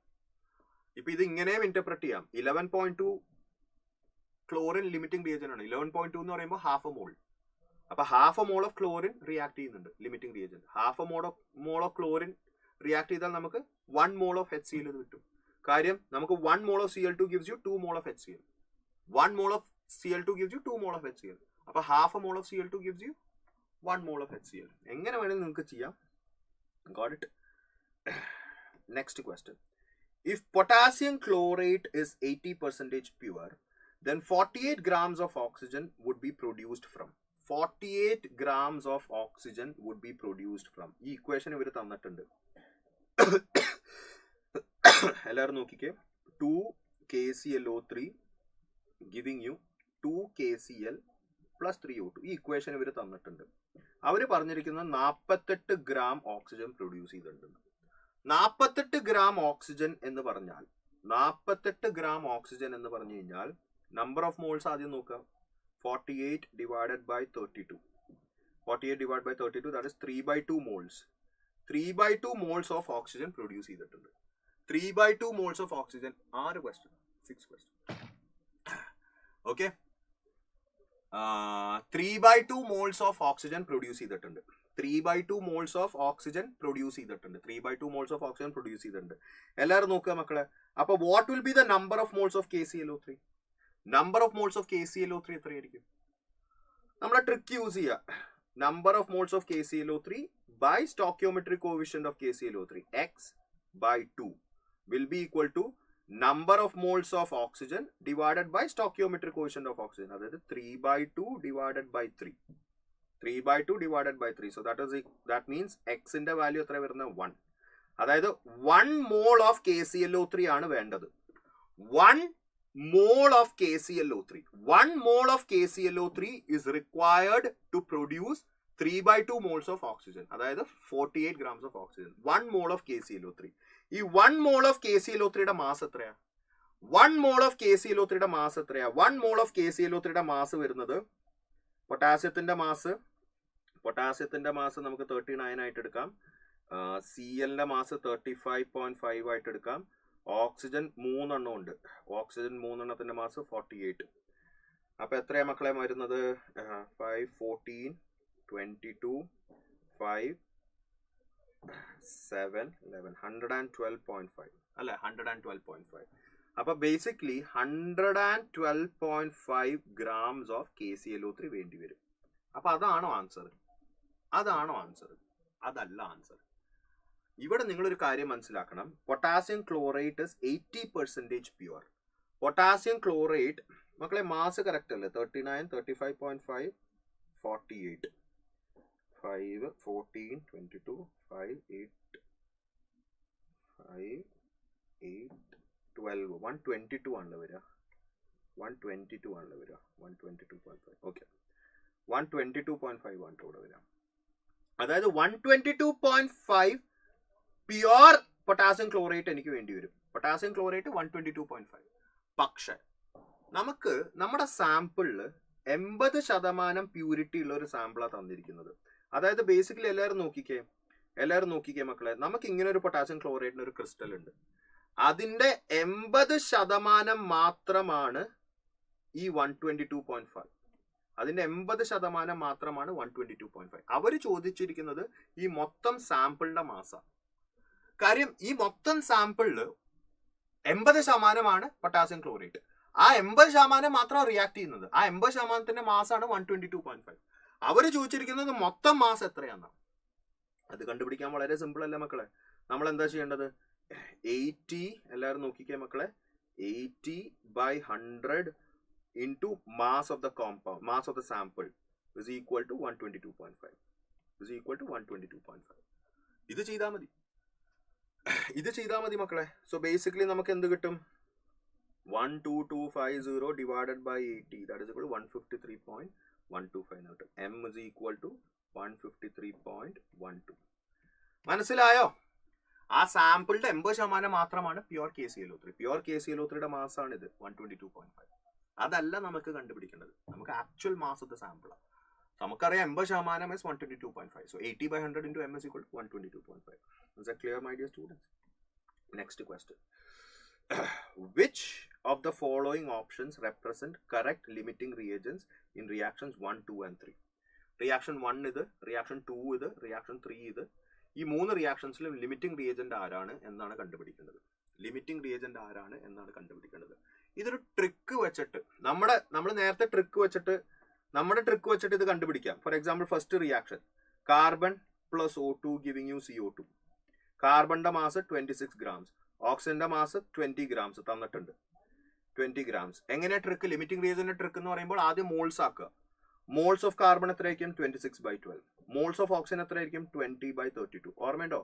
എന്നിട്ട് മോൾസിൽ നിന്ന്, ഇതാണ് moles, this is the number of moles അല്ലെ?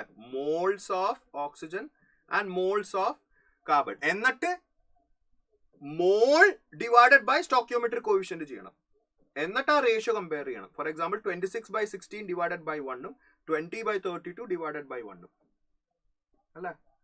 മോള് കണ്ടുപിടിച്ചിട്ട് mole divided by stoichiometric coefficient ചെയ്യണം. എന്നിട്ട് ആ റേഷ്യോ ആണ് കമ്പയർ ചെയ്യേണ്ടത്. സോ ബേസിക്കലി രണ്ട് സ്റ്റോക്കിയോമെട്രിക് കോഎഫിഷ്യന്റ് 1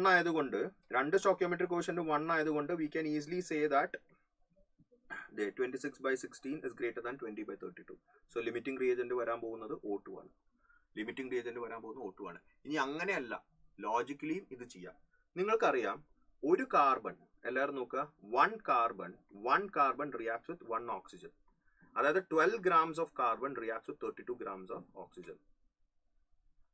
അപ്പൊ 26 gram, എല്ലാവരും നോക്കിക്കേ, amount of oxygen, weight of oxygen is always greater than weight of carbon. React ചെയ്യാനായിട്ട് weight of oxygen should be greater than weight of carbon. 12 grams of carbon and 32 grams of oxygen. അപ്പൊ 26 grams of carbon എന്തായാലും അതിനേലും കൂടുതൽ mass ഉള്ള oxygen ആയിട്ട് react ചെയ്യുള്ളൂ. 26 grams of carbon അതിനേലും കൂടുതൽ mass of oxygen ആയിട്ട് react ചെയ്യുള്ളൂ. ഇവിടെ 12 ആണ് വരിക കേട്ടോ.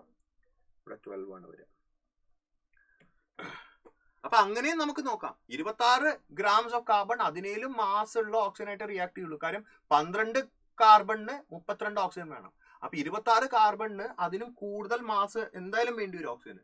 20 അല്ല, 20 പോരാ. അവിടെ തന്നെ ലിമിറ്റിംഗ് റിയേജന്റ് ഓക്സിജൻ ആണെന്ന് കിട്ടി. ഇനിയിപ്പോ നൈട്രജന്റെ കേസ് നമുക്ക് അങ്ങനെ തന്നെ കണ്ടുപിടിക്കാം. N2 + 3H2. നിങ്ങൾ നോക്കിക്കേ മക്കളെ, നൈട്രജന്റെ N2 എന്ന് പറയുമ്പോൾ മാസ് 28, 3H2 എന്ന് പറയുമ്പോൾ മാസ് 6. അതായത് 28 gram നൈട്രജൻ റിയാക്ട് ചെയ്യാൻ പോകുന്നത് 6 gram ഹൈഡ്രജൻ ആയിട്ടാണ്. അപ്പൊ ഹൈഡ്രജന്റെ മാസ് എപ്പോഴും കുറവായിരിക്കണം നൈട്രജന്റെ മാസിനേലും. പക്ഷെ ഇവിടെ കൊടുത്തിരിക്കുന്ന നോക്കിയേ, 60 gram നൈട്രജനും 80 gram ഹൈഡ്രജനും. അവിടെ തന്നെ നമുക്ക് കിട്ടി ലിമിറ്റിംഗ് റിയേജന്റ് നൈട്രജൻ ആണ്. ആ ലോജിക്കലി തന്നെ കിട്ടി. കാര്യം ഹൈഡ്രജന്റെ മാസ് എപ്പോഴും നൈട്രജനിലും കുറവായിരിക്കണം. നമുക്കല്ലോ 28 grams of nitrogen reacts with 6 grams of hydrogen. നോക്കിക്കേ, ഒരു N2 എന്ന് പറയുമ്പോൾ 28 grams, 3H2 എന്ന് പറയുമ്പോൾ 6 grams. സോ ഇവിടെ 60 grams ഓഫ് നൈട്രജൻ എന്തായാലും അതിനേലും കുറവ് മാസ് ഓഫ് ഹൈഡ്രജൻ ആയിട്ട് റിയാക്ട് ചെയ്യാൻ പറ്റുള്ളൂ. 80 പറ്റില്ല. സോ ഈ ഹൈഡ്രജൻ എക്സസ് ആണ്, ലിമിറ്റിംഗ് നൈട്രജൻ ആണ്. ലിമിറ്റിംഗ് നൈട്രജൻ ആണ്. സോ ബേസിക്കലി ഫസ്റ്റില് ലിമിറ്റിംഗ് ഓക്സിജൻ, സെക്കൻഡില് ലിമിറ്റിംഗ് നൈട്രജൻ. ഓപ്ഷനിലാകെ അത് വരുന്നത് ഡി ആണ്. തേർഡ് റിയാക്ഷൻ നോക്കുക തന്നെ വേണ്ട. മനസ്സിലായ മക്കളെ? Got it? സെറ്റ് ആണ് മക്കളെ. 26/12 ആണ്. ഇനിയിപ്പോ ഇത് ട്രിക്ക് വെച്ചും ചെയ്യാട്ടോ. N2 + 3H2 giving you 2NH3. എല്ലാവരും നോക്കിയേ, നമുക്കിവിടെ 60 ഗ്രാംസ്, ഇവിടെ 80 ഗ്രാംസ്. നമ്പർ ഓഫ് മോൾസ് എത്രയായിരിക്കും? 60/28. ഇവിടെ നമ്പർ ഓഫ് മോൾസ് എത്രയായിരിക്കും? 80/2. That is equal to 40. എന്നിട്ട് number of moles divided by stoichiometric quotient ചെയ്യണം. 60/28 ഡിവൈഡഡ് ബൈ 1. അപ്പോൾ 60/28 തന്നെ വരും. ഇവിടെ 40 ഡിവൈഡഡ് ബൈ 3. ഈസിലി നമുക്ക് മനസ്സിലാവും 40 ഡിവൈഡഡ് ബൈ 3 is greater. അല്ലേ? Number of moles of hydrogen divided by stoichiometric quotient of hydrogen is greater than number of moles of nitrogen divided by stoichiometric quotient of nitrogen. That means nitrogen ആണ് limiting reagent. അങ്ങനെ നമുക്ക് ചെയ്യാം. Is that clear? Set ആണ് മക്കളെ. 5 ക്വസ്റ്റ്യനും കൂടി ബാക്കിയുള്ളൂ മക്കളെ. എല്ലാവരും നോക്കുക. The maximum number of molecules are present in. Maximum number of molecules are ചോദിച്ചിരിക്കുന്നത്. ആദ്യം തന്നെ ഓപ്ഷൻ ബി കട്ട് ചെയ്ത് കളയാം. കാര്യം 5 liters of hydrogenum, 15 liters of hydrogenum, 5 liters of nitrogenum കൊടുത്തിട്ടുണ്ട് at STP. Obviously 15 liters of hydrogen കൂടുതൽ number of molecules ഉണ്ടാവും. Okay, ഇനി എല്ലാവരും നോക്കിക്കേ മക്കളെ. 15 liters of ഹൈഡ്രജന്റെ നമ്പർ ഓഫ് മോളിക്യൂൾസ് എത്രയായിരിക്കും? Given volume by molar volume into Avogadro number. 0.5 grams of ഹൈഡ്രജന്റെ നമ്പർ ഓഫ് മോളിക്യൂൾസ് എത്രയായിരിക്കും? Given mass by molar mass into Avogadro number. 10 grams of oxygen number of molecules എത്രയായിരിക്കും? given mass by molar mass into Avogadro number. അപ്പോൾ ഇതില് ഏറ്റവും വലിയ value ഏതാ നോക്കിയാൽ മതി. ഇതില് ഏറ്റവും വലിയ വാല്യൂ ആരുടെയാണെന്ന് നോക്കിയാൽ മതി. ഏതാ മക്കളെ ഹയസ്റ്റ് വാല്യൂ വരുന്നത്? 15 divided by 22.4, that is 0.7 ആണ് ഇവിടെ വരിക. This will be close to 0.7 Na. അല്ലേ? This is 0.5 by 0.25 Na എന്ന് വരും. And this is close to approximately 0.3 Na. അപ്പൊ എന്തുകൊണ്ടും ഇതാണ് ഹയസ്റ്റ്. മനസ്സിലായോ? എ ആയിരിക്കും ആൻസർ ആയിട്ട് വരിക. ഇതെന്തായാലും കട്ട് ചെയ്ത് കളയാം. ഓപ്ഷൻ ബി എന്തായാലും കട്ട് ചെയ്ത് കളയാം. 5 liters of nitrogen എന്തായാലും 15 liters of hydrogen കുറവായിരിക്കും. അപ്പൊ ബി എന്തായാലും വരാൻ പോകുന്നില്ല. Got it? Fine. Next, number of grams of oxygen in 32.2 grams of Na2SO4.NH2O. Number of grams of oxygen in 32.2 grams of Na2SO4.NH2O. എല്ലാവരും നോക്കിക്കേ മക്കളെ. Weight of oxygen required will be 16 into number of moles of oxygen into number of moles of oxygen. അല്ലേ? 16 into number of moles of oxygen. അതായത് molar mass of oxygen into number of moles. ഈ number of moles of oxygen എത്രയാണ്? Number of moles of oxygen is 32.2 divided by molar mass of Na2SO4.NH2O multiplied by 14. അപ്പൊ നിങ്ങൾ ചോദിക്കും sir ഈ numbers ഒക്കെ എവിടെ നിന്നാണ് വന്നത്? മനസ്സിലായില്ലല്ലോ. എല്ലാവരും നോക്കിക്കേ. ഒരു Na2SO4 നമുക്ക് 14 ഓക്സിജൻ ആറ്റം ഉണ്ട്. 4 + 10 14. അപ്പൊ ബേസിക്കലി നമുക്ക് വെയിറ്റ് ഓഫ് ഓക്സിജൻ ആണ് വേണ്ടത്. Weight of oxygen is molar mass of oxygen into number of moles of oxygen. നമുക്ക് ഒരു Na2SO4 14 ഓക്സിജൻ ഉണ്ട്. അപ്പൊ എത്ര Na2SO4 ഉണ്ട് എന്ന് കണ്ടുപിടിക്കുക. എത്ര Na2SO4 ഉണ്ടെന്ന് എങ്ങനെ കണ്ടുപിടിക്കുക? Given mass of Na2SO4.NH2O by molar mass multiplied by 14. കാര്യം ഒരു Na2SO4.NH2 14 ഓക്സിജൻ ഉണ്ട്. അപ്പൊ മൾട്ടിപ്ലൈ ബൈ 14 ചെയ്തു ഇൻറ്റു 16 ചെയ്തു. ഓക്കെ, അപ്പൊ മോളാർ മാസ് ഓഫ് Na2 അത് കണ്ടുപിടിക്കുന്ന ഒരു ചടങ്ങാണ്. അത് എത്രയാ വരിക മക്കളെ? സോഡിയം 2 എണ്ണം ഉണ്ട്. അപ്പൊ that is 46, sulphur 32 plus oxygen 4 എണ്ണം 64 പ്ലസ് 180. അപ്പൊ 8, 12, 5, 8, 14, 22. 322 വരും അല്ലേ? 322 വരും. നല്ലൊരു നമ്പർ കിട്ടി. Multiply that with 14. So this is എത്രയാ മക്കളെ? 22.4 വരും അല്ലേ? This is 22.4. 22.4 ആയിരിക്കും ആൻസർ ആയിട്ട് വരുന്നത്. സി ആയിരിക്കും ആൻസർ. മനസ്സിലായോ? എത്ര ഗ്രാംസ് ഓഫ് ഓക്സിജൻ ഉണ്ടെന്നാ ചോദ്യം. നമ്മൾ എന്ത് ചെയ്തു? Weight of oxygen is molar mass of oxygen ഉണ്ട് നമ്പർ ഓഫ് മോൾസ്. നമുക്കറിയാം ഒരു Na2SO4.NH2 14 ഓക്സിജൻ ഉണ്ട് ഒരെണ്ണത്തിൽ. അപ്പൊ എത്ര Na2SO4.NH2 ഉണ്ട് നോക്കുക. 32.2 divide by molar mass that into 40. Is that clear? സെറ്റ് ആണോ? Next question. Which one of the following has maximum number of atoms? Maximum number of atoms ആർക്കുള്ളത്? ഇത് പ്രീവിയസ് ഇയർ നീറ്റ് ക്വസ്റ്റ്യൻ ആണ്. ഇന്ന് ചെയ്ത പല ക്വസ്റ്റ്യനും പ്രീവിയസ് ഇയർ അല്ലെങ്കിൽ previous year based ആണ്. മാക്സിമം നമ്പർ ഓഫ് ആറ്റംസ് എന്ന് പറയുമ്പോൾ മാക്സിമം നമ്പർ ഓഫ് മോൾസ് നോക്കിയാൽ മതി. മാക്സിമം നമ്പർ ഓഫ് മോൾസ് കൂടുതലാണെങ്കിൽ ആറ്റംസ് കൂടുതലാണ്. അപ്പൊ ഇവിടെ നമ്പർ ഓഫ് മോൾസ് എത്രയാ? Given mass by molar mass. ഇവിടെ എത്രയാ? Given mass by molar mass. ഇവിടെ എത്രയാ? Given mass by molar mass. Molar mass 32 ഉണ്ട് വരെ ഇവിടെ. ഓക്സിജൻ 32. ഇവിടെ given mass by molar mass. So basically number of moles ഏറ്റവും കൂടുതൽ ലിഥിയത്തിന്. അവിടെ തന്നെയായിരിക്കും ഏറ്റവും കൂടുതൽ നമ്പർ ഓഫ് ആറ്റംസ്. സെറ്റാണോ മക്കളെ? Next question. The right option for the mass of carbon dioxide produced by heating 20 grams of 20% pure limestone is. എല്ലാവരും നോക്കിക്കേ മക്കളെ. നമുക്ക് ഒരു ലൈംസ്റ്റോണിന്റെ സാമ്പിൾ ഉണ്ട്. അതിന്റെ 20% പ്യുവർ, 20% പ്യുവർ. സോ എല്ലാവരും നോക്കിക്കേ. What will be the mass of pure CaCO3? Mass of pure CaCO3 എത്രയായിരിക്കും?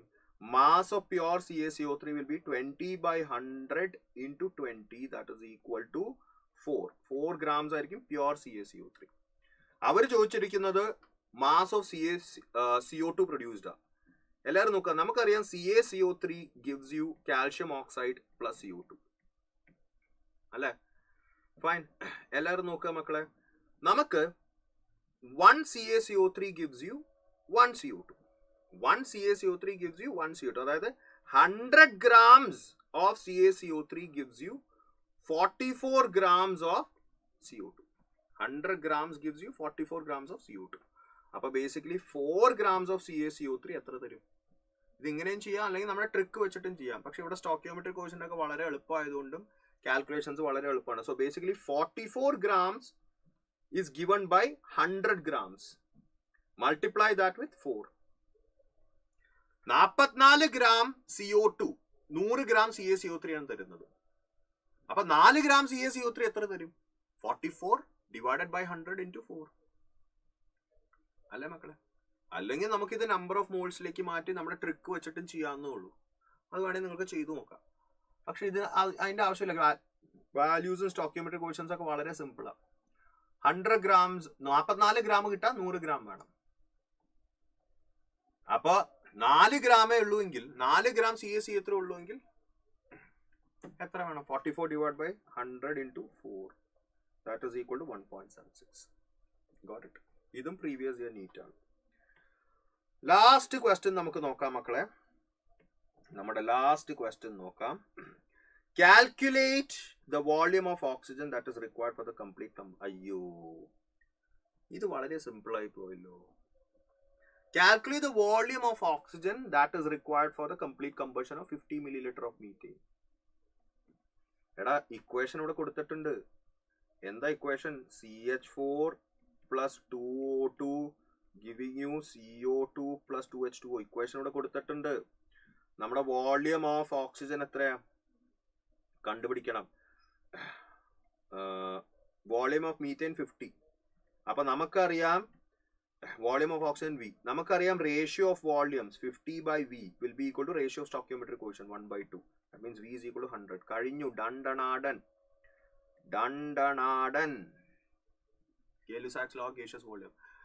Ratio of volumes will be equal to ratio of stoichiometric coefficients. Okay? Is that clear? So that's it മക്കളെ. Love you guys. Happy Vishu. അടിച്ചു പൊളിക്കുക. Stay with family. Eat from your home. Stay healthy. ഈ അവസാന നിമിഷം മറ്റേ health ഒന്നും കൊണ്ട് കളയരുത് കേട്ടോ, ഞാൻ എപ്പോഴും പറയുന്നതാണ്. ഞാനത് പറയാൻ കാര്യം എൻ്റെ ചേട്ടൻ ഇതേപോലെ എക്സാമിനേഷൻ എഴുതുന്നതിന് 2-3 ദിവസം മുമ്പ് എവിടെ നിന്ന് പുറത്തു പോയി കഴിച്ച് പണി കിട്ടി. അന്നത്തെ JEE എക്സാമിനേഷൻ പുള്ളി വിചാരിച്ചത്ര റാങ്ക് കിട്ടിയില്ല. ക്വാളിഫൈ ഒക്കെ ആയി, പക്ഷെ അധികം റാങ്ക് കിട്ടില്ല. അപ്പോൾ ഹെൽത്ത് വളരെ ശ്രദ്ധിക്കുക മക്കളെ. It's extremely important. ഓക്കെ മക്കളെ, റെഡിയാണോ മക്കളെ? So love you guys. സെറ്റാണോ? സെറ്റ് മസാലയാണോ? നമുക്ക് വിഷു കഴിഞ്ഞിട്ട് കാണാം, അടുത്ത ക്ലാസ്സിൽ കാണാം. Till then, love you guys a lot. Happy Vishu, prosperous Vishu, healthy Vishu. Bye bye.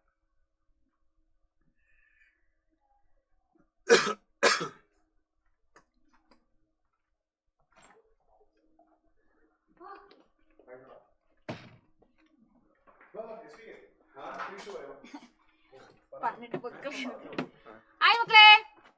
മക്കളെന്നോ കുട്ടീസ് എന്നല്ലേ വിളിക്കാറ്? മക്കളെ അതെ, രണ്ടുപേരും കൂടെ ഞാൻ കൊട്ടേഷൻ കൊടുത്തിട്ടുണ്ട് വിഷു വിഷ് ചെയ്യാനായിട്ട്. Wishing all of you guys happy Vishu. എന്നോട് ഓടി പോരുത്, എന്റെ ക്ലാസ് കൂടെ കഴിഞ്ഞിട്ട് കഴിഞ്ഞിട്ട് പോണം. Okay, so celebrate and stay healthy, stay happy. Okay, by.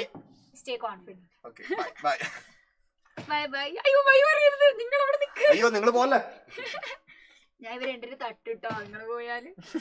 ഈ കളർ ചേഞ്ച് ചെയ്താൽ ബ്ലാക്ക് അല്ലേ? എടാ ഓക്കെ മക്കളെ, അപ്പൊ നമ്മുടെ ലാസ്റ്റ് സെറ്റ് സുവോളജി ആണ്. നമുക്ക് തക്കർത്ത് സുവോളജിയുടെ ക്വസ്റ്റ്യൻസ് ചെയ്യാം.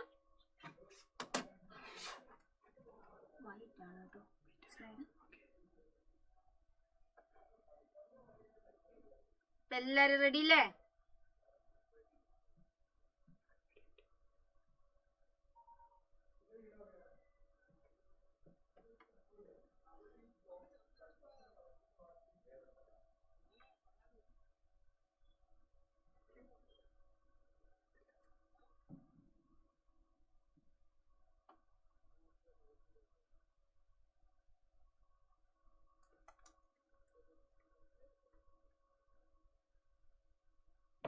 ഓക്കെ, അപ്പൊ നമുക്ക് സ്റ്റാർട്ട് ചെയ്യാം, സമയം കളയണ്ട. Good evening. First question start ചെയ്യാം. വളരെ സിമ്പിൾ ക്വസ്റ്റ്യൻ ആണ്. ആദ്യത്തെ ക്വസ്റ്റ്യൻ, എല്ലാരും ഉത്തരം തന്നേടാ. പടപടാന്നാവട്ടെ. നമുക്ക് പടക്കം പൊട്ടിക്കുന്ന പോലെ സ്പീഡിന് ചെയ്യാം. എന്നിട്ട് ഓടിപ്പോയി 2 പടക്കമൊക്കെ പൊട്ടിച്ച് വിഷു ആഘോഷിക്കാം.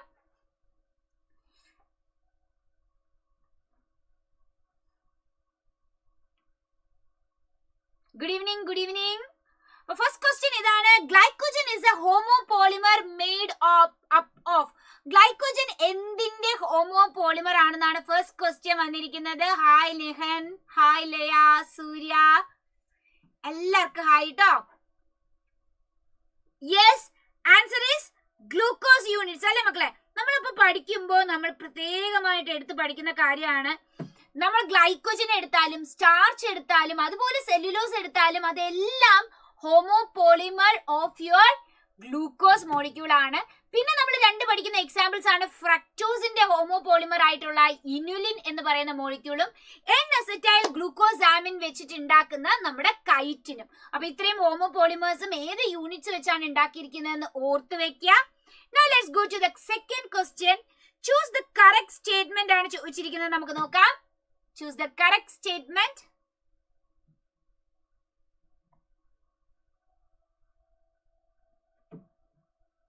നല്ല ഉഷാറായിട്ട് തന്നെ ഉത്തരം വരുന്നുണ്ട്. അടിപൊളിയായിട്ട് പടക്കം പൊടിക്കുന്ന പടാന്നായിക്കോട്ടെ. Inorganic catalysts work efficiently at high temperature, but enzymes mostly get denatured at this temperature. Correct അല്ലേ മക്കളെ? നമുക്കറിയാം enzymes only act on an optimum temperature. High ആയാലും low ആയാലും they can get denatured. Functional enzyme has tertiary structure. Ade, a protein with a tertiary structure is your enzyme with an active site. Thermal stability is quality of some enzymes isolated from thermophilic organism. നമുക്കറിയാം thermophilic organism അവർക്ക് 100 degrees Celsius ആണ് അവരുടെ optimum temperature വരിക. So that's also right. Answer is fourth statement. Good guys. നമുക്ക് പോകാം third question. നമ്മുടെ AIIMS 205, 208 റെപ്പറ്റീറ്റഡ് question ആണ്. നിങ്ങൾ ശ്രദ്ധിച്ച് വായിക്കേണ്ട ഒരു ക്വസ്റ്റ്യൻ ആണ് ഈ ക്വസ്റ്റ്യൻ. എല്ലാരും വായിച്ച് ആൻസർ പറയുക. ഇത് റിപ്പീറ്റഡ് ആയിട്ട് ചോദിച്ചൊരു ക്വസ്റ്റ്യൻ ആണ്. ഈ ഗ്രാഫ് കണ്ടിട്ട് The graph given below shows the effect of substrate concentration on the rate of enzyme action ആണ്. That is phosphatase ആണ്. The green gram phosphatase. അത് ഒരു എക്സാമ്പിൾ കൊടുത്തതാണ്. What does the graph indicate? ഈ graph എന്താണ് indicate ചെയ്യുന്നത്?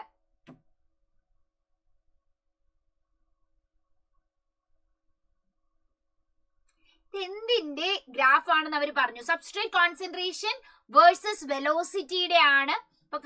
Substrate concentration നമുക്കറിയാം, rate of റിയാക്ഷന് substrate concentration കൂടുമ്പോൾ റേറ്റ് ഓഫ് റിയാക്ഷൻ കൂടും. പക്ഷെ ഈ ഗ്രാഫ് നിങ്ങൾ നോക്കുമ്പോൾ ഒരു ചെറിയ ട്വിസ്റ്റ് ഉള്ള ഗ്രാഫാണ്. അത് മീൻസ് പ്രത്യേകം എടുത്ത് പറഞ്ഞത് കേട്ടോ, ഈ ക്വസ്റ്റ്യൻ കൊണ്ടുവന്നത്. സാധാരണ നമ്മുടെ ഈ ഗ്രാഫ് എങ്ങനെ ഇരിക്കണായിരിക്കടാ? നോക്കിയേ, ഈ ഗ്രാഫ് നമ്മുടെ പെർഫെക്റ്റ് ഗ്രാഫ് ആണോ? ശരിക്കും നമ്മൾ പഠിച്ച ഗ്രാഫ് എങ്ങനെയാണ്? Substrate concentration, rate of reaction ഇങ്ങനെ വരുന്നു, എന്നിട്ട് ഇതൊരു പ്ലാറ്റു അറ്റൈൻ ചെയ്യാണ് ചെയ്യുക. നിങ്ങൾ നോക്കിയടാ, ഇവിടെ പ്ലാറ്റു ആണോ അറ്റൈൻ ചെയ്തത്? അല്ല. അപ്പൊ നമ്മൾ നാലാമത്തെ ഓപ്ഷൻ തന്നെ എല്ലാരും ഒന്ന് ശ്രദ്ധിച്ച മക്കളെ. Rate of enzyme reaction is directly proportional to substrate concentration വരുമ്പോ നമ്മുടെ ഗ്രാഫ് ദേ ഇങ്ങനെ പ്ലാറ്റു ലൈനിൽ വന്ന് നിൽക്കണം. പക്ഷെ അതാണ് ഇവിടെ വന്നിരിക്കുന്നത്. അല്ല, ഇവിടെ ഒരു ഡിക്ലൈൻ വന്നിട്ടുണ്ട്. സബ്സ്ട്രേറ്റ് കൂടിയിട്ടും റേറ്റ് ഓഫ് റിയാക്ഷൻ കുറഞ്ഞു. എന്തുകൊണ്ടായിരിക്കും? ആരെങ്കിലും ഇവിടെ ഇന്റർഫിയർ ചെയ്യാൻ വന്നിട്ടുണ്ടായിരിക്കും. Yes, it is due to the presence of an enzyme inhibitor in the reaction mixture. 4 അല്ല, നമ്മുടെ ആൻസർ 3 ആണ് വരിക. ഇൻഹിബിറ്റർ വന്നത് കൊണ്ട് റേറ്റ് ഓഫ് റിയാക്ഷൻ നോർമലായി നിൽക്കേണ്ട പ്ലാറ്റുവിന്റെ അവിടെ വെച്ച് ഇൻഹിബിറ്റർ വന്നത് കൊണ്ട് അത് ഡിക്ലൈൻ ചെയ്തു. So your answer is third option, presence of an enzyme inhibitor in the reaction mixture. Clear ആണോ മക്കളെ?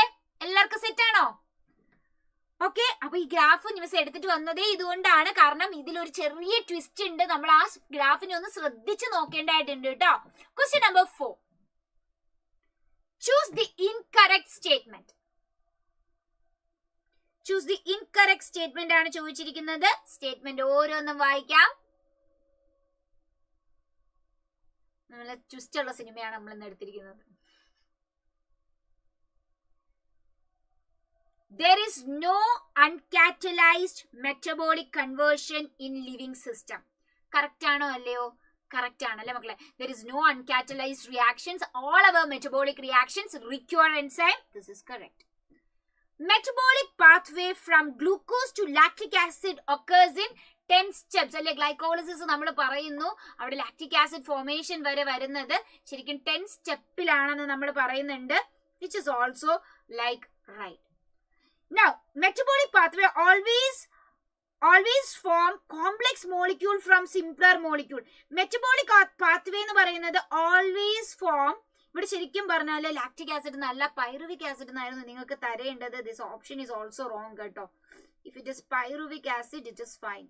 10 steps, it forms pyruvic acid ആണ് നമ്മൾ പറയുക. Okay, now see, metabolic pathway always form complex molecule from simple molecule. അത് തെറ്റല്ലേടാ? Complex മാത്രമേ ഉണ്ടാവുള്ളൂ എന്ന് പറയുമ്പോൾ അത് എന്താണ്? ഓൾവേസ് എന്ന് പറഞ്ഞപ്പോൾ അത് തെറ്റി. Because that means it is only anabolic എന്നാണ് നമ്മൾ പറയുക. അപ്പൊ ബ്രേക്ക് ഡൗണോ കാറ്റബോളിക്കിനെ കുറിച്ച് മെൻഷൻ ചെയ്യുന്നില്ല. So this is wrong, right? And guys, നോക്കൂ, catalysts which hasten the rate of reaction of a given metabolic conversion are proteins. നമുക്കറിയാം മോസ്റ്റ്ലി കാറ്റലിസ്റ്റ് എന്താണ്? നമ്മുടെ റേറ്റ് ഓഫ് റിയാക്ഷൻ കൺവേർഷനെ മാറ്റുന്നവരെല്ലാവരും പ്രോട്ടീൻസ് ആണ്. We have a few exception. പക്ഷെ അവർ പറഞ്ഞിട്ടുള്ളത് എൻസൈംസ് മോസ്റ്റ്ലി പ്രോട്ടീൻ ആണെന്നേ ഉള്ളൂ. So that also goes right. ഇവിടെ ചെറിയ പ്രശ്നം വന്നിട്ടുണ്ട്. സെക്കൻഡ് ഓപ്ഷൻ പറഞ്ഞവരൊന്നും തെറ്റല്ല. കാരണം ഇവിടെ ലാക്റ്റിക് ആസിഡ് എന്നാണ്, ശരിക്കും പൈറുവിക് ആസിഡ് എന്നായിരുന്നു സ്റ്റെപ്പിൽ വരേണ്ടത്. So you can go with answer 3. Now going for question number 5. ദേ നമ്മുടെ മേജർ ഗ്രാഫ് ആണ്. ഈ ഗ്രാഫ് ഇന്ന് തലങ്ങും വിലങ്ങും നമ്മൾ പഠിച്ചതാണ് ക്ലാസ്സിൽ. എന്താണ് ഓരോ കാര്യങ്ങളും ഇവിടെ ചോദിച്ചിരിക്കുകയാണ്. ഇ എന്താണ്, എ എന്താണ്, ബി എന്താണ്, സി എന്താണ്, ഡി എന്താണ്? നമുക്ക് ഓപ്ഷൻ ചെക്ക് ചെയ്യാം. നിങ്ങൾ ആൻസർ പറഞ്ഞിട്ട് ഞാൻ just A B C D E എന്താണെന്ന് മാത്രമേ പറയുള്ളൂ.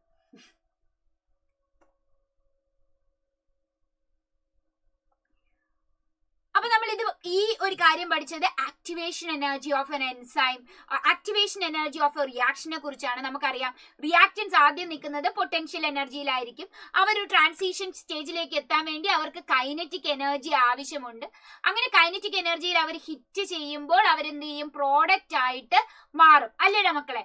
അപ്പൊ ഇവിടെ നമുക്ക് തന്നിരിക്കുന്ന സി എന്ന് പറയുന്നത് എന്താണ്? സി എന്ന് പറയുന്നത് എനർജി ഓഫ് യുവർ സബ്സ്ട്രേറ്റ് ആണ്. എനർജി ഓഫ് സബ്സ്ട്രേറ്റ് ആണ് സി. ഡി എന്ന് പറയുന്നത് എനർജി ഓഫ് പ്രോഡക്റ്റ് ആണ്. ഇ എന്ന് പറയുന്നത് ട്രാൻസിഷൻ സ്റ്റേറ്റ് ആണ്. എ എന്ന് പറയുന്നത് വിത്തൗട്ട് എൻസൈം ഉള്ള ആക്ടിവേഷൻ എനർജി ആണ്. Activation energy without enzyme. And B is activation energy with enzyme. ഏതാണ് മക്കളെ ഇതിൽ ആൻസർ ഓപ്ഷൻ വരിക? Answer option is 1. Very good. And you have to expect this question. കാരണം എൻസൈംസ് ഏറ്റവും പ്രോബബിൾ ആയിട്ടുള്ള question ആണ് activation energy related question. And this graph is very simple. നോക്കടാ, APMT 2004 ഒരു ക്വസ്റ്റ്യൻ ആണ്. The helical structure of protein is stabilised by. പ്രോട്ടീന്റെ helical സ്ട്രക്ചറിനെ stabilise ചെയ്യുന്നത് ആരാണ്? സിമ്പിൾ ക്വസ്റ്റ്യൻ ആണ്. നമ്മൾ പലപ്പോഴും ബയോമോളിക്യൂൾസ് പോലത്തെ ചാപ്റ്റർ എടുക്കുമ്പോൾ ചാപ്റ്റർ ടഫ് ആണെന്ന് വിചാരിച്ച് നിങ്ങൾ ചിലപ്പോൾ സ്കിപ്പ് ചെയ്യാൻ ചാൻസ് ഉണ്ട്. അപ്പൊ അതിനുവേണ്ടി നിങ്ങൾ നോക്കിയാൽ അറിയാം നമുക്ക് പ്രീവിയസ് ഇയറിൽ വന്നിട്ടുള്ള എന്തെല്ലാം സിമ്പിൾ ക്വസ്റ്റ്യൻസ് ഈ ചാപ്റ്ററിൽ വന്നിട്ടുണ്ട്. അതുകൊണ്ട് ഒരു ചാപ്റ്ററും നിങ്ങൾ സ്കിപ്പ് ചെയ്ത് പഠിക്കാൻ നിൽക്കരുത്. നിങ്ങൾക്ക് അറിയുന്ന അത്രയും അത് വായിച്ച് തന്നെ നെക്സ്റ്റ് ചാപ്റ്ററിലേക്ക് മൂവ് ചെയ്യണം കേട്ടോ. എടാ നോക്കടാ, helical structure of a protein which is alpha helix is stabilised by hydrogen bond. And you know that alpha helix is a right-handed helix. അല്ലേ മക്കളെ? Now going to question number 7.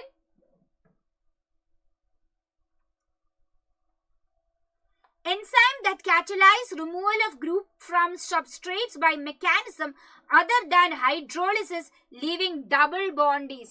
എൻസൈമിന്റെ functional classification നമ്മൾ പഠിച്ചു. Function അനുസരിച്ച് Lilly teacher is high oxy, എല്ലാവർക്കും ഓർമ്മയില്ലേ? Ligases, lyases, teacher transferases, is isomerase, hydrolase and oxidoreductase. അപ്പൊ ഇത്രയും എൻസൈംസും അവരുടെ ഫംഗ്ഷനും പഠിച്ചു. പെട്ടെന്ന് പറയണം മക്കളെ, റിമൂവൽ ഓഫ് ഗ്രൂപ്പ് വഴി ഡബിൾ ബോണ്ട് ക്രിയേറ്റ് ചെയ്യുന്നത് ഇതിൽ ആരാണ്? ഇവരിൽ ലയേസസ് ആണ്. Very good. ലയേസസ് ആണ്. Hydrolases is by addition of water they remove the bond ആണ് സംഭവിക്കുക. ഡബിൾ ബോണ്ട് ക്രിയേറ്റ് ചെയ്യാൻ ലയേസസ് ആണ്. Now next question again from the same classification part. Enzyme which catalyze oxidoreduction reaction between two substrates. ഈ പേരാണ് കണ്ടുപിടിക്കാൻ എനിക്ക് ആളെ വേണ്ടത് കേട്ടോ. ഓക്സിഡോ റിഡക്ഷന് സഹായിക്കുന്ന ഓക്സിഡോ റിഡക്ടീസ് എന്ന് നമ്മൾ നേരത്തെ വിളിച്ച പൊന്നു പേര് വെച്ച് വിളിച്ച ആ എൻസൈമിന്റെ മറ്റൊരു പേരെന്താണ്? മറ്റൊരു പേരെന്താടാ? ട്രാൻസ്ഫറേസ് ആണോ? അല്ല. നമുക്കറിയാം, yes, it is dehydrogenase. By removing hydrogen also you are doing oxidation. അപ്പൊ ഡീഹൈഡ്രോജിനേസ് റിയാക്ഷൻ എന്നും ഡീഹൈഡ്രോജിനേസ് എൻസൈം എന്നും നമുക്ക് വിളിക്കാം. Now see this symbolic reaction and what is this reaction? Again classification of enzyme എന്നുള്ള simple question ആണ്. നമ്മൾ ഇതുപോലത്തെ symbolic ആയിട്ടുള്ള ഒരുപാട് പാർട്ട് നമ്മൾ ഓരോന്നിനും ഇപ്പൊ എങ്ങനെയാണ് ലയേസസിനെ റെപ്രസെന്റ് ചെയ്യുക, ലിഗേസസിനെ റെപ്രസെന്റ് ചെയ്യുക നമുക്കറിയാം. അപ്പൊ ഇത് എന്താണ് സിംബോളിക്കലി റെപ്രസെന്റ് ചെയ്യുന്നത്? ഇവിടെ നോക്കടാ, എസ് ജി എന്ന് പറയുന്ന ഒരു കോമ്പൗണ്ട് എസ് ഡാഷുമായിട്ട് കമ്പൈൻ ചെയ്യുമ്പോൾ നമുക്ക് എസ് ദേ ഇവിടെ വന്നു, എസ് ഡാഷ് ദേ ജിയുമായിട്ട് എടുത്തു. അപ്പൊ ഈ ജി ഇവിടെ നിന്ന് ഇങ്ങോട്ട് മാറി. ഇതിനെയാണ് നമ്മൾ എന്ത് പറയാ? ട്രാൻസ്ഫറേസ് എന്ന് പറയാ. Very good guys. Going to question number 10. Ribozyme is a, നമ്മൾ പഠിക്കുന്നുണ്ട് നമ്മളുടെ എല്ലാ എൻസൈംസും മോസ്റ്റ് ഓഫ് ദി എൻസൈംസും പ്രോട്ടീൻ ആണ് അല്ലെ മക്കളെ? മോസ്റ്റ്ലി പ്രോട്ടീൻ ആണെങ്കിലും we have an RNA enzyme which is ribozyme. RNA without enzymatic property തെറ്റി. RNA with enzymatic property is ribozyme. Answer is 2. Question number 11 APMT 2005 question ആണ്. ഇന്ന് നമ്മൾ പഠിച്ചപ്പോ നമ്മുടെ മിക്സി ഫിലിപ്സും അതുപോലെ നമ്മുടെ എന്തും വെച്ചാണോ പറഞ്ഞത്, ഫിലിപ്സും പ്രസ്റ്റീജും വെച്ചൊക്കെ നമ്മൾ കഥ പറഞ്ഞു. അപ്പൊ നമ്മുടെ കാറ്റലിറ്റിക് എഫിഷ്യൻസി ഓഫ് 2 എൻസൈം, 2 മിക്സി എടുത്ത് വെച്ച് അതിന്റെ കാറ്റലിറ്റിക് എഫിഷ്യൻസി, അതിന്റെ എഫിഷ്യൻസി ചെക്ക് ചെയ്യുമെങ്കിൽ അത് എന്ത് കമ്പയർ ചെയ്താണ് നമ്മൾ ചെക്ക് ചെയ്യുന്നത്? Very good guys. നമ്മൾ ഇന്ന് പറയുകയും ചെയ്തു, it is not the formation of product, pH of optimum value, Allah, it is Km value. And we said that when the Km value is low, that enzyme is highly efficient. That enzyme is highly efficient. Settle it up. Now going to the next question.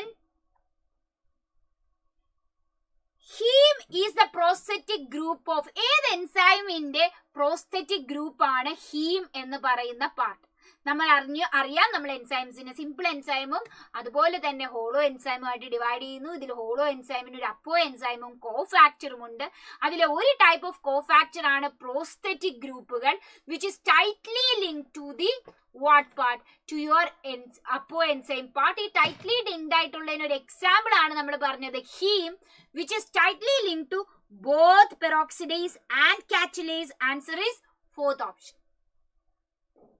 Okay, Magle. Now going to the next question. There are some nucleic acid that behave like enzymes. These are called as nucleic acid that behave like enzyme. ine nammal endu vilikkum? Again a very simple question. Namakariyam the only nucleic acid that behave like an enzyme is RNA and its name is ribozyme. Answer is 4. Question number 14.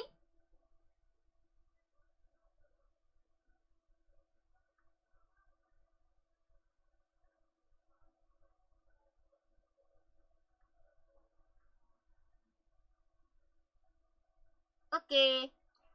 An enzyme like any protein has. ഒരു enzyme which is actually a protein അല്ലെ, most of them are protein. ഒരു എൻസൈമിന് പ്രോട്ടീനെ പോലെ തന്നെ എന്തെല്ലാം structure ഉണ്ട്, അല്ലെങ്കിൽ ഏത് structure ഉണ്ട്? ഇവിടെയാണ് ഞാൻ കുറച്ച് കൺഫ്യൂഷൻ കാണാൻ ഉദ്ദേശിച്ചതും.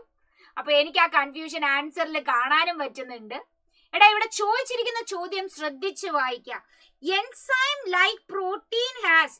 പ്രോട്ടീൻ ഏതൊക്കെ സ്ട്രക്ചറാ ഉള്ളത് മക്കളെ? പ്രൈമറി സ്ട്രക്ചർ ഉണ്ട്, സെക്കൻഡറി സ്ട്രക്ചർ ഉണ്ട്, ടെർഷ്യറി സ്ട്രക്ചർ ഉണ്ട്. ഇവിടെ ചോദിച്ചിരിക്കുന്നത് which is A functionally active structure of an enzyme എന്നല്ല, അത് ടെർഷ്യറി സ്ട്രക്ചർ ആണ്.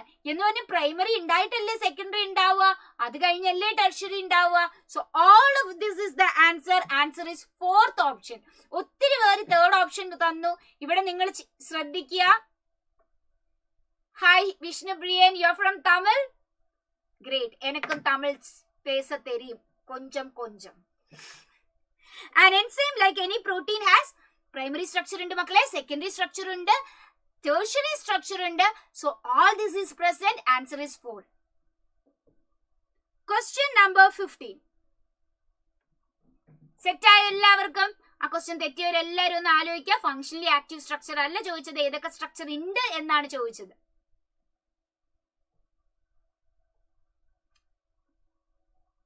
തമിഴ് എന്നാ മോശമാ? നിങ്ങൾ ചിരിച്ചു കാട്ടുന്നു. വണക്കം സോണു. എല്ലാരുമേ എന്നെ ചിരിച്ച് കിണ്ടൽ പண்றேன். Organic compound which is tightly bound to apoenzyme. Which is an organic compound that tightly bonds to apoenzyme. Tightly bond ആയിട്ടുള്ള ഒറ്റ ഒരാളേ ഉള്ളൂ, which is prosthetic group അല്ലേ മക്കളെ? And coenzyme is a loosely bound part. Now see this question. Question number 16. 2016 ചോദിച്ചതാണ്. അപ്പൊ നമുക്ക് നോക്കാം.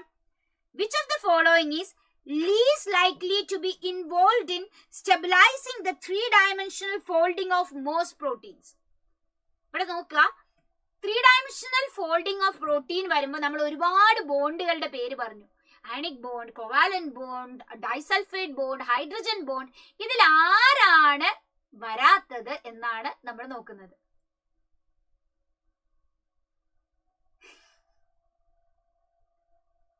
ഇതിലാരാണ് ലീസ്റ്റ് ലൈക്ലി ആയിട്ട് ഇൻവോൾവ് ചെയ്യുന്ന 3-dimensional structure? Very good. It is ester bond. Ester ബോണ്ടിനെ കുറിച്ച് നമ്മൾ മെൻഷൻ ചെയ്യുന്നില്ല. Which is not likely to be formed in a 3-dimensional structure of a protein.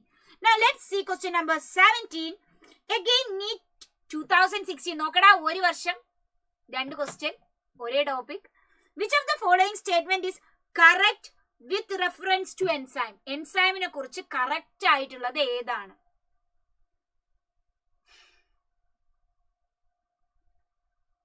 ഞാൻ നല്ലോണം തമിഴ് പേസിയാല് നാളെ തമിഴ് ചാനലിൽ പോവേണ്ടി വരും എന്ന് വിചാരിച്ച് മാത്രം ഞാൻ തമിഴ് പേസാതെ ഇരിക്ക്. Which of the following statement is correct with reference to enzyme? അപ്പൊ നമ്മളിവിടെ ശ്രദ്ധിച്ച് വായിക്കണം, കാരണം നമുക്ക് ഇതിൽ ഒന്നും മോസ്റ്റ് കറക്റ്റ് ആയിട്ടുള്ള ഒരു എക്സ്പ്ലനേഷൻ ഇല്ല. പക്ഷെ മോസ്റ്റ് ആപ്റ്റിലേക്കാണ് നമ്മൾ ഇവിടെ എത്തേണ്ടത്. അപ്പോ എൻസൈം എന്ന് പറയുന്നത് ഒരിക്കലും ഹോളോ എൻസൈം ആണ് അപ്പോ എൻസൈം പ്ലസ് നമുക്ക് കോ ഫാക്ടർ എന്ന് പറയാൻ പറ്റുന്നത്. അപ്പൊ ഇത് തെറ്റാണ്. ഇവിടെ നമുക്ക് തന്നിരിക്കുന്ന ഹോളോ എൻസൈം അപ്പോ എൻസൈം പ്ലസ് കോ എൻസൈം എന്നാണ്. മക്കളെ നിങ്ങൾക്ക് ഇതിലൊരു സംശയം വരാം, മിസ് ഇത് കോ ഫാക്ടർ അല്ലേ?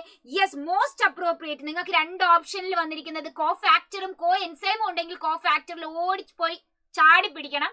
പക്ഷെ ഇവിടെ നമുക്ക് കോ എൻസൈമേ തന്നിട്ടുള്ളൂ. ആകെ ശരിയായിട്ടുള്ള ഓപ്ഷൻ സെക്കൻഡ് ഓപ്ഷനാണ്, ആകെ ശരിയായിട്ടുള്ളതാണ്.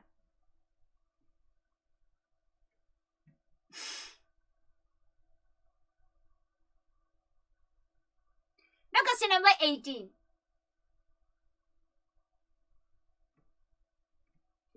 ശ്രദ്ധിച്ചോടാ, question number 18.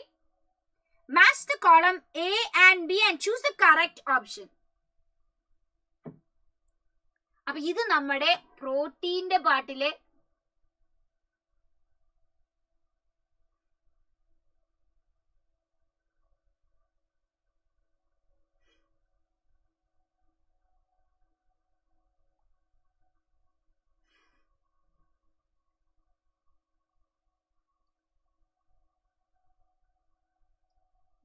okay, match the following column 1 and 2 A and B. നമുക്ക് മാച്ച് ചെയ്യാടാ മക്കളെ.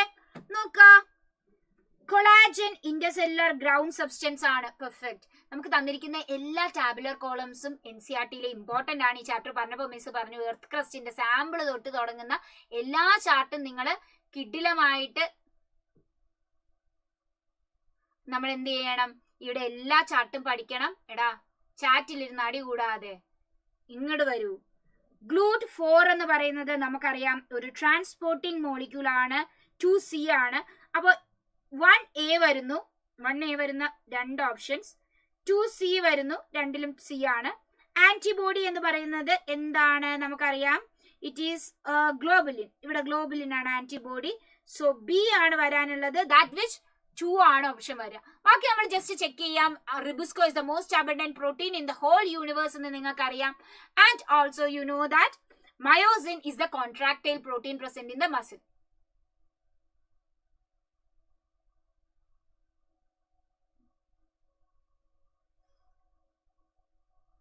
Now see, question number 19. Choose correct statement with respect to the given molecular structure. ഒന്ന് ശ്രദ്ധിച്ച് നോക്കണം കേട്ടോ. സ്ട്രക്ചറിൽ നിങ്ങൾ വരയ്ക്കുന്ന പോലെ അല്ലാതെ ഒരു ചെറിയ ഡിഫറൻസ് ഇതിലുണ്ട്.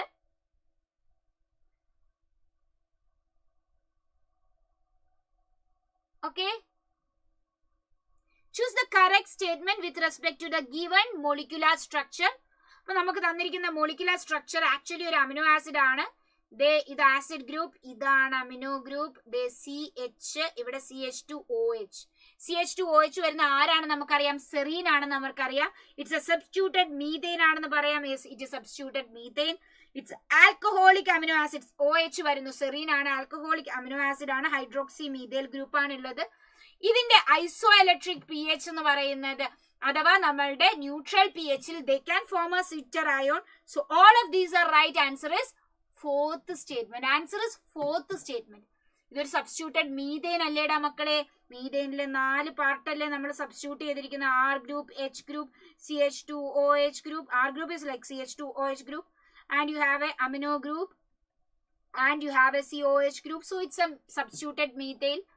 പിന്നെ എന്താണ് നിങ്ങൾക്ക് തെറ്റ് പറ്റാൻ കാരണം, and it forms any amino acid which is neutral, it can form switcher ion in a neutral medium. Question number 20. Identify the given molecular structure. എടാ മക്കളെ ഇന്നലെ നമ്മൾ ഒരുപാട് വരച്ച് പഠിച്ചതാണ്. അഡിനിന്റെ സ്ട്രക്ചർ, ഗ്വാനിന്റെ സ്ട്രക്ചർ, അതുപോലെ അഡിനോസിൻ ഏത്, അഡിനലിക് ആസിഡ് ഏത്. അപ്പൊ ഇത് പെട്ടെന്ന് തിരിച്ചറിഞ്ഞാൽ നിങ്ങൾ ഇത് എന്താണെന്ന് തിരിച്ചറിഞ്ഞേ.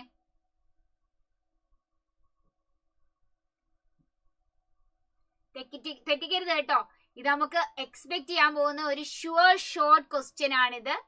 അപ്പൊ നോക്കിയാടാ മക്കളെ, ആദ്യം തന്നെ നമ്മൾ ഷുഗർ ഏതാണെന്ന് അങ്ങ് കണ്ടുപിടിക്കും. നമ്മൾ ഈ കയ്യിലിരിക്കുന്ന ഷുഗർ ഏതാണത്? സെക്കൻഡ് കാർബണിൽ OH ഗ്രൂപ്പ് ഉള്ളതുകൊണ്ട് this is a ribose sugar, no doubt.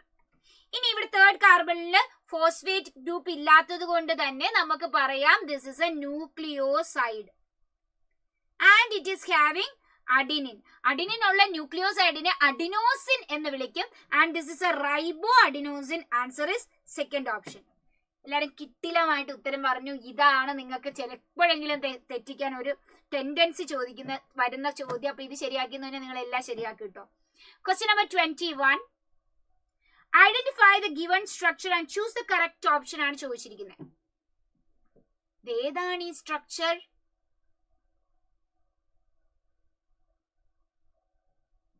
Yes, ഇന്നലെ നമ്മൾ ഈ മോഡൽ ചെയ്തിട്ടുണ്ട്. ഇന്നും നമ്മൾ ഇത് മോഡൽ ചെയ്തു. This is something that we have to expect for the exam.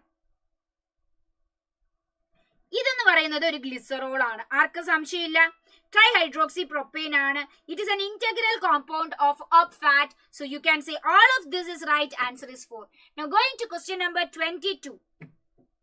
Inhibition of hexokinase by glucose six phosphate എന്ന് പറയുന്നത് എന്ത് ടൈപ്പ് ഓഫ് ഇൻഹിബിഷൻ ആണ്? നമ്മൾ ഇൻഹിബിഷൻ ഇന്ന് നമ്മൾ പഠിച്ചു. അപ്പൊ നമ്മൾ പറഞ്ഞു നമുക്ക് റിവേഴ്സിബിളും ഇറിവേഴ്സിബിളും ഉണ്ട്. അതിൽ നമുക്ക് പഠിക്കാനുള്ള റിവേഴ്സിബിളിൽ തന്നെ നമുക്ക് കോമ്പറ്റേറ്റീവും അലോസ്റ്ററിക് ഇൻഹിബിഷനും ഉണ്ട്. അപ്പൊ അതിന്റെ ഒക്കെ എക്സാമ്പിൾസും ഡിസ്കസ് ചെയ്തു. ഇതിലേതാണ് മക്കളെ നമ്മുടെ ഹെക്സോകൈനേസിനെ ഗ്ലൂക്കോസ് 6-ഫോസ്ഫേറ്റ് ഇൻഹിബിറ്റ് ചെയ്യുന്ന method? It is called as allosteric inhibition അല്ലേടാ?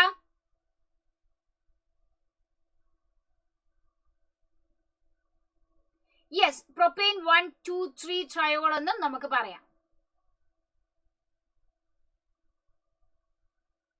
ഇന്റഗ്രൽ പാർട്ട് എന്ന് പറഞ്ഞാൽ an important part. Competitive inhibition ആണോടാ? എല്ലാവരും തെറ്റിച്ചല്ലോ. Hexokinase by glucose 6-phosphate is an allosteric inhibition. കോമ്പറ്റേറ്റീവിന് നമ്മൾ പഠിക്കുന്ന രണ്ട് എക്സാമ്പിൾസ് malonate by succinate അല്ലെ? രണ്ടാമത് നമ്മൾ പഠിക്കുന്നത് sulphur drugs in bacterial anti bacterial activity. എന്താണിത്? അലോസ്റ്ററിക് ഇൻഹിബിഷൻ അല്ലേ മക്കളെ? നമ്മൾ പഠിച്ച ഗ്ലൈക്കോളിസിന്റെ എല്ലാ സ്റ്റെപ്പുകളും അലോസ്റ്ററിക് ഇൻഹിബിഷൻ എക്സാമ്പിൾ ആണ്. Question number 23. Amino acids have both amino and carboxyl group in their structure. Which amongst the following is an amino acid? വളരെ simple question ആണ്, തെറ്റിക്കരുത്. ഇതിൽ ആരാണ് അമിനോ ആസിഡ്? തെറ്റിക്കരുത്. യെസ്, കണ്ണും പൂട്ടി പറയാം. It is glycine which is the amino acid over here. Question number 24. Second last question ആണ്.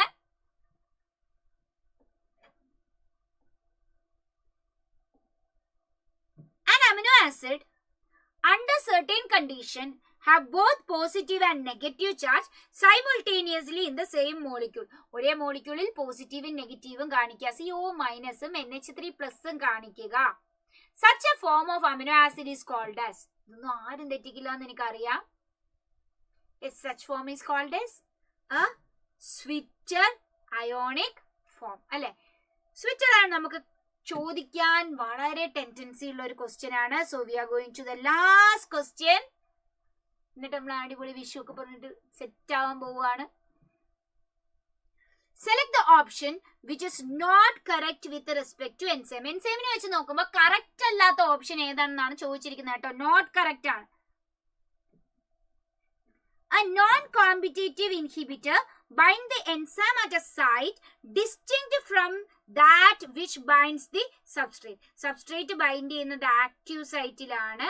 ഒരു non competitive inhibitor വന്നിട്ട് വേറൊരു സൈറ്റിലായിരിക്കും ബൈൻഡ് ചെയ്യുക. ആ സൈറ്റിനെയാണ് അലോസ്റ്ററിക് സൈറ്റ് എന്ന് പറയുന്നത്. ആക്റ്റീവ് സൈറ്റിന്റെ ഷേപ്പ് ചേഞ്ച് ചെയ്യാൻ പോകുന്നത് അതാണ്. So this is correct. Okay. Malonate is a competitive inhibitor of succinic acid dehydrogenase. Malonate എന്ന് പറയുന്നത് സക്സിനിക് ആസിഡ് ഡീഹൈഡ്രോജനേസിന്റെ കോമ്പറ്റേറ്റീവ് ഇൻഹിബിറ്റർ ആണ്. അവിടുത്തെ സബ്സ്ട്രേറ്റ് വരുന്നത് നമുക്കറിയാം സക്സിനേറ്റ് ആണ്. Substrate binds with enzyme at its active site. Substrate bind ചെയ്യുന്നത് എൻസൈമിന്റെ active സൈറ്റിലാണ്, which is also right. Addition of lot of succinate does not reverse. അല്ല മക്കളെ, നമ്മൾ ഇന്ന് പറഞ്ഞല്ലേ കോമ്പറ്റീഷൻ ആണ്. നമ്മൾ അവിടെ ഇൻഹിബിറ്ററിനെ കൂട്ടിയാല് റിയാക്ഷൻ സ്റ്റോപ്പ് ആവും. നമ്മൾ അവിടെ സബ്സ്ട്രേറ്റിന് കൂടിയാൽ ഇൻഹിബിറ്ററിനെ എടുത്ത് മാറ്റി സബ്സ്ട്രേറ്റ് വന്നിരിക്കും. So answer is fourth option. So let's see, നമ്മൾ നോക്കിയില്ലേ എൻസൈം പാർട്ടിലെ ആൻസേഴ്സ് ഒക്കെ നിങ്ങൾ എന്ത് കിടിലമായിട്ട് ചെയ്തത്. ഈ ഒരു കോൺഫിഡൻസ് മാത്രം മതി നിങ്ങൾക്ക് ഓരോ ചാപ്റ്റേഴ്സും മുന്നോട്ട് പോകാൻ. നമ്മൾ ഏറ്റവും ഡിഫിക്കൽട്ട് ആയിട്ട് വിചാരിച്ച ചാപ്റ്റർ ആണ് ഇപ്പൊ നമുക്ക് ഏറ്റവും സിമ്പിൾ ആയിട്ട് ആൻസർ ചെയ്യാൻ പറ്റിയത്. So go ahead like this. എല്ലാവർക്കും കിടിലം വിഷു ഞാൻ ആശംസിക്കുന്നു. ഹാപ്പി വിഷു. നല്ല സദ്യയൊക്കെ കഴിച്ച് നല്ല പായസമൊക്കെ കുടിച്ച് കുറച്ചൊക്കെ ഒന്ന് റിലാക്സ് ചെയ്ത് തിരിച്ച് പഠിത്തത്തിൽ തന്നെ ഓടിയെത്തുക. അപ്പോ see you on the next class. Bye bye. Thank you. Happy Vishu to എല്ലാവർക്കും happy Vishu. Thank you guys.